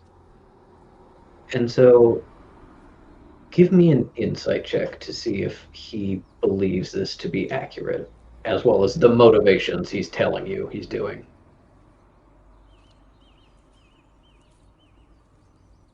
That's only a 9. Okay. You think with him, maybe there's more to it than that. Maybe he has his own agenda. Maybe he's working for Tinnitus's agenda. Even though they were enemies in the past, doesn't mean they were enemies now. And that's the kind of person Ann Harkin is. But it's hard to know. Maybe he does genuinely just want you to be safe as a former student.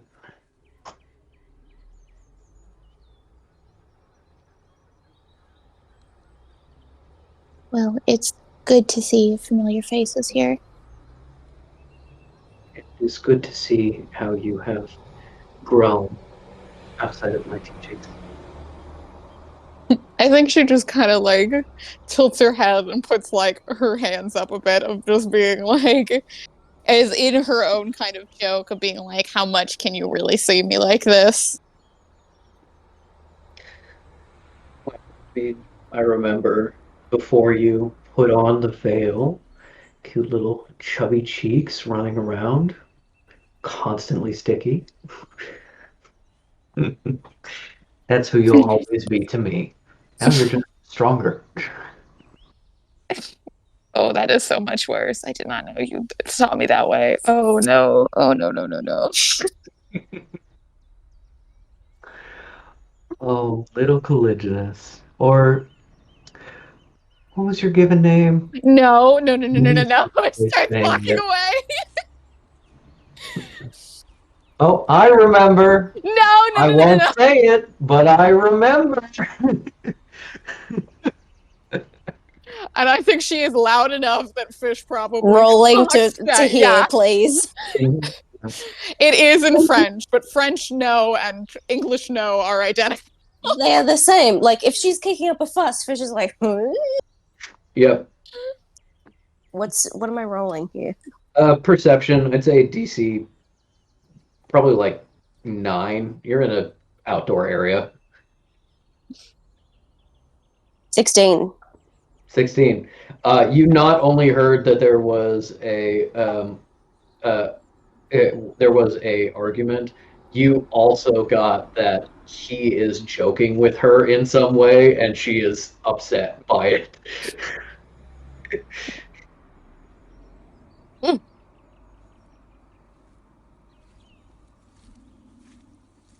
That's it. Yeah, I think Hal is like, no, no. And she's like, is there anything else you need? In English, is there anything else you need? I can start gathering the sanctuary members and to get everyone out of your hair.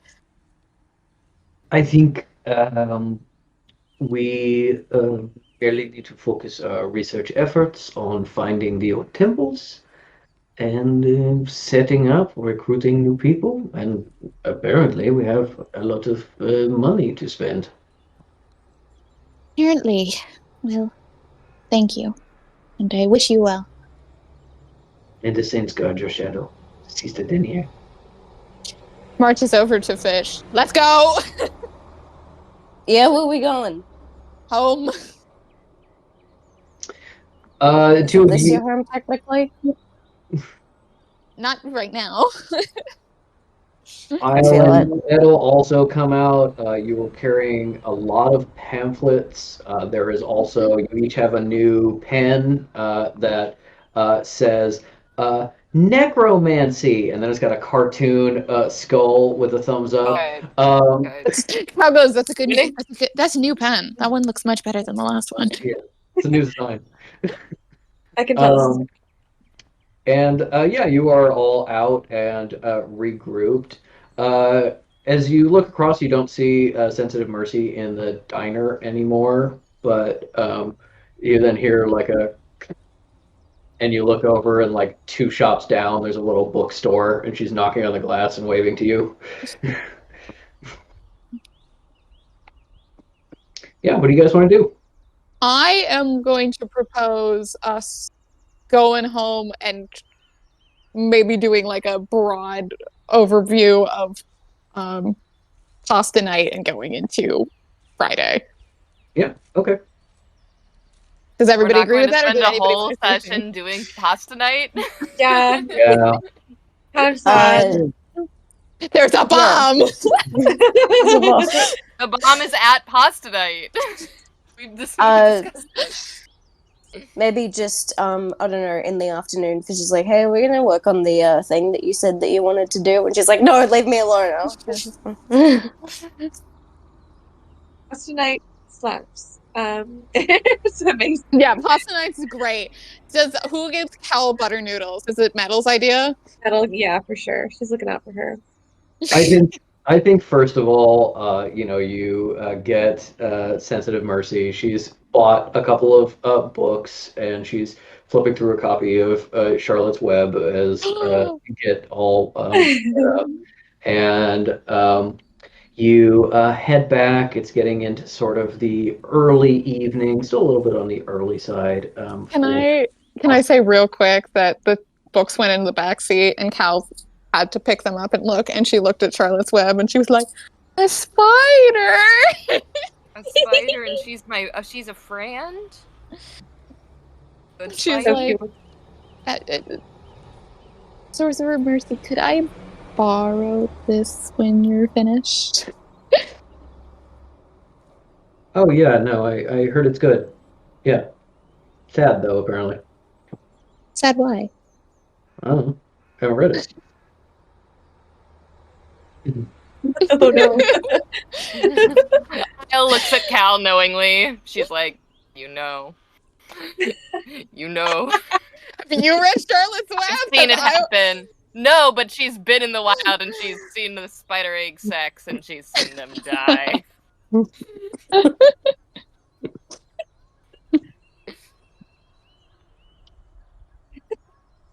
Yeah, you get back to the sanctuary. I assume everybody still wants to dress nice for the pasta night, although it is a very casual thing and you don't necessarily have to be in all black anymore. Fish is still gonna do Girl. the Steve Jobs blazer Mhm. number.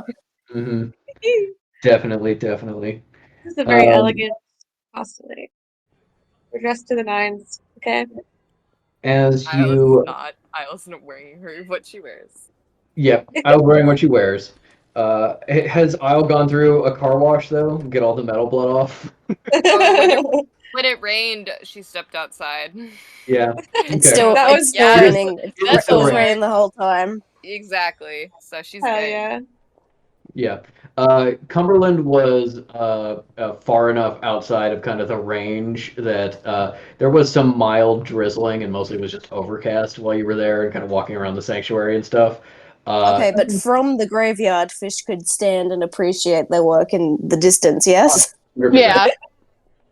It's very much like blackheads on the horizon, like really pouring down in the sanctuary area. But yes, Metal knows where Arcanus Goph's place is. Bless you. as you get there, you suddenly remember that you never mentioned to anyone that Gof and Hank actually share a double-size apartment in here, sure. with separate bedrooms, but still. Interesting. And as you get there, there is a scythe kind of watching the hallway and keeping an eye on everyone. Come up, knock, knock, knock. Uh, hey, everyone, welcome, welcome. Come on in. Hey, look at his little necklace. So I fixed the leather thing and the stuff. It was good. I was like, what was wrong with my braid? You didn't like it. It wasn't a braid. It was just a tuft. It was If you wanted to braid it, we could have Tuft of braided hair. it before we pulled it off your head. They showed me the tuft of hair, and I was like, oh, and then it broke immediately. So I was like, hey, it's scrap leather. I was Roots like, and God, all. I need conditioner.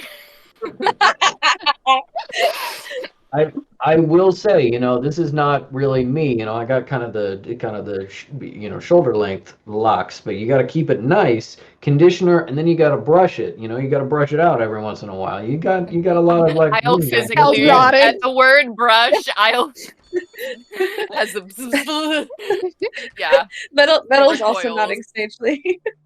Conditioner. I can get you some things if you want. Yeah, well, come on in, grab a seat. Some of you said you were going to bring things. Did you? I think Metal said No. you're going to bring a pasta or a salad. A salad Yeah. or something. Yeah. I think Metal would have like raided the cafeteria, the sanctuary, and been like, "Y'all hook me up with a dessert." And they were like, "Of course." So, yeah, she brings some sort of like really nice like single layer cake. Oh, Yeah. interesting. Nice torch or something. Yeah. Did you see the rain? I did see the Yeah. Yeah. Pretty good, huh? Yeah. All right. Yeah. Metal's like drying everybody off. Yes. Unless you want to say, dry. yeah. Yeah, it's getting a little steamy in here just from all the moisture coming off people. And as Goph is greeting you, and Arcanist Hank comes out from the back and is like, welcome everyone. Oh my goodness, this cake looks delightful. Let me just set that out. You all look so nice. Another knock on the door, and Jessie is there. I was looking for Claire. Claire is not there. She said she wouldn't come. Cal's heart breaks. She was like, I'm not going out anymore. You guys suck. Yeah, never again. Ellen. Jessie is not like dressed nice, but she has clearly like changed her shirt because this is like a white shirt, which you can't keep white if you do it while you're working on stuff. So she's got a white shirt and her like normal work jeans and a little bag, and she's like, "Hey everyone, yeah, Claire sends her best. Still a little shook up from yesterday, so she's not gonna be joining us. So she sends her love and also a 48 Cabernet." Pulls out a big bottle of wine, passes. Love. Yeah. Nice. Goph immediately goes, oh. And everybody sits around the table to hang out. Goph pours for everyone. I'll drinks her wine like a shot. Yeah, Fish like half does that. Definitely a chug. Kind of a race between the two of you. There's enough for everybody to get a decently full glass. Not a little more than like one glass of wine. One and a tiny bit. And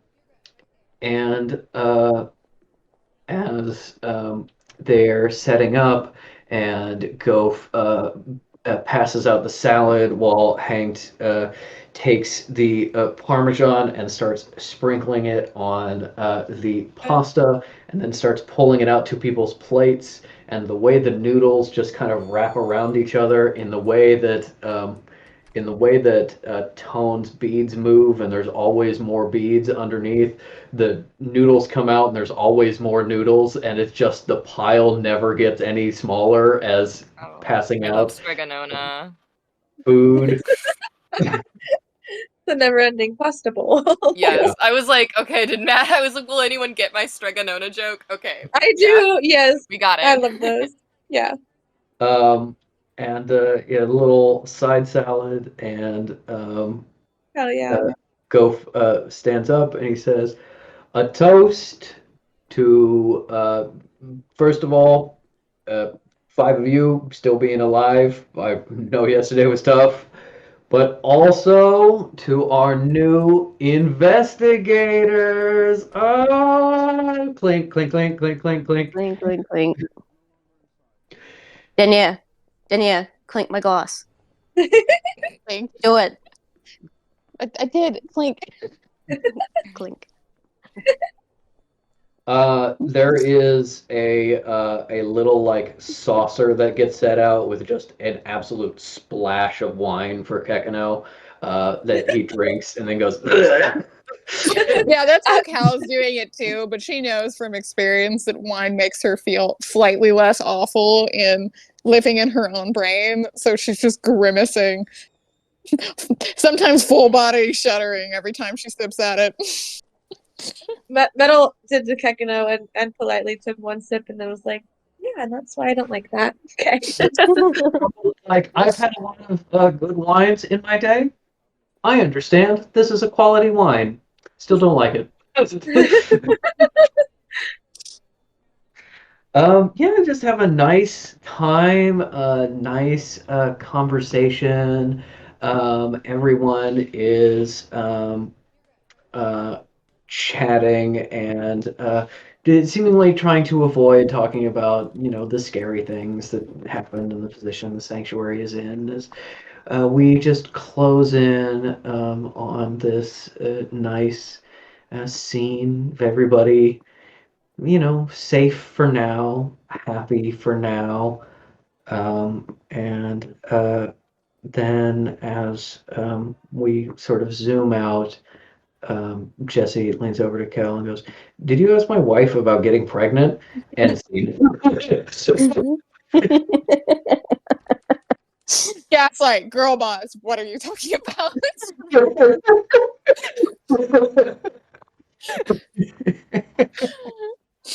It's beautiful. We finally made it to pasta night. Everybody had a good time. Yay! Everything's fine. Things are really nice, and you've got a whole bunch of money to get Oh my things. God. New We're just gonna buy armor, alcohol. so you're harder to hit. New weapons for some of you, Vienna. New like magic items and support stuff. New healing stuff. Please. Healing will be great. Yeah, I'm Imagine. your only healer. I'm the only healer. Yeah, And you've I been out of can't get healing Revivify. You've Patrick been out of told me. healing potions for a while. Cal's been a single mom who works 2 jobs, who loves her kids and never stops. Thanks, Queen. Gosh. Well, that wasn't as agonizing for Cal as I expected it to be. Still not great, Yeah. but Yeah, it's kind of like oh, Ed Harkins seems to be on your side. The other two probably not. Pagan, who knows? yeah. But at least he seems to like you, potentially using you for Yeah. his plans, but likes you. Your evil French uncle. Yeah, as opposed to my other evil French Yeah. Yeah. dads and Evil uncles. French. Yes. I loved it when they looked over to the necromancer and they're necromancers and they're like, big smiles, best behavior. Yeah, That was like so yeah. funny. and now everyone knows. I had a conversation with Vienna about this last time she was over, where she was like, you know, I thought it would be funny if we meet the other necromancers and none of them were failed, and Cal's just a big weirdo. And I was like, wouldn't that be funny? Wouldn't that be hilarious? Genuinely like that from the beginning. Yeah, It- yeah. genuinely from the time we made Cal's character. In the first scene with Cal, which is her in her temple, it's like, yeah, in this big room of other necromancers, you see like 3 others that are wearing a veil. And they're I like the say- gauzy ones. Yeah. I want to draw specific attention to the fact that Fish was present while What's His Nuts was confessing to Kekano that he was unhappy and didn't like being a necromancer and it was Yeah. isolating and it sucked. Fish heard all that and went, I also noticed that, and I was like, "That's a Noted. fun little kernel to put away," especially because everything he said. Actually, there are parts of their experiences that probably did not line up. Everything he said is something that has lined up for Cal. The food is bad? Oh yeah, Yeah, Cal- the food's that's, awful. that's That's why she right. hasn't ate That's right. anything. Oh god. That's why I explicitly she was like she's had oatmeal before and she hates it. Like she fucking ate like gruel and porridge. Baby. Oh my god, her buttered noodles. But did she like it? Yeah, did she like her buttered noodles? It was like that's wait. I This think is okay. Yeah. Buttered noodles. Yeah. I think she was alright with it and she'll grow on it more over time. Especially if like Goph catches on and starts putting like some bits of like garlic in it. Maybe like a little splash of cream. Oh yeah. Oh. Yum. Was there garlic bread there? I'm just thinking about garlic bread now. I There just was remembered to have cheese bread at my house.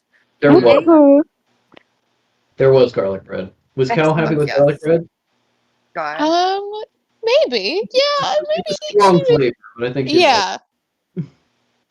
But I think I the wine made- has dealt her enough to be less extremely sensitive to food.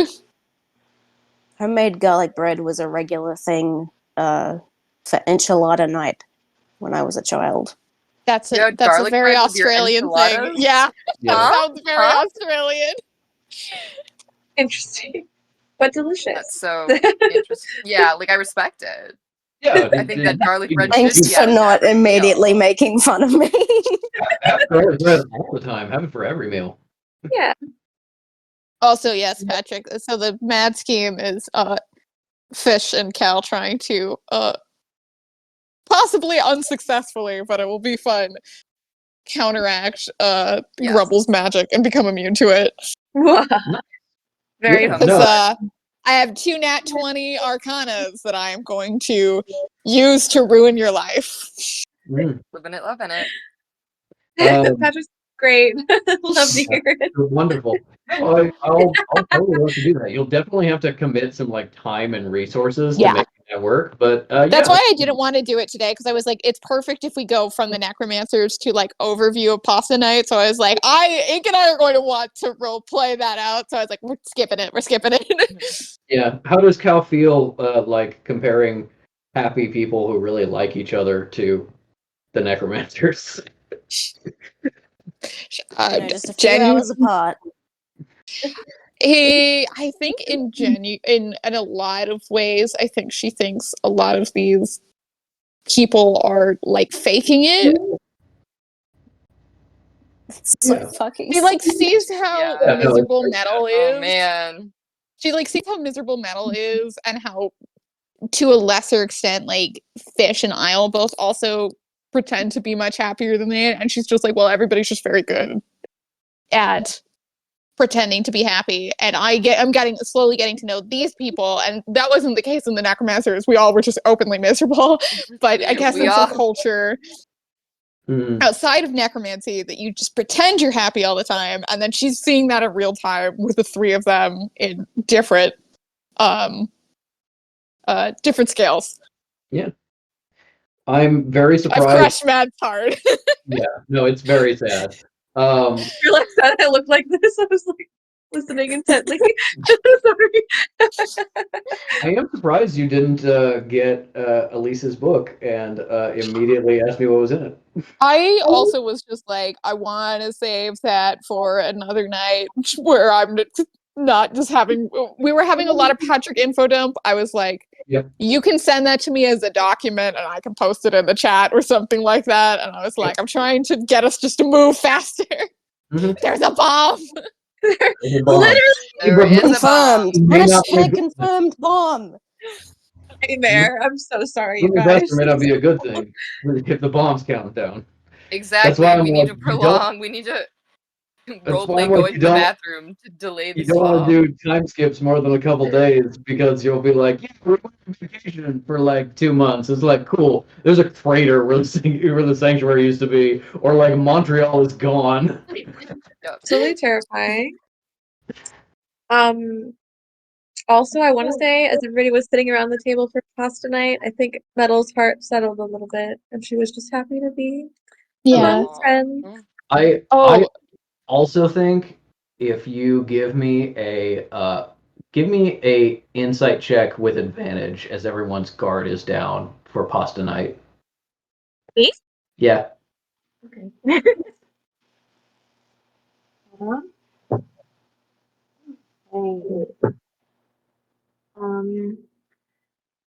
24. With a Ooh. 24, whatever is being kept from you is not being kept from you here by your friends. Eh.